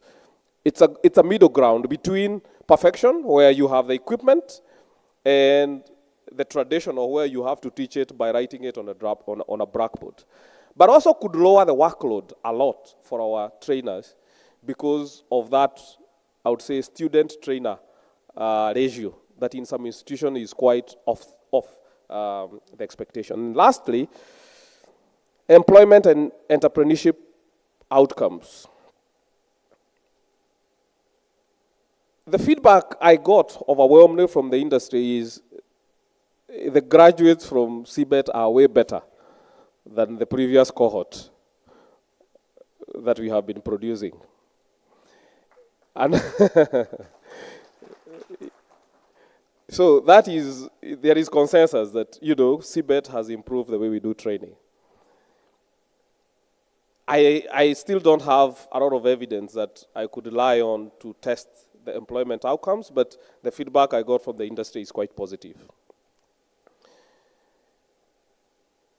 While we are teaching entrepreneurship, I think also from the previous panel, we have to build an ecosystem that supports entrepreneurship, whether you are talking about incubation centers or whether we are talking about startup seed capital. We'll have to think about, because let's face it, we still don't have a significant amount of jobs out there. The best chance is for someone to be able to commercialize their skill or an innovation. We need to think about how do we build a supportive ecosystem to enable our young people to be able to do that. And those are the pillars. I'll take a pause for questions before I share some of our thoughts on some of the areas that we think we need to work on to be able to push the system to the next level. Thank you. Thank you so much. Quite comprehensive there. Thank you, Peter. I have not seen anybody. I think people are really concentrating, so I haven't seen any on my platform. So maybe I could allow some people who want to shoot a question to you on the facts and figures. Does anybody got a question? I'm looking, especially that side, because I've been not walking too much on this end. Anybody? There's one here. Please pass the microphone here. Any other? Excellent. Let's start there first. There you go. Thank you very much, Peter. That was really smart and very bold. You are wondering, yeah, you don't have government language. You are just plain.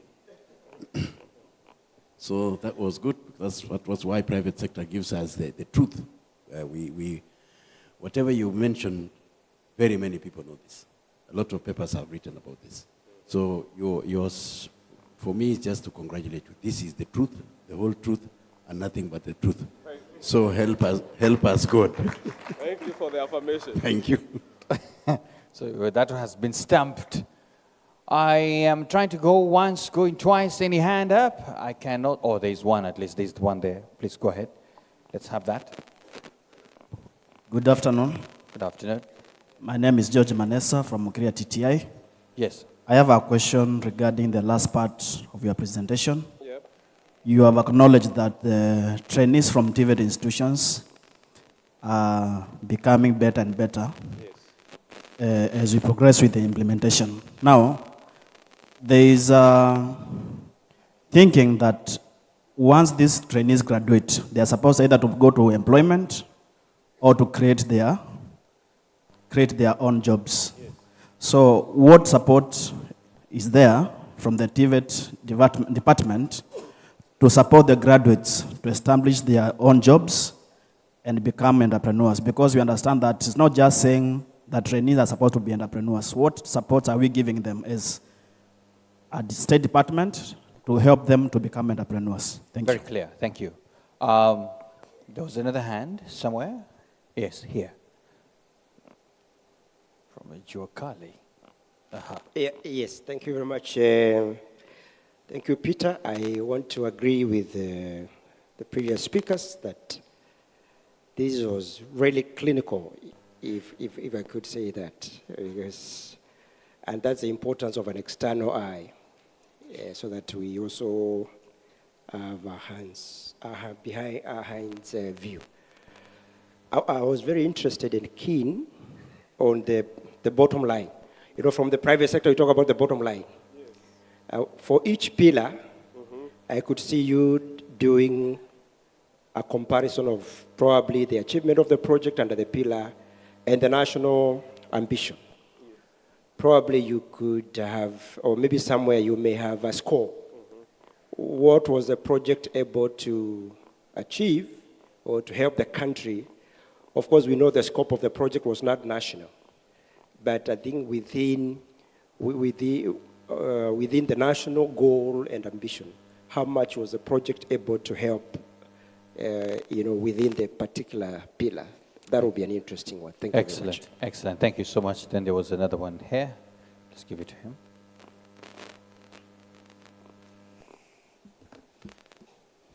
My name is Thomas Kaudia from the industry. Now, the objective of TVET is to enable the young working Kenyans really become employers or employees. Now, he has given such a wonderful presentation. And my question is, do you see a situation whereby at one time in time, there will be an equilibrium of those who are enrolling in TVET schools and those who are getting jobs is the same? Are we going to reach that point? Thank you. Right. That's a touching one. At least there's a lady. At least let me get a question from the lady. Yes, go ahead. Thank you for the opportunity. I'm Anne from Kitale National Polytechnic. Yes. Thank you so much for this presentation. I thought maybe the third quorum should have been the way forward. I am hoping that we are going to We have that. Okay, thanks. Yes. Now, on that last part, I'm a graduate of the former Kenya School of TVET, that is the KTTC then, and we were taught entrepreneurship. And yesterday, someone said that we are not very good role models for our trainers, for our trainees, because we keep to tell them to do entrepreneurship and we are not teaching them the entrepreneurship. Okay. I am thinking that there should be a way that, because if I remember right, the TVET Act says that we should all be practitioners in whatever it is that we train. And I'm thinking that part of the professional development should be to enable the trainers to get into the economic space so that I'm able to come to class and I'm able to give the student first-hand information. Okay. I may not directly do business, but I should be able to interact with the business world that is able to give me skills that makes entrepreneurship a reality to our trainees. So if there is another phase of this program, I want to propose? To propose. Yes, I get it, yes. That innovation commercialization should be part of what our institutions need. And the people to build capacity, and if so made mandatory, are the trainers. Excellent. So that we speak from experience, Yeah. not books, not what other people are saying. Excellent. I got it. Great proposal, Thank but you. I think in form of a question is whether that is in the offering, right? Yeah, we can take those. Yeah. Yeah. Sorry, I just want to do this round. Any on this side, so I'm a bit fair. There is none there. There's just two more, and then we close on that, right? So then you will have 30 seconds to answer on each. If some of them is just yes, just say yes, and then we proceed on, right? Good. So this gentleman at the back, and then this one here.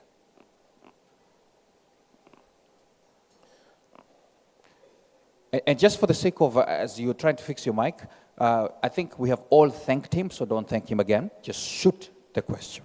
Let's go. Okay, my name is Clinton Alaba from Mawego National Polytechnic. Go ahead. My question is there any program that TVET's institution may come up with in order to help those students who have just done their Form 4 but are unable to get a chance of joining a TVET institution? Sorry, one more. That's interesting. Those students who have cleared Form 4 but are unable to join TVET institutions. That's an interesting one. I thought we already have a way through on that. Who can help? We have the government here. Everybody's here. What was your challenge? Why didn't you join? What was the challenge? Just say it. I have answers for you. We want to close this now. Like, he may not get a chance of joining a university, but he has a grade of joining a TVET institution. Yes. But due to lack of parental care or school fees. Oh, you're asking for whether there's bursaries, ways in which we can help them get in? Ah, that's another one. Okay. So who? Secretary? Secretary, do you sponsor?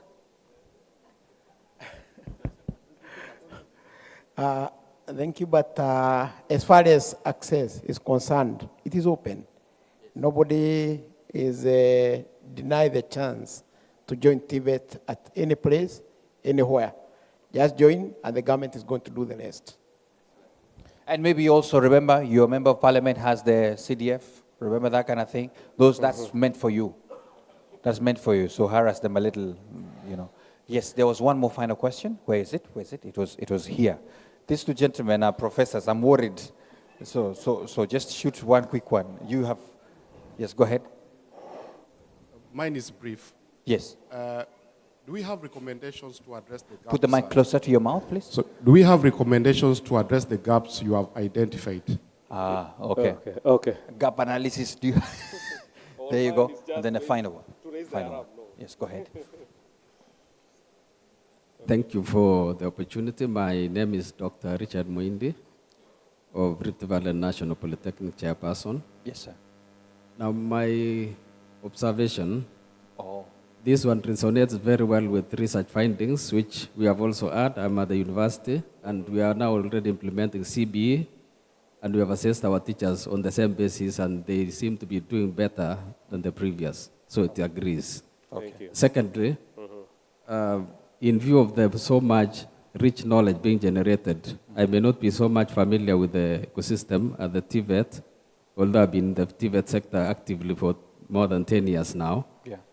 Do we have a journal, a publication for the TVET sector, and do we have a book of abstracts? I think like the for answer this has been- great, maybe they can respond so that as we build up to the next level, we develop our very robust research base. Thank you. Very good. We have a quick answer for you. Do we have? Thank you so much. We have two journals currently in Kenya. Yeah. We have the Kenya Journal of TVET, which was established by Rift Valley Technical Training Institute, I think 10 years ago. Later on, that journal was transferred to TVET Authority. So the TVET currently runs the Kenya Journal of TVET, and it's a very active one. Excellent. Then we have the one which is now run by the Rift Valley TTA again, which is called the African Journal of TVET.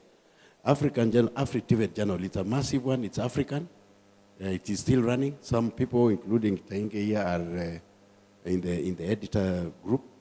So that journal is the African one. Then we have the Kenyan one, and all of them are in Kenya. One, African Journal of TVET is at RVDTI, while Kenya Journal of TVET is at TVETA. Thank you. Excellent. So visit TVETA, you have it. If you need more questions, have lunch with him. Let's go. Okay. Let me make an attempt at the questions. That's what my professor used to tell me, make an attempt, because there is no perfection. This is, there is no thought that is superior to the other. Now, on the question from, I think, Mukeria, the straight answer is our entrepreneurship ecosystem or entrepreneurship support ecosystem at TVET is non-existent. That's just the truth. And just to put context, if I have a skill by the time I graduate, and I need to turn that skill into a business, and that can take different forms, what sort of support am I receiving from the institution that I'm coming from to be able to turn that skill into an enterprise? Zero. It is umemaliza, kwaheri ya kuonana.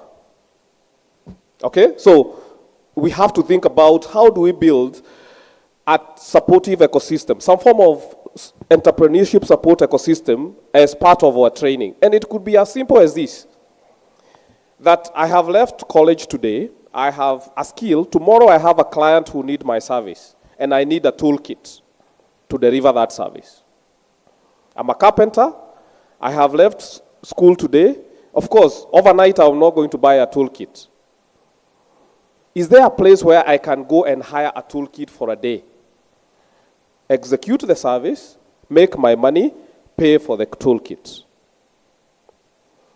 If you go to Kariobangi, you will see that I can show up with only money in Kariobangi and leave with a finished product. I'll go there, buy metal, okay? Either hire someone to weld it for me, or hire the welding equipment, hire cutting machines to do the design, then do the assembly, and by the end of the day, I take a product to my client. The same with Gekomba, with wood. I go there, I have my 5K, I'll buy the wood, get it prepared, get the joints done, get it assembled, I go home with a table. But that is very concentrated in Nairobi. Why would Nyeri Polytechnic not be the place where someone who graduated with carpentry from the same school or from welding can show up with money or with material and live with a product? Just give it a thought. What is stopping us from being those places in the places where we come from? Okay, so that is the entrepreneurship ecosystem. Quickly, Bwana Wambua, what has the program done? If you were to ask me, what is the biggest contribution that the Young Africa Works TVET program has done to the TVET sector? My top three, there are certainly more, would be one, the implementation of CBET. I would say the aspiration was there, but the resources and the structures for implementation were not well developed. The program came, worked with so many partners who are in this room today, and today we can say we have a foundation for CBET. Second, RPL. Okay? RPL, the policy was there. I think the first thing the program did was to help review, because it was already running out of date. And again, that now we have a proper structure for implementing RPL. The capacity is still not very well developed, but the framework for RPL is there. And my third one would be bringing industry into training. At least we have a demonstration effect. We have institutions that are already engaging with industry, and we have demonstrated it can be done. I think the next question is, how do we scale that and make it the practice everywhere? Those will be my top three. You know, we can differ on opinion, but if you ask me what the program has done, those will be my three top ones. Then there is the question of zero unemployment. I'm an economist. That does not exist anywhere in the world. The gentleman who asked, are we going to have a situation where all the TVET graduates are being absorbed by the labor market? That will not happen. There will always be some level of underemployment or unemployment, but you don't want to be running an economy where you have 60% of your young people being unemployed. How do we solve that? Make sure that the product that is coming from the institution meets the demand that is being asked by the employers, and make that as close as it can get. How close? We can always debate and see. If you have a 13% that some of the developed economies, you say we are doing really well, because there are still some bereze people who, even with skill, they don't want to work. So you'll never have zero unemployment. Then, final question. Okay. Final answer. Yes. Which one do I select? Do we have recommendation? Yes, I'll go to that soon.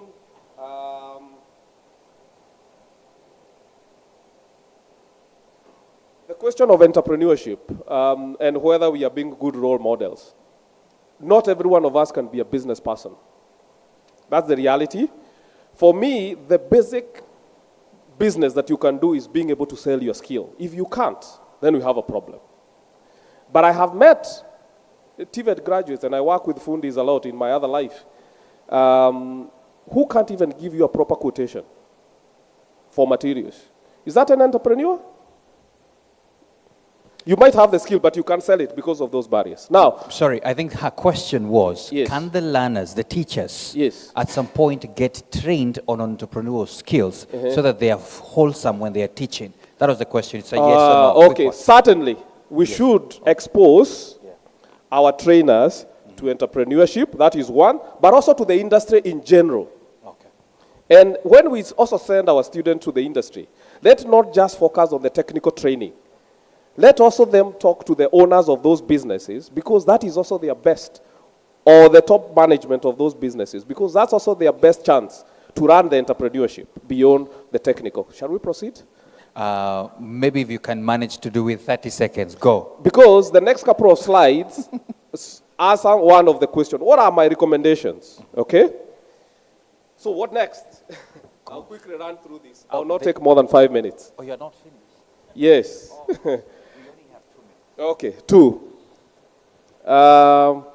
One, we need to expand RPL. It is right now in small pockets, but it can really move the bar in terms of our skill recognition and making sure that a lot of our people who have earned skills in the informal economy have a skill that they can go to and look for a job. The second thing is addressing societal perception. I will not dwell on that so much. We have already had a long conversation about it, including the marketing guys who are here.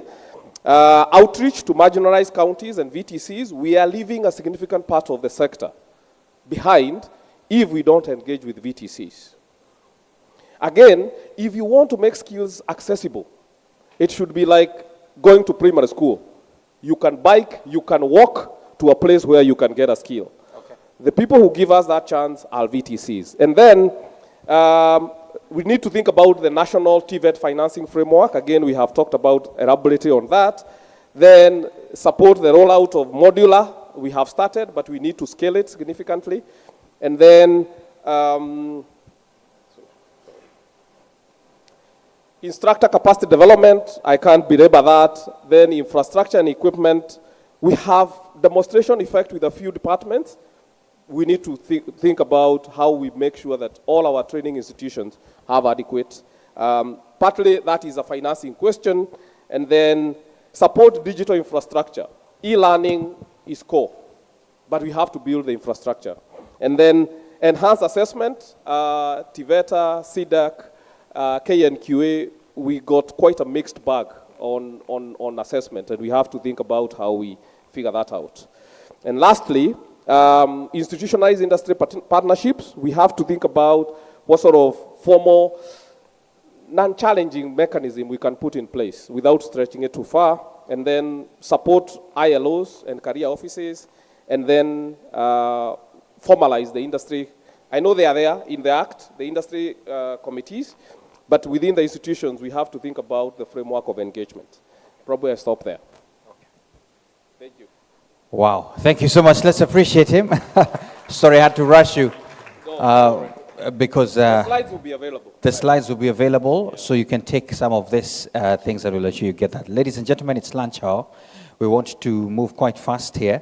And looking at time, as usual, we normally take our meals in 45 minutes. So we'll be back here at 2, right? There you go. Yes, we must. We really want to, because we have a long schedule after that. So let's go for lunch very fast. The usual, take your milk card, ensure you do that. Avoid queues as much as possible. Eat. No talking. Let's come back. There you go. So let's hurry it up and then get ourselves back there.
Some of the people are still strolling in, but we understand that. We want to close with a bang, and at this moment, we have a very nice conversation that is happening here.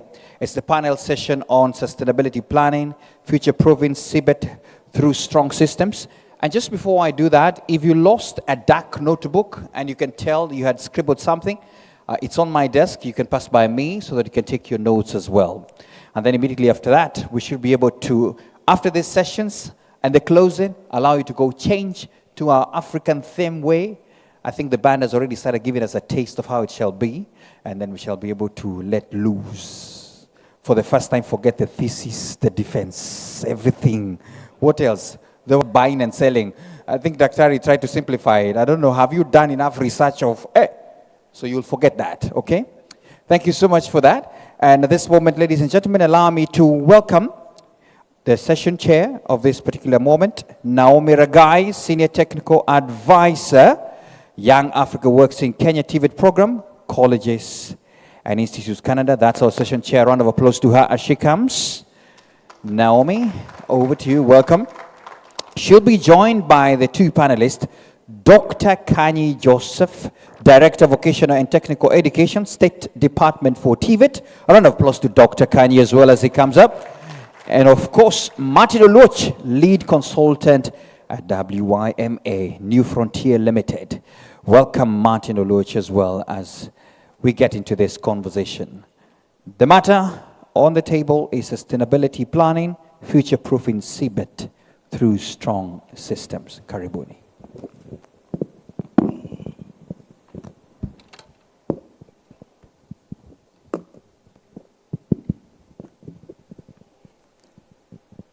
The chief guest, P.S. Esther Moria, all guests in the house, good afternoon to you.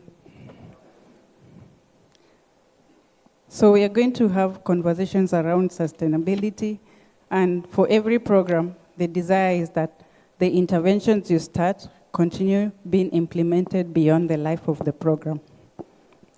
From the deliberations from the last 2 days, it's clear that our interventions as a program are structured in a way to ensure sustainability and would continue to be implemented.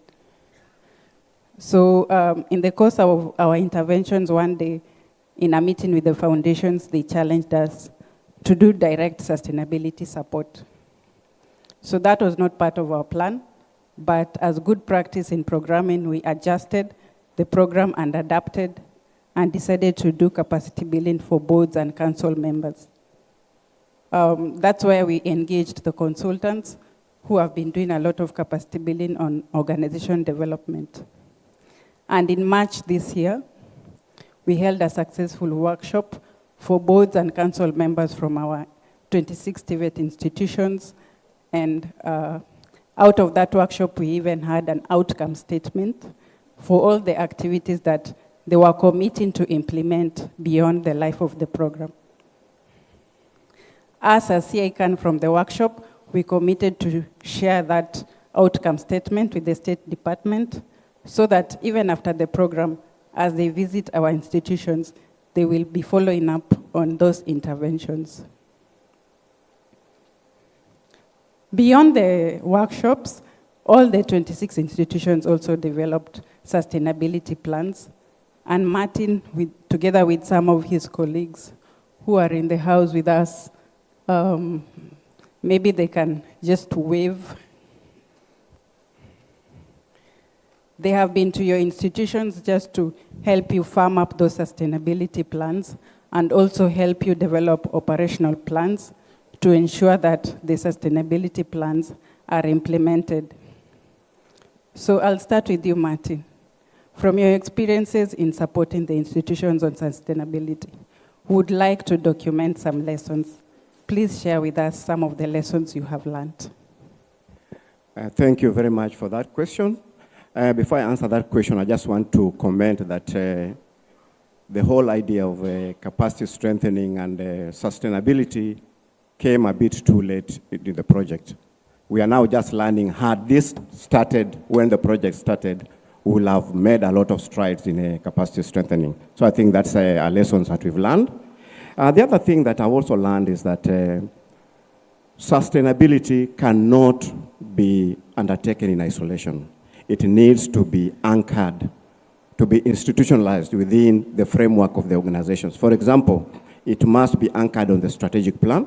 And for those organizations I've been working with, I've made it very clear that sustainability plan is not meant to be another parallel. It must be anchored on a strategic plan. It must also be part of the organizational planning. It must be planned for, it must be budgeted for, so that it can function. Number two is that sustainability is a total sum of the organizational capacity. So we must make sure that all organizational functions, be it finance, HR, procurement, M&E, all of them must be strengthened for sustainability to function properly. And more important is the governance. The councils are responsible for setting the agenda, inspiring. They must be on top of all the issues that are sustainability. Last, I just wanted to say that I've realized that being government institutions, they are more compliant to directives from government and circulars. So I was recommending that sustainability be inbuilt in the reporting, in the performance management, and in the evaluation tools from the government. Thank you very much. Thank you, Martin. Over to you, Dr. Kanya, and just picking up from there. Describe a financially sustainable TVET institution. Thank you. Thank you, Naomi. And good afternoon, colleagues in the TVET ecosystem. For last to say that a TVET institution is sustainable, such an institution is that which is able to consistently report surpluses at the end of reporting period. It is not just 1 year or 2 years. You are able to meet all your obligations, meet all implement your work plans, and do all that which you planned to do that year, and you're able to report a surplus. That is one way of looking at it. A sustainable TVET is that one which is able to pay all its bills, consistently pay its bills across the year without having to struggle with mainly internally generated resources. So those colleges that are able to generate resources internally are not necessarily having to depend on external support, either donor support or any other support. You are able to generate revenue and to be able to fund your activities consistently. To me, that is one of the colleges that I would say they are sustainable. And of course, the other way is to look at that college that is able to generate revenue, that is able to sustain its operations. I think it's all encompassing, as I have said in my previous 2 points. Those are some of examples of the TVETs that we can say are sustainable. Thank you. Thank you, Dr. Kanyi. So to our institutions, you have the key characteristics. The challenge is to look within you and find out how many of them are you ticking, and what are you going to do to work towards those ones that you're not ticking. Over to you, Martin. Low-hanging fruits in terms of financial sustainability. Thank you. When we were working with the facilities, one of the questions we discussed is that what are some of the things we can do in the short term, those things that are easy? A number of them came up, and I'm just going to run you through them. The first one is we already have resources. We need to have some financial discipline so that we use the existing resources, the budgets that we have, efficiently before we even think of bringing new other resources. The other thing was a number of you are running IGS which have not been optimized. We need to develop business cases for all these IGS. Can we develop business plans so that we maximize their output? There's now a big demand for short courses. These facilities can organize these short courses, and when I was discussing them, short courses like hairdressing, driving, computer are now very popular. And people don't want to come to institutions and stay there for a year. So that's another opportunity. The other thing that I also found out is that a lot of your facilities have excess capacity, facilities. For example, you have buses, you have halls, you have farms, you have workshop facilities. You can use these facilities to make some money. The other thing that also came up is that you have received a lot of facilities from this project and other projects. Is there a way that apart from training, we can also use these machines for enterprise? Then the other thing is that we still need to engage our development partners. Can we develop our capacity for writing proposals so that we map development partners who are still interested in TVET so that we can write proposals, we get money? Thank you. Thank you, Martin.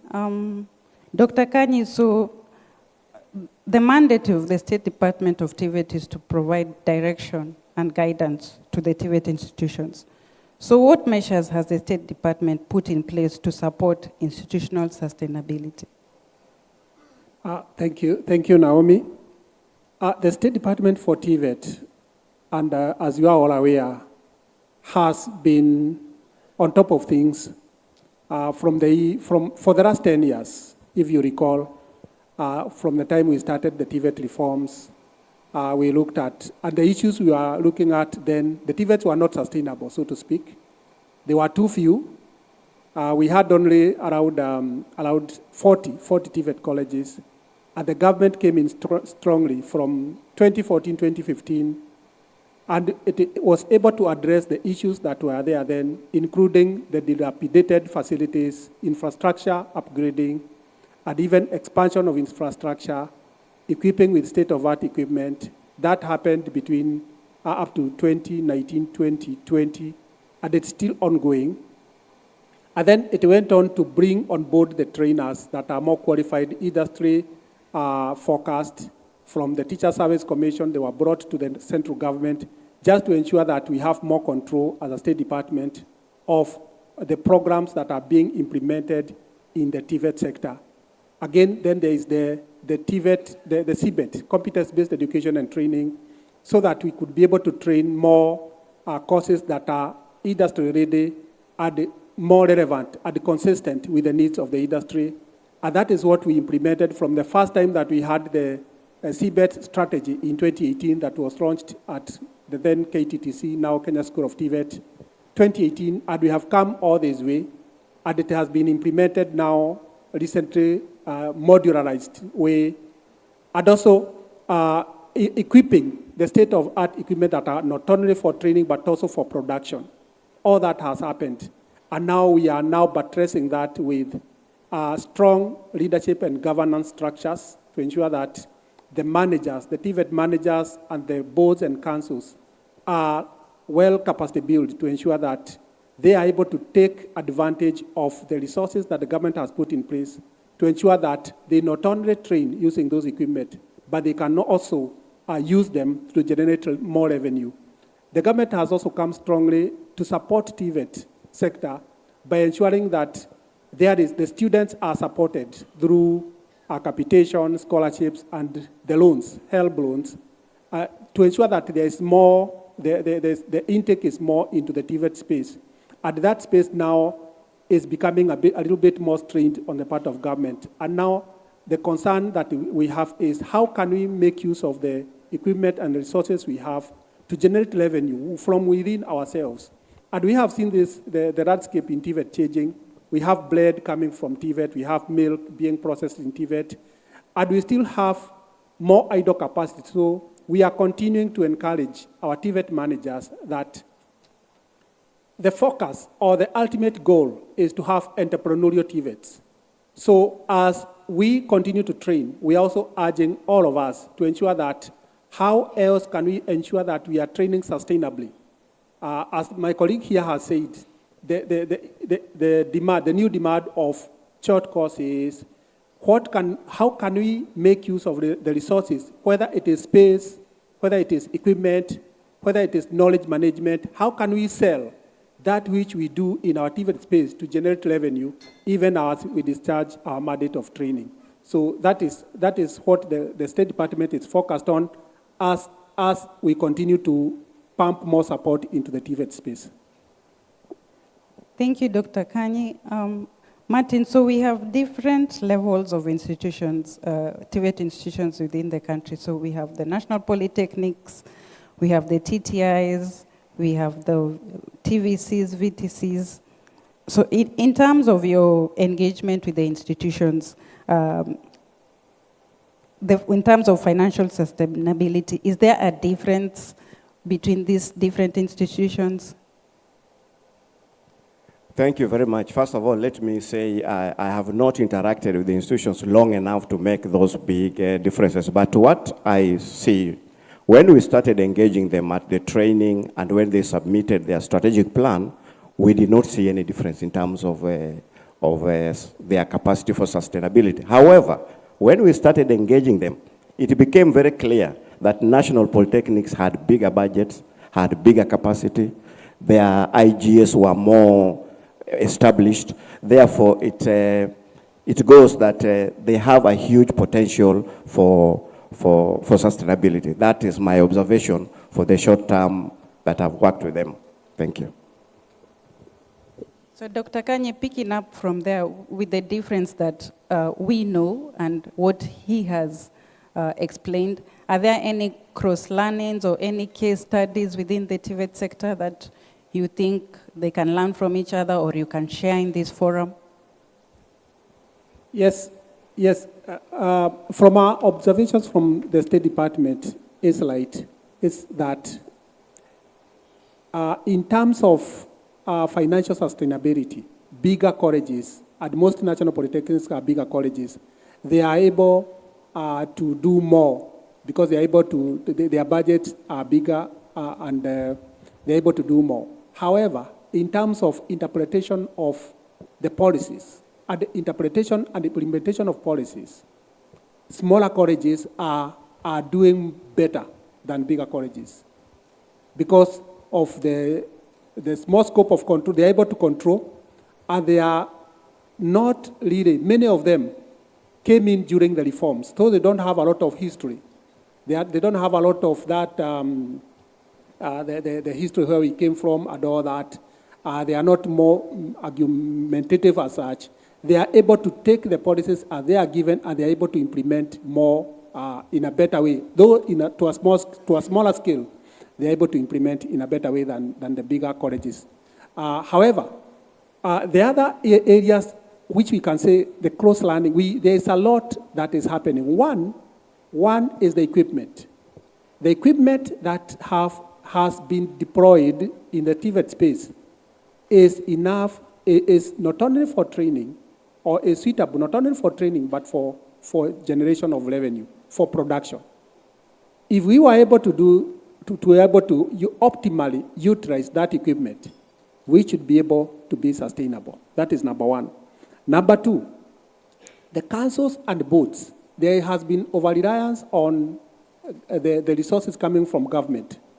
And now we are calling upon the councils and boards to, whenever those agendas are presented to them, they should look at where is the revenue coming from, where are we expecting revenue from, and we want to see more and more focus and reliance on internally generated revenue as opposed to externally generated or to the government support and other support.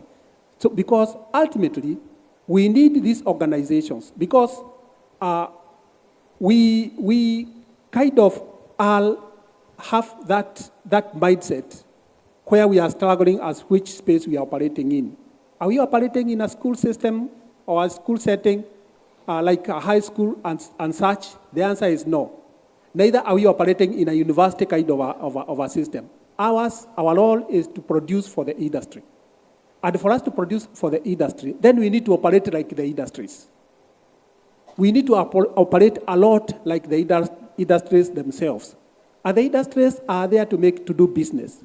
So even in the TVET sector, we are supposed to, as we train, we are doing business. We are doing business. We are ensuring that we improve on efficiencies where we are taking care of the resources we have to ensure that we have systems, we are efficient, and we are interacting with the industry, and that which can be able to be produced internally. Because when you have equipment, then you are able to produce as you train. Anything that you require to procure, and it can be produced internally using the equipment you already have, using the HR, the expertise, the engineers, and the students you already have. It can be able to, you can be able to see, the students can be able to see now the real nature of production and entrepreneurship, and they will easily be able to not only be able to go seamlessly to the industry, but we are going to develop sustainable TVETs. So the thinking, the mindset, a lot of it is now psychological. It's our mindset that whatever we have, how can we utilize it to generate revenue, to do business, to do production as we continue to train. Thank you, Dr. Kanye, and you just make me smile because you were not in the room when we were doing the applied research intervention.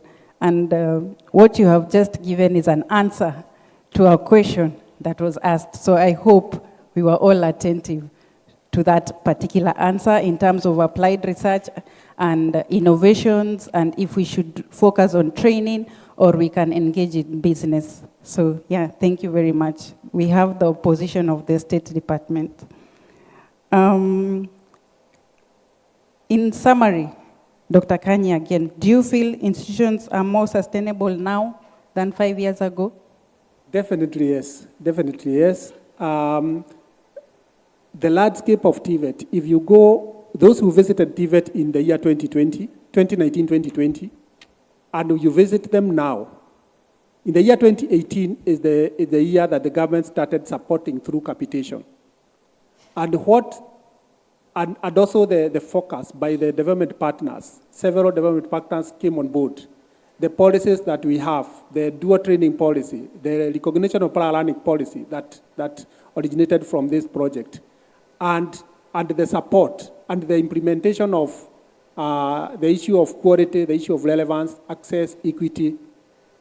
TVET sector in Kenya are more sustainable than they were 5 years ago. That's a ray of hope. But there is a risk. The risk is the risk of sliding back to where we came from. That is still real. Is a real risk of sliding back to the old way of doing things. We need to sustain this momentum.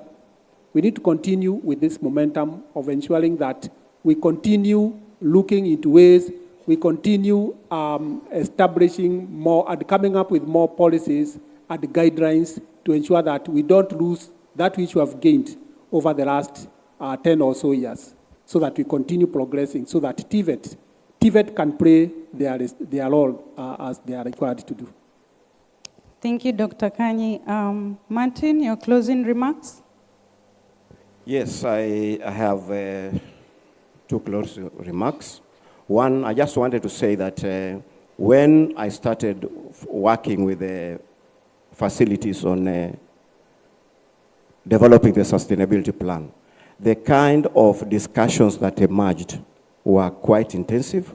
In fact, some of the council members, I remember Dr. Dongo, the council member in Kitale National Polytechnic, told me, I thought I understood sustainability, but the kind of discussions we are having here makes me wonder if I really understand sustainability.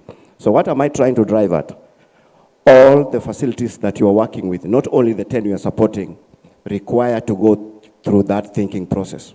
So I am recommending that we find a way to make sure that all the 25 develop that sustainability plan. In fact, what I find very useful, it is the discussion around that plan than the document itself. Number two, the other thing that also came up is that where is our trainers in all these discussions? The trainer doesn't seem to be anywhere. I'm happy in this meeting I saw trainers.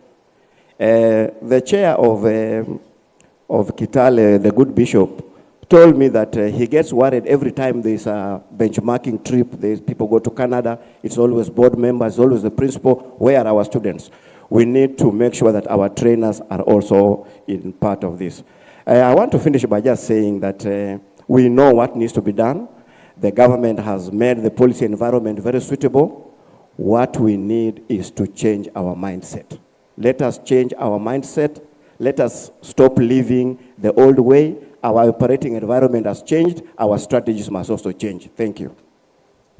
Thank you, Martin. So Martin is challenging us that we say that TVET is, the mindset about TVET is external to us within the community, but he's challenging us also in terms of sustainability. Mindset also has to change internally within our institutions. Thank you. Dr. Kanyi, closing remarks. Yeah, thank you. Thank you, Naomi. My closing remark is the journey that we have been doing over the last, can say 10 years, from the time of reforms, TVET reforms, and recently we celebrated 100 years of TVET. What we need to achieve is to reach the level of saying we have reached the level of having entrepreneurial TVETs. Entrepreneurial TVETs are those that will be playing a role in the industrialization journey of this country. We need to see more factories in schools, factories in colleges. We need to see many, many more factories in colleges. We need to see more colleges being key employers. And the employed in those colleges will not be the trainers. People who report to work in our TVET colleges to come and produce for production work. Yeah, key employers. And those industries are those industries that are forming part of training. They are supporting training as you generate revenue. You are supporting training as you generate revenue, and that is what I can call an entrepreneurial TVET, and that is where I think should be our goal. Thank you. Thank you, Dr. Kanyi. Thank you, audience, for listening in. I'll close this session by sharing 3 key things. So first, the outcome statement that I mentioned. I know the institutions don't have a copy. We have the copies that we shared with the State Department, and we have copies for each of your institutions. So we'll ensure that each of you get that copy together with the report for this workshop, because we know there's a lot of knowledge that has been shared in this workshop that you need to carry on. Number 2, and in relation to information, this program has a lot of depth in terms of knowledge, reports, information, research. Dr. Wanyeki just mentioned, if we can make them available. So within the next 3 months, that is what we are going to work on with the leadership of our operations manager, and figure out how we are going to make this available on open source for use for the growth of the TVET sector. So all the documentation that we have been able to develop from this program will be available to you and to others in the sector. And then lastly, I'd like to say the program has laid a foundation. We have shown that with concerted efforts, it is possible. Let us all continue to grow TVET within the country, and may you continue this legacy. May TVET in Kenya grow. Thank you.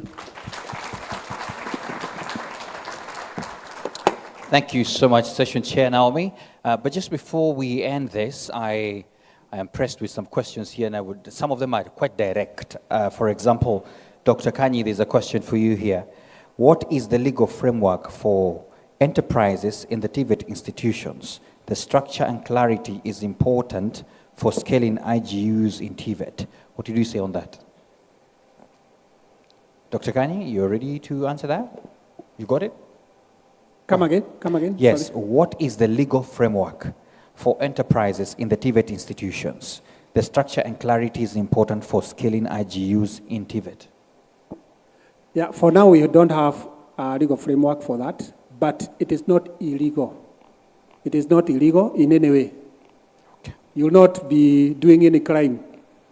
So nobody will come after you because of ensuring that you are starting off enterprises to support training or for your sustainability as you support training.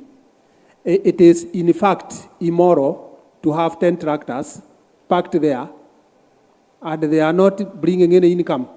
That is immoral.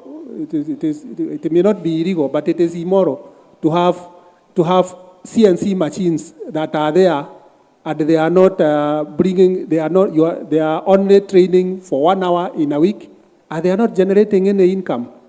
So I think we need to say, to do that is that which is morally right, and ensure that we are utilizing anything, whether it is the space or the equipment or the personnel we have, to train and to generate revenue for our colleges. Excellent. Thank you so much. And to you, Martin, there's a quick question here. What are some of the best practices, sustainability best practices across the TVET benchmarks across the globe? I know that can be a thesis, but I don't know what you will do in a few seconds. I really cannot answer that. I know. Most of you went to Canada. I wanted to hear what you saw in Canada. Most of you went to Canada. I'm sure you must have seen best practices. And some of you told me, when I came to your institutions, you told me great things about what you saw in Canada. Thank you. Thank you so much. I think the response is good. Please, talk well. You might go to Canada too. Let's appreciate my panelists and session chair as well. And at this moment, if you don't mind, please pose for a picture for the sake of the record right here at the stage. The camera person is going to take a very quick picture of you, and then we are set. Excellent, excellent.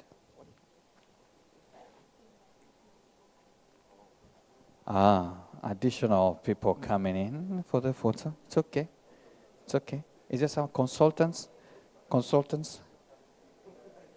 Let's walk consultatively very fast. Excellent. Yes, there you go. Lovely, lovely, lovely. Yeah.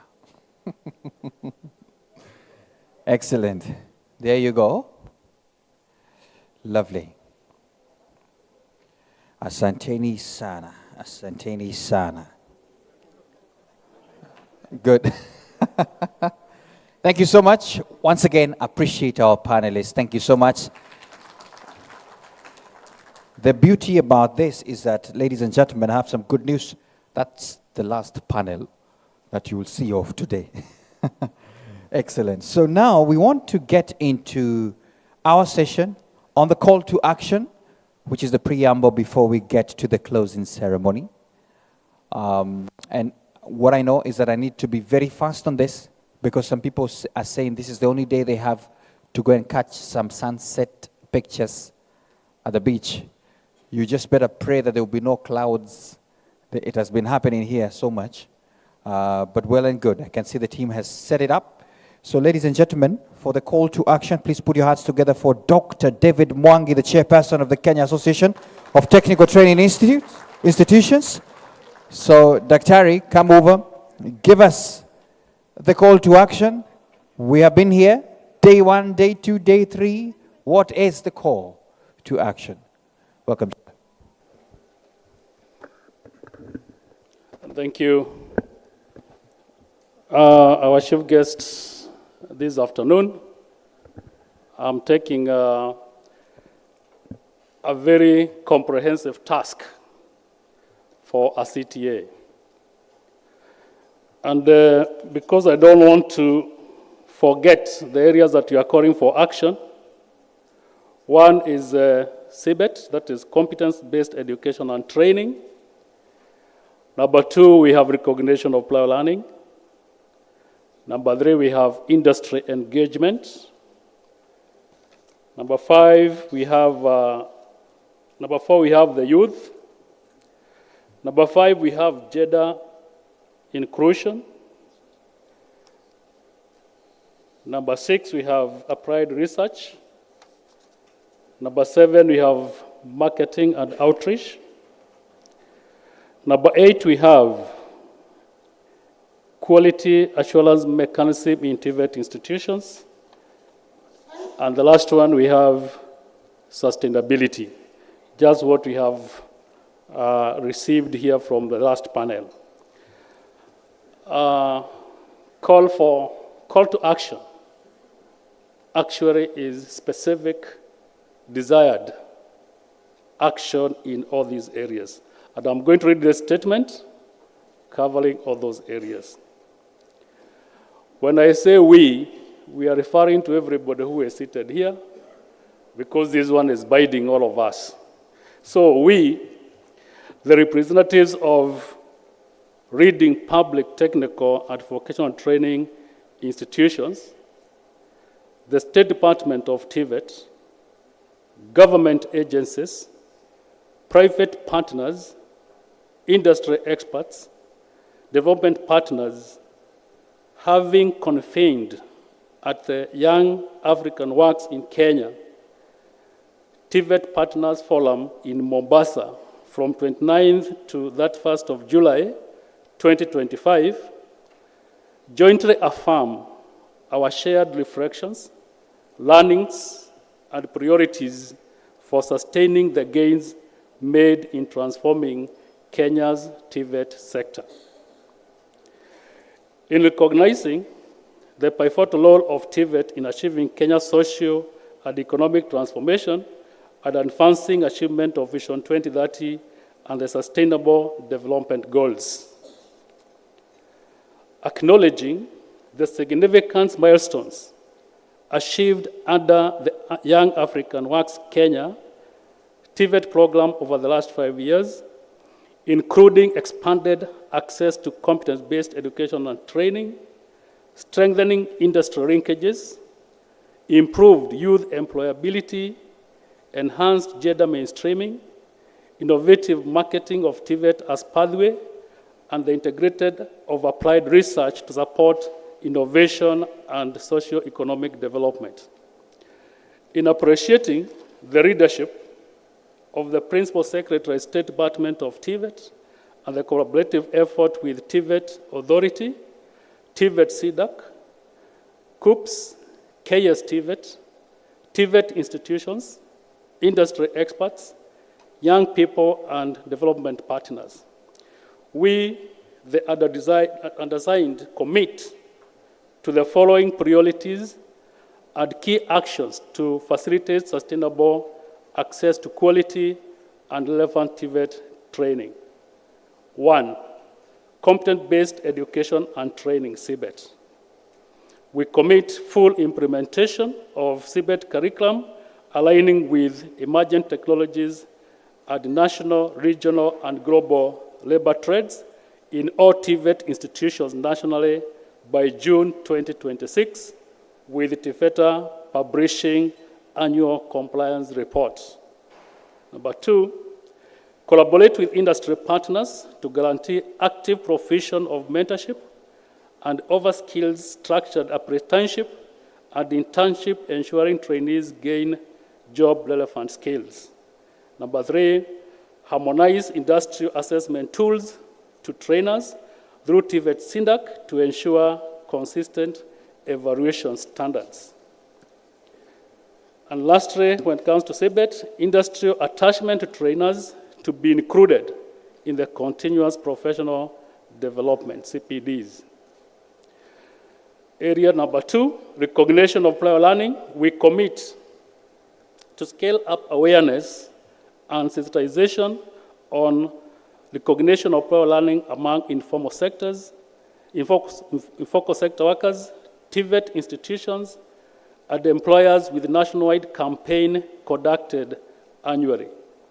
Number 2, integrate industry-based assessment for LPL by engaging labor market actors as assessors to strengthen institutional industrial linkages. And lastly, in this area, develop robust review and quality assurance mechanism. Number 3, the areas of industry, we commit to implement dual training alongside TVET institutions to harmonize skills delivery. The industry to create structured transition pathways that move beyond traditional attachments to mentorship and job placement. Industry to encourage collaboration with local industries at TVET institutions for shared use and servicing of equipment. Recognize and reward institutions with strong industry engagement through TVETA quality assurance mechanism. And lastly, institutionalize dual training models by aligning curriculum and practical training with real-time industry needs. The other area is the youth, who are seated with us this afternoon and the whole of this session. Integrate youth-centered design on marketing outreach program development, among others, including leveraging technology advancement for feedback loops. And number 2, support youth voices, structured entrepreneurship models, and innovation.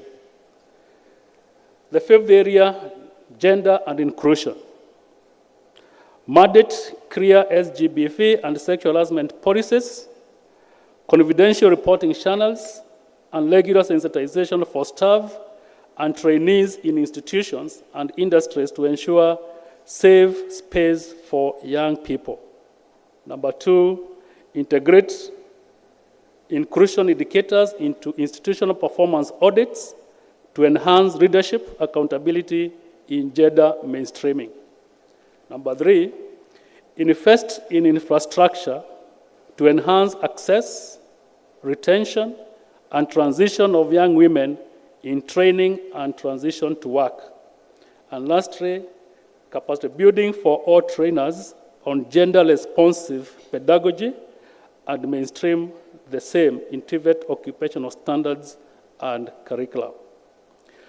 In the 6th area, applied research, foster collaboration and applied research and joint innovation between institutions and the industry. Number 2, establish technology and innovation support centers within TVET institutions in partnership with Kenya Industry Property Institute, KIPI, to guide patenting and intellectual property processes. Number 3, establish and maintain up-to-date online repositories on institutional websites to archive applied research and innovation output for feasibility. Number 4, capacity build trainers on applied research, protection, and commercialization. And lastly, in that area, during the strategic plan development, budget allocation of 2%, the total budget to applied research. In the 7th area, marketing and outreach, support allocation of marketing resources towards youth-focused digital campaigns, including the use of innovative marketing and outreach mechanism.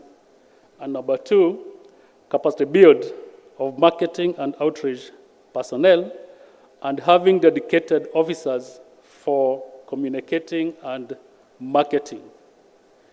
The 8th area, enhance quality assurance mechanism at TVET institution.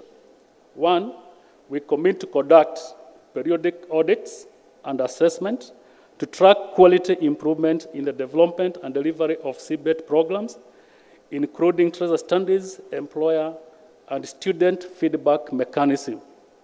Number 2, develop mechanism to track key performance indicators in the strategic plan with clear responsibilities and timelines at institutional level on CBET delivery. Number 3, we commit to strengthen of TVET county electors to support implementation of CBET and their TVET program.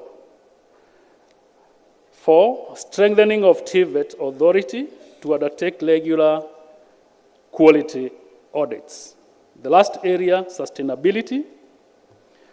1, support policy reforms that enable institutions to diversify revenue streams. You have talked about IGA for long here. Number 2, adopt national guidelines for income-generating activities aligned with institutional mandates and governance standards. And lastly, ensure adequate financial oversight, accountability, and the investment of internally generated income in training, quality, and innovation. Call for action. Once again, all of us, I'm leading on behalf. We, the assigned call upon government agencies, TVET institutions, industry partners, development partners, and young people to act with urgency and coordination to sustain and scale the gains under competence-based education and training and broader TVET reform. This collective effort must be anchored in collaboration, innovation, and shared accountability to position TVET as a clear education and career pathway for Kenyans youth.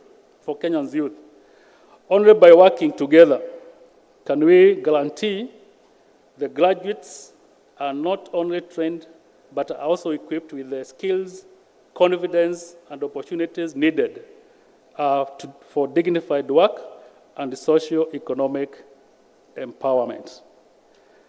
So, ladies and gentlemen, all the logos for the people seated here are supposed to be appended, this one, and then we have our Principal Secretary, Dr. Moria, endorsing and signing this as a way forward now that we are coming to the end of Young African Works.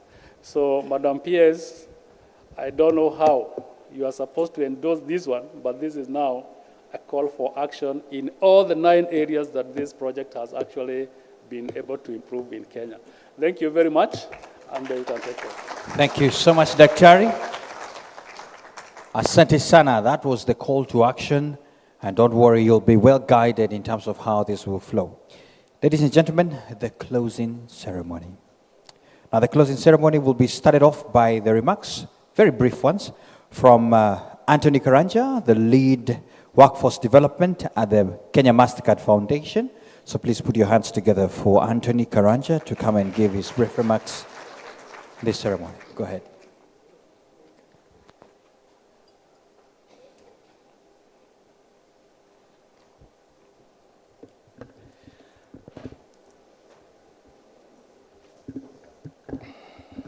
Madam PS, all protocols observed. Good afternoon. Good afternoon. I stand here a bit nostalgic. The last 3 days has been immense, haven't it? Hasn't it been immense? But I think it's been a culmination of the last 5 years and the amazing work that each and every one of you has been able to do to get us to this point. Please, a round of applause to yourselves. However, allow me to just mention and highlight a couple of key people I'd like to appreciate. Madam PS, from the foundation, we are grateful. Thank you for your leadership. Thank you for your steer. Thank you for your visionaries in regards to this sector. You have steered this in a way that has brought us to where we are today. Asante, asante sana. A round of applause to Madam PS. But I'd also like to acknowledge our former PS and the work and the immense work that he did to steer this space, the vision that he had that had allowed others to build up on this and to bring us to this point. Receive your flowers, sir. Thank you. To the sagas in the room, TVET, thank you very much. Thank you for the good work that you have done, allowing to steer, offer counsel and oversight, and allow us all to be a part of this ecosystem. Asante sana. TVET SIDAC, asante. Thank you. Today we have over 1,000 courses approved and accredited. We have structures, systems in place to enable more young people take labor market-driven courses. Thank you very much. Coops. Are we in the room? I saw her somewhere, right? Thank you very much, right? We are grateful for the support that you continue to give in terms of placing our young people, not only within the universities, but within the TVETs. Thank you for the guidance and the frameworks that you continue to put. Receive your flowers wherever you are. Kenya School of TVET. Dr. Tano and team, Asanteni sana. I think when you began this journey, thinking about how we'll support the facilitators, training and all, it was a distant dream. But today, 14,000 facilitators have been trained. We are seeing the accolades that you're getting across the continent. Universities are coming to seek your support in training their facilitators. Thank you very much for being steadfast and for doing a noble job in terms of enabling our facilitators to be well equipped. Asante. To the principals in the room, you here seated right there, asante, both at the National Polytechnics, at the TTIs, the VTCs, thank you very much for being a part of this program the last couple of years, for going out of your way. At times we were coming and finding you in the outreaches, going to the villages to mobilize the young people. Thank you for leading your staff and ensuring that young people have a safe, conducive environment to learn and to thrive. Asanteni sana. To our board of management, thank you. I can't emphasize enough how your leadership has ensured that we have the right kind of policies, the right kind of frameworks that will allow our young people to not only be safe, and you could hear a lot of them speaking, that the TVET spaces are safe, that I can have a place where I can leave my child for the young women who are coming to the space. For the longest time, TVET has been, quote unquote, male dominated, but we're seeing young women being able to come in and are feeling safe, heard, and are given an opportunity to learn and to thrive. Asanteni sana. I'd like to give a special shout out to our ILOs, our staff members within the TVETs who continue to work tirelessly to ensure that our young people not only learn, but can be able to transition into the workplace. Thank you. To our industry partners, our ISCs, thank you. I know it's not your work to train, but you have come in and you are willing to sit in hours in meetings. You're willing to help us look at courses to support the young people, willing to mentor. Thank you for some of you being fathers to our daughters and ensuring that they are well, safe, protected. There's dignity in our workplaces. Thank you for giving 3 days of your time. You could have been out there looking at your bottom line, your profits, but you're here to ensure that our TVETs are working, and not just working, but working well. Thank you very much. To our partner, CICAN, we are grateful. I think it's been an amazing journey the last couple of years. I know long nights at times, Moritz and team, but I think it's been a culmination of a vision. It's been a culmination of opportunity, but also a culmination of your steer and hard work, both together with the team in Ottawa, but the Kenyan team, Naomi, but also Mr. Agre. Asante sana. I know you transitioned, but asante sana. But I think my most important people, my VVIPs, the young people, thank you very much. From the lady from Narok to the gentleman Calvin from Bondo, we are grateful that you believed that TVET is the way in a space that very many community members, our parents, ourselves, some of your friends believe that TVET is not a pathway, but you stuck to it. Some of you are doing immense work.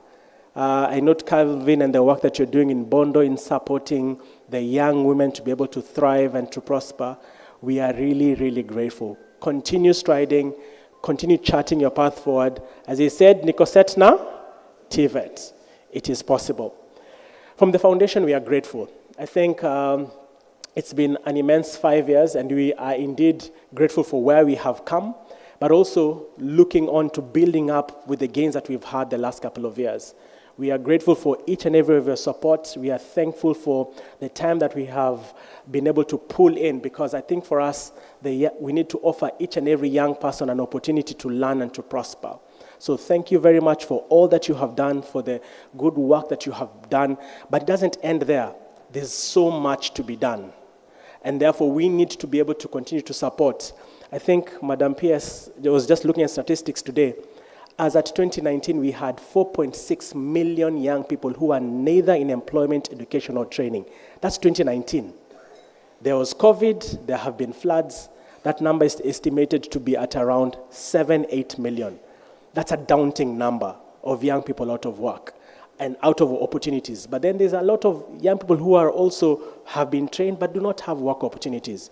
We need to continue to come together to support these young people, to see how we can be able to enable our TVETs to work, not only for ourselves that we'll have a job, but even for the young people who are out there who need opportunities. So let's continue to collaborate, let's continue to work, let's continue to roll up our sleeves and make TVET work. From the foundation, we are grateful. Asanteni sana. A round of applause to each and every one of yourselves. Thank you. Thank you very much, Anthony. Thank you for those remarks. And maybe at this moment, because we had a 7-course lunch, please allow me to invite you all to stand. But as we do that, stretch. Oh, you should have stood by now. Please stand and then stretch and then remain standing and then put your hands together as we invite our chief guest, Dr. Esther Thara, Principal Secretary, State Department of TVET. A round of applause to her as she comes to give us the keynote address for the closing ceremony. Welcome, Dr. Chari.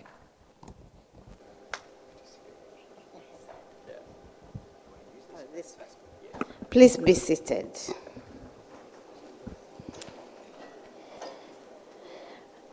I do agree with my predecessors in speaking that this has been tremendous.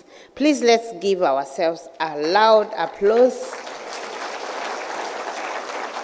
because I have been around long enough to know that symposiums or workshops like this one start nicely on day 1, a bit nicely on day 2. By day 3, people have found, people like Wanyeki who have never been to Mombasa. Hapo nimekuonea Wanyeki, lakini sasa unajua wewe Murundi Nairobi mkafanye kazi. We'll have gone to other places, but we are all full house, apart from people like me who will keep on being thrown out by these people, go to this meeting, go to this, go to that. But really, like I said yesterday, my heart was right here. Because what we have been talking about here is really what is in the center of my existence right now. So I want to thank all of us. I want to thank CICAN for this organization. Thank you very much, my brother Morris and your team for this. I don't even know how you picked, I don't know how you picked who was coming here, at least from the department. I come here, I find all manner of people. I don't know how you picked them, but whatever you used, thank you very much for having us here. And I want to say that please, at least from the government perspective, we would want to plead with all of us that what we have been going on with through the last 3 days, let it just not be in some paper, let it not just be somewhere in our brains, but can we think of what we can do with it? The government that my president is running right now is about implementation. And those who were with me recently at Eldoret, when we met the CEOs of various organizations, I don't know who, when Hobbs had called a meeting there of his level of government, the single word that I remember coming out of that meeting with is, please, can we start can we be about implementing the things that we have in our hands too? One of the big areas in which the developed world beats us is because they do what they agree they'll do, or what they plan and decide to do. They do it. They implement. So please, I hope each and every one of us has noted what is about you, and you are going to do something big about it. Let us not just go home and be happy that we were in Mombasa and in a big hotel like this one. It has been nice.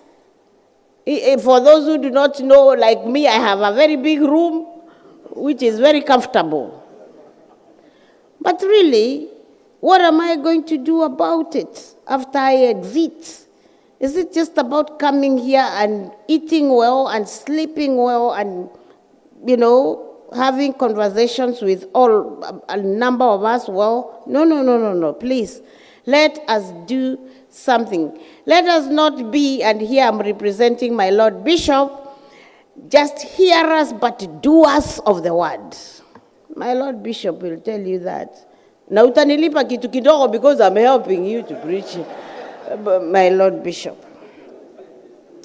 So, ladies and gentlemen, hereafter, we are going to ensure that what we train is absolutely competence-based.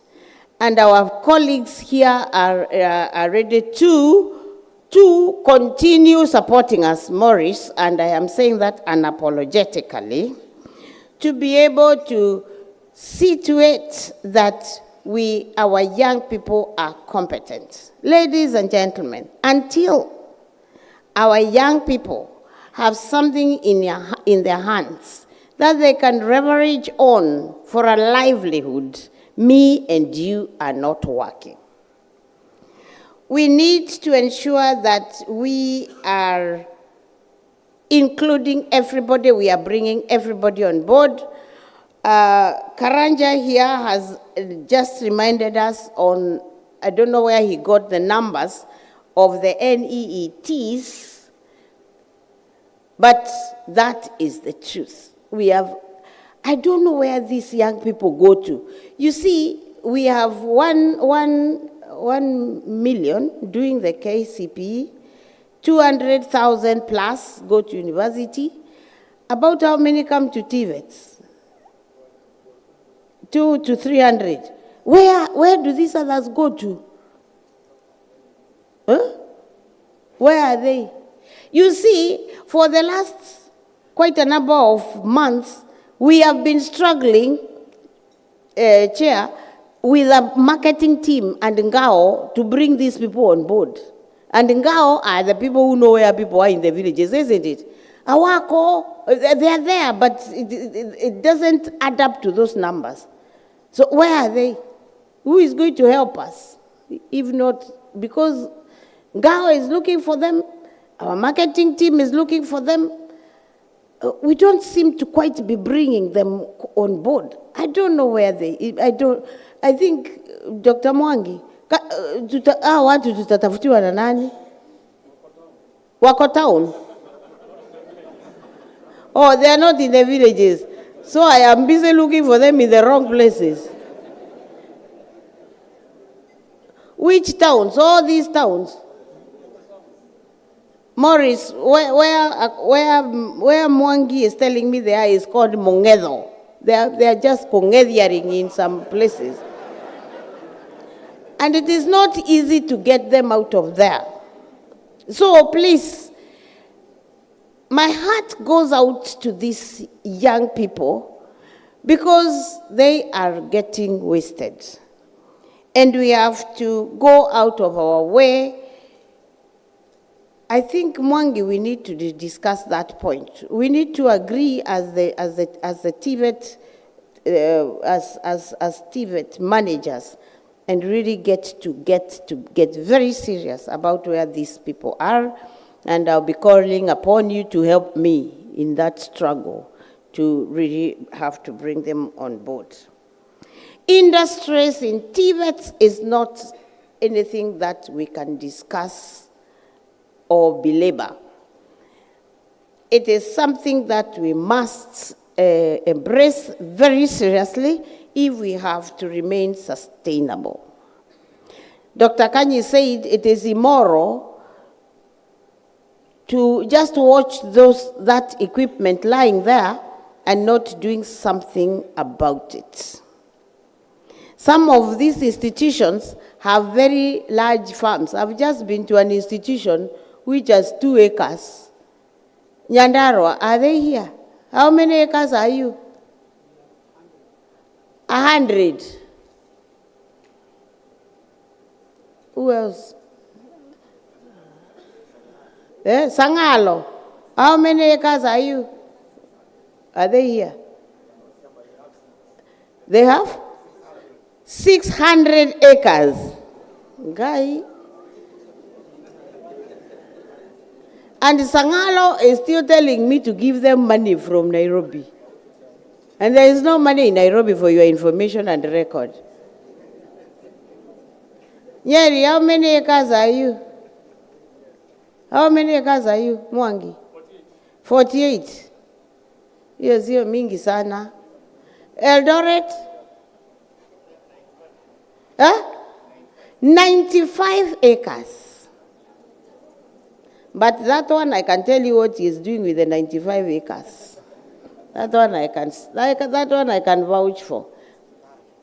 Kitale? 80. And you are laughing because you know.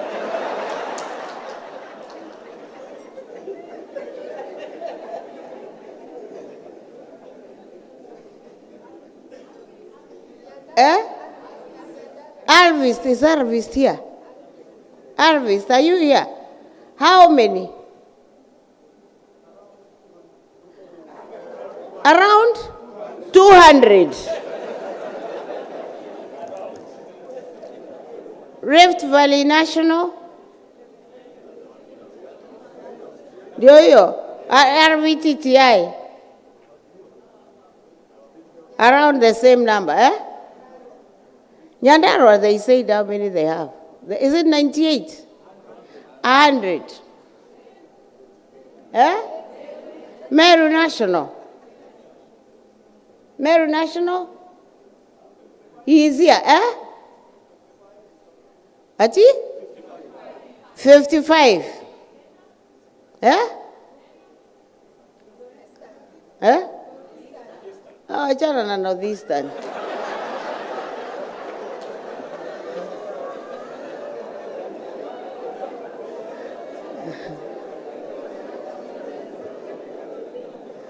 You know, now if we talk about Northeastern, we are going to start addressing other variables. Then we'll be here the whole day.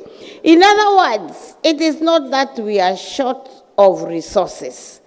What we are short of is what? Ideas. Why? Why are we short of ideas? Why? Is it ideas we are short of? What are we short of? Commitment. Yes.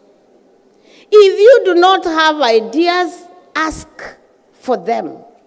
Ask, consult, check. If I do not have an idea, Jao here has the idea, Kanyi here has the idea, Donna here has the idea, and we are together every single day. Every single morning we are together. So I will get the ideas from here.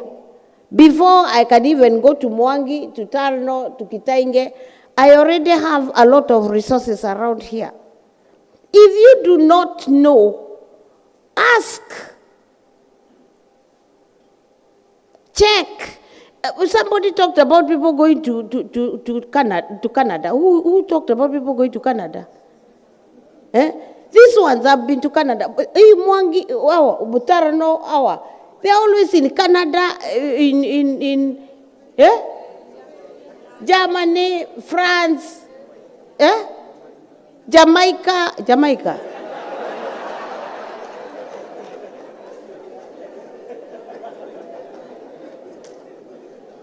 Then why don't you know? What do you bring back from God knows where you go?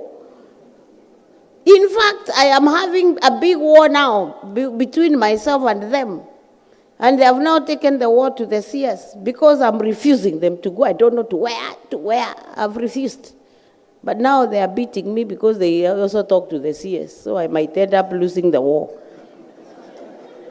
But even if I do, the thing is, when you go there, then come back with the ideas and we implement them.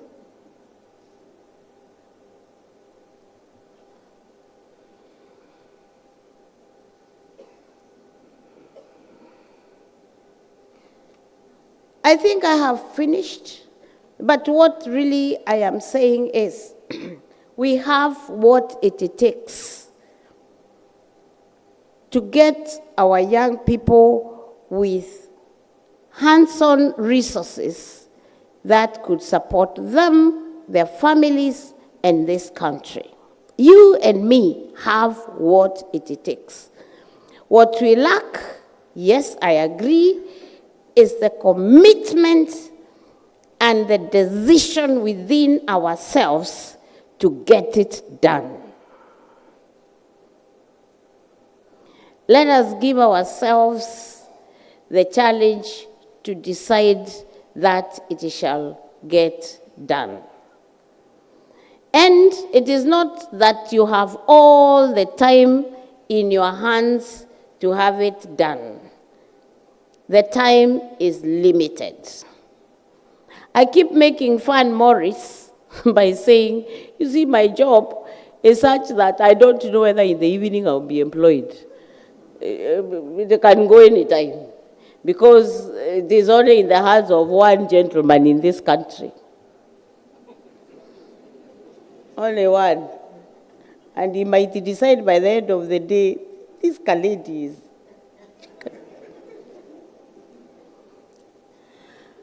But for here now, as we are standing here, as we stand here, I am employed, I have a job. And I am going to do everything possible with it and ensure that at least one young person, one life of one person is changed. I just got a report from one of my staff called Mary Koigi that some young people we were training at Kibra TVC have now transitioned to EBZ to get as employees of EBZ. After training them for 8 weeks, that's the language I want to hear. And she told me the other 20, those were 20, the other 15, because the 35 are being interviewed, and the others being interviewed at Karen School for the Deaf, because we were also training them under the same program. That's all I want to hear. At least let us make a difference for a life of 2 people in your life, if not 5. Make a difference. As for me, I want to commit, and I want to ask my Lord Bishop sitting here to continue praying for us, so that we can make that difference. Because let me tell you, whether you like it or not, at the end of the day, we shall be held accountable. All these things that Mwangi has read for us here, Karanja, I don't know who, we know them. They are just academizing them for us. So that Mwangi brings me a document to sign. Then, what will we do with that document? Just pick one thing that you will run with and get it done, and may you be remembered for it. May God bless you. Thank you so much, Madam PS. Let's appreciate that with a standing ovation. Thank you so much for those remarks. Much appreciated. Oh my goodness. You may take your seats. Her passion is unmatchable. That's for me. That's my take there. And really the care of the young people in this country. And ladies and gentlemen, that almost marks our end of the remarks, but we must thank the people. So there's a vote of thanks. And I want to request very fast Naomi Ragai, Senior Technical Advisor, Young Africa Works in Kenya, to kindly come and give the vote of thanks as the last activity of this afternoon. Welcome, Naomi.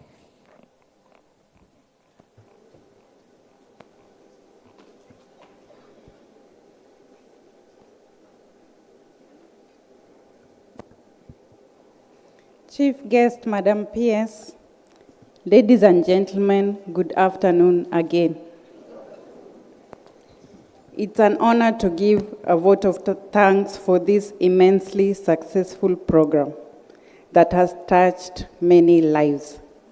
Most of the recognition has been done by the foundation, but I will reiterate on behalf of CICAN. First and foremost, to our gracious partner, the foundation. Your financial support to date has directly supported 90,000 young people and over 17,000 trainers.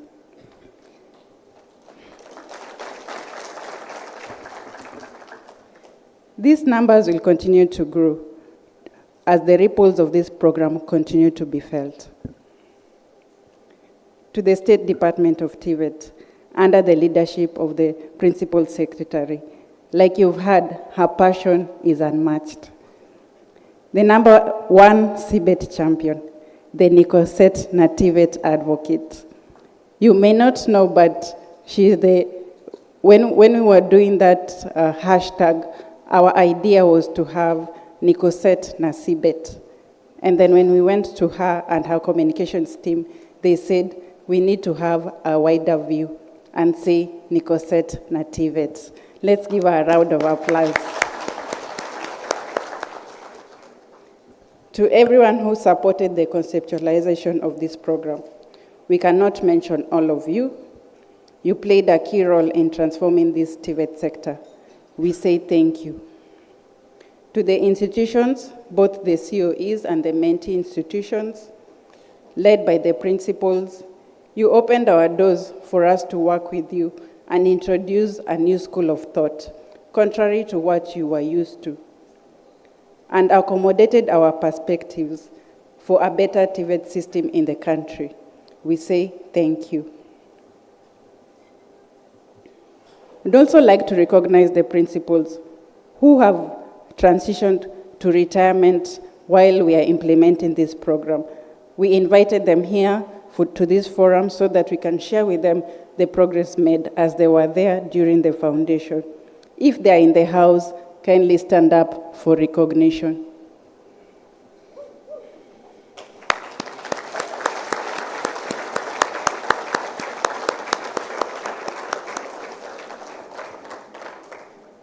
To the TVET Authority, with your support, we have launched 138 accredited courses, and I repeat, accredited courses, harmonized occupational standards, and done various researches to support the program.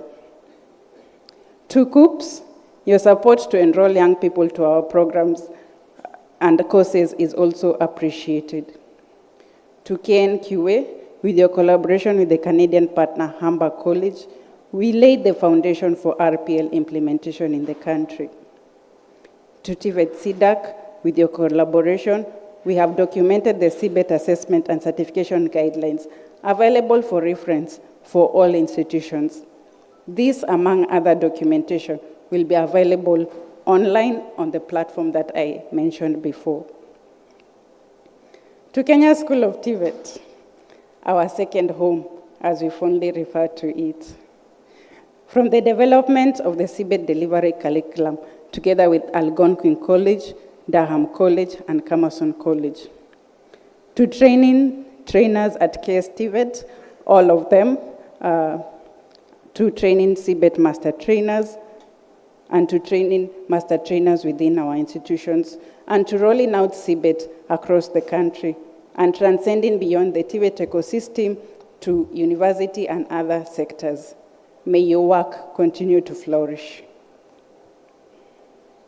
To CAP Youth Empowerment, who are not able to join us, for your collaboration to mainstream life skills in training and making the content available digitally through the Kenya School of TVET Learning Management System.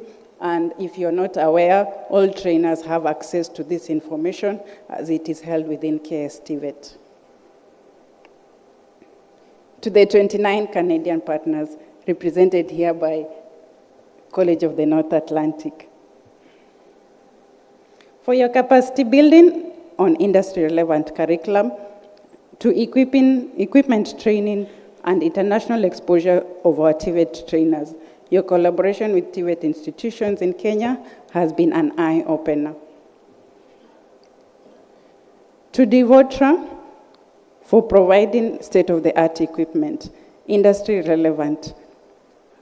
This has changed the outlook of training institutions, 24 of them within the country. To our industry partners, thank you for coming to this event and all other events.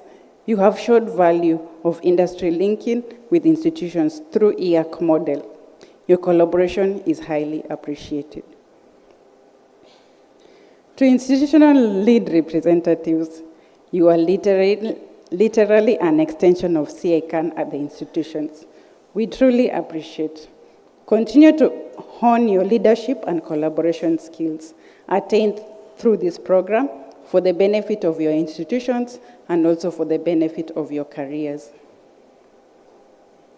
To our service providers and consultants, we can't name all of you. You made our daily operations possible, and for that, we are grateful. And lastly, to the A team, the Young Africa Works in Kenya TVET program staff. You saw them when my supervisor, Moritz, was giving his speech. Because of their passion and their ability to transcend beyond limits, CICAN delivered this transformative program. The CICAN management and I are proud of you and the work you have done.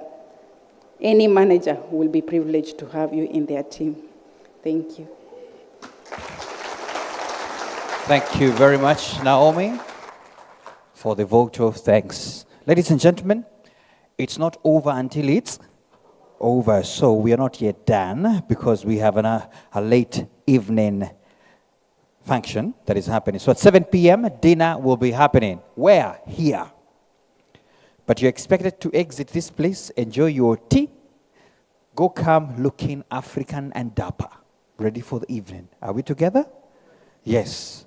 How you look African, we will see. So 7 p.m. And for the ones who are on the other side at Flamingo, the buses will leave at exactly 6:30 coming in here. So the buses are still waiting, so if you need to go refresh yourself, then come back 6:30, or the buses leave to come here. Now, the next thing is that we are going to have an amazing evening because we are recognizing TVET excellence tonight. So you better be there representing your institution. You never know who's going to get something. Are we together? Excellent. And it's also a good time to also show your KPIs. Some of you just sneaked here, so you'll show you are there. And finally, the dinner is also a surprise because what we're going to feed you is not what you've been eating. So you can't wait to see it. I'm just watering your mouths, right? Finally, one more announcement here. The industry partners who are here, there's a request for a group photo, so please, you're being requested to immediately after we are released to remain just behind for that quick photo because we understand probably after dinner, getting a hold of you will be another story. So this is the only moment we have for that picture. Thank you so much, ladies and gentlemen. See you, but before then, yes, very important. These tags, you must come with them. You must come with them. Otherwise, no tag, no dinner. I'm just being reminded. So that's very important. Are we good?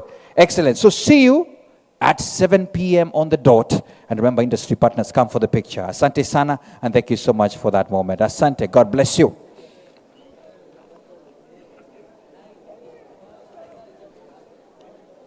And if this is your notebook, please come for it. If this is your notebook, come for it.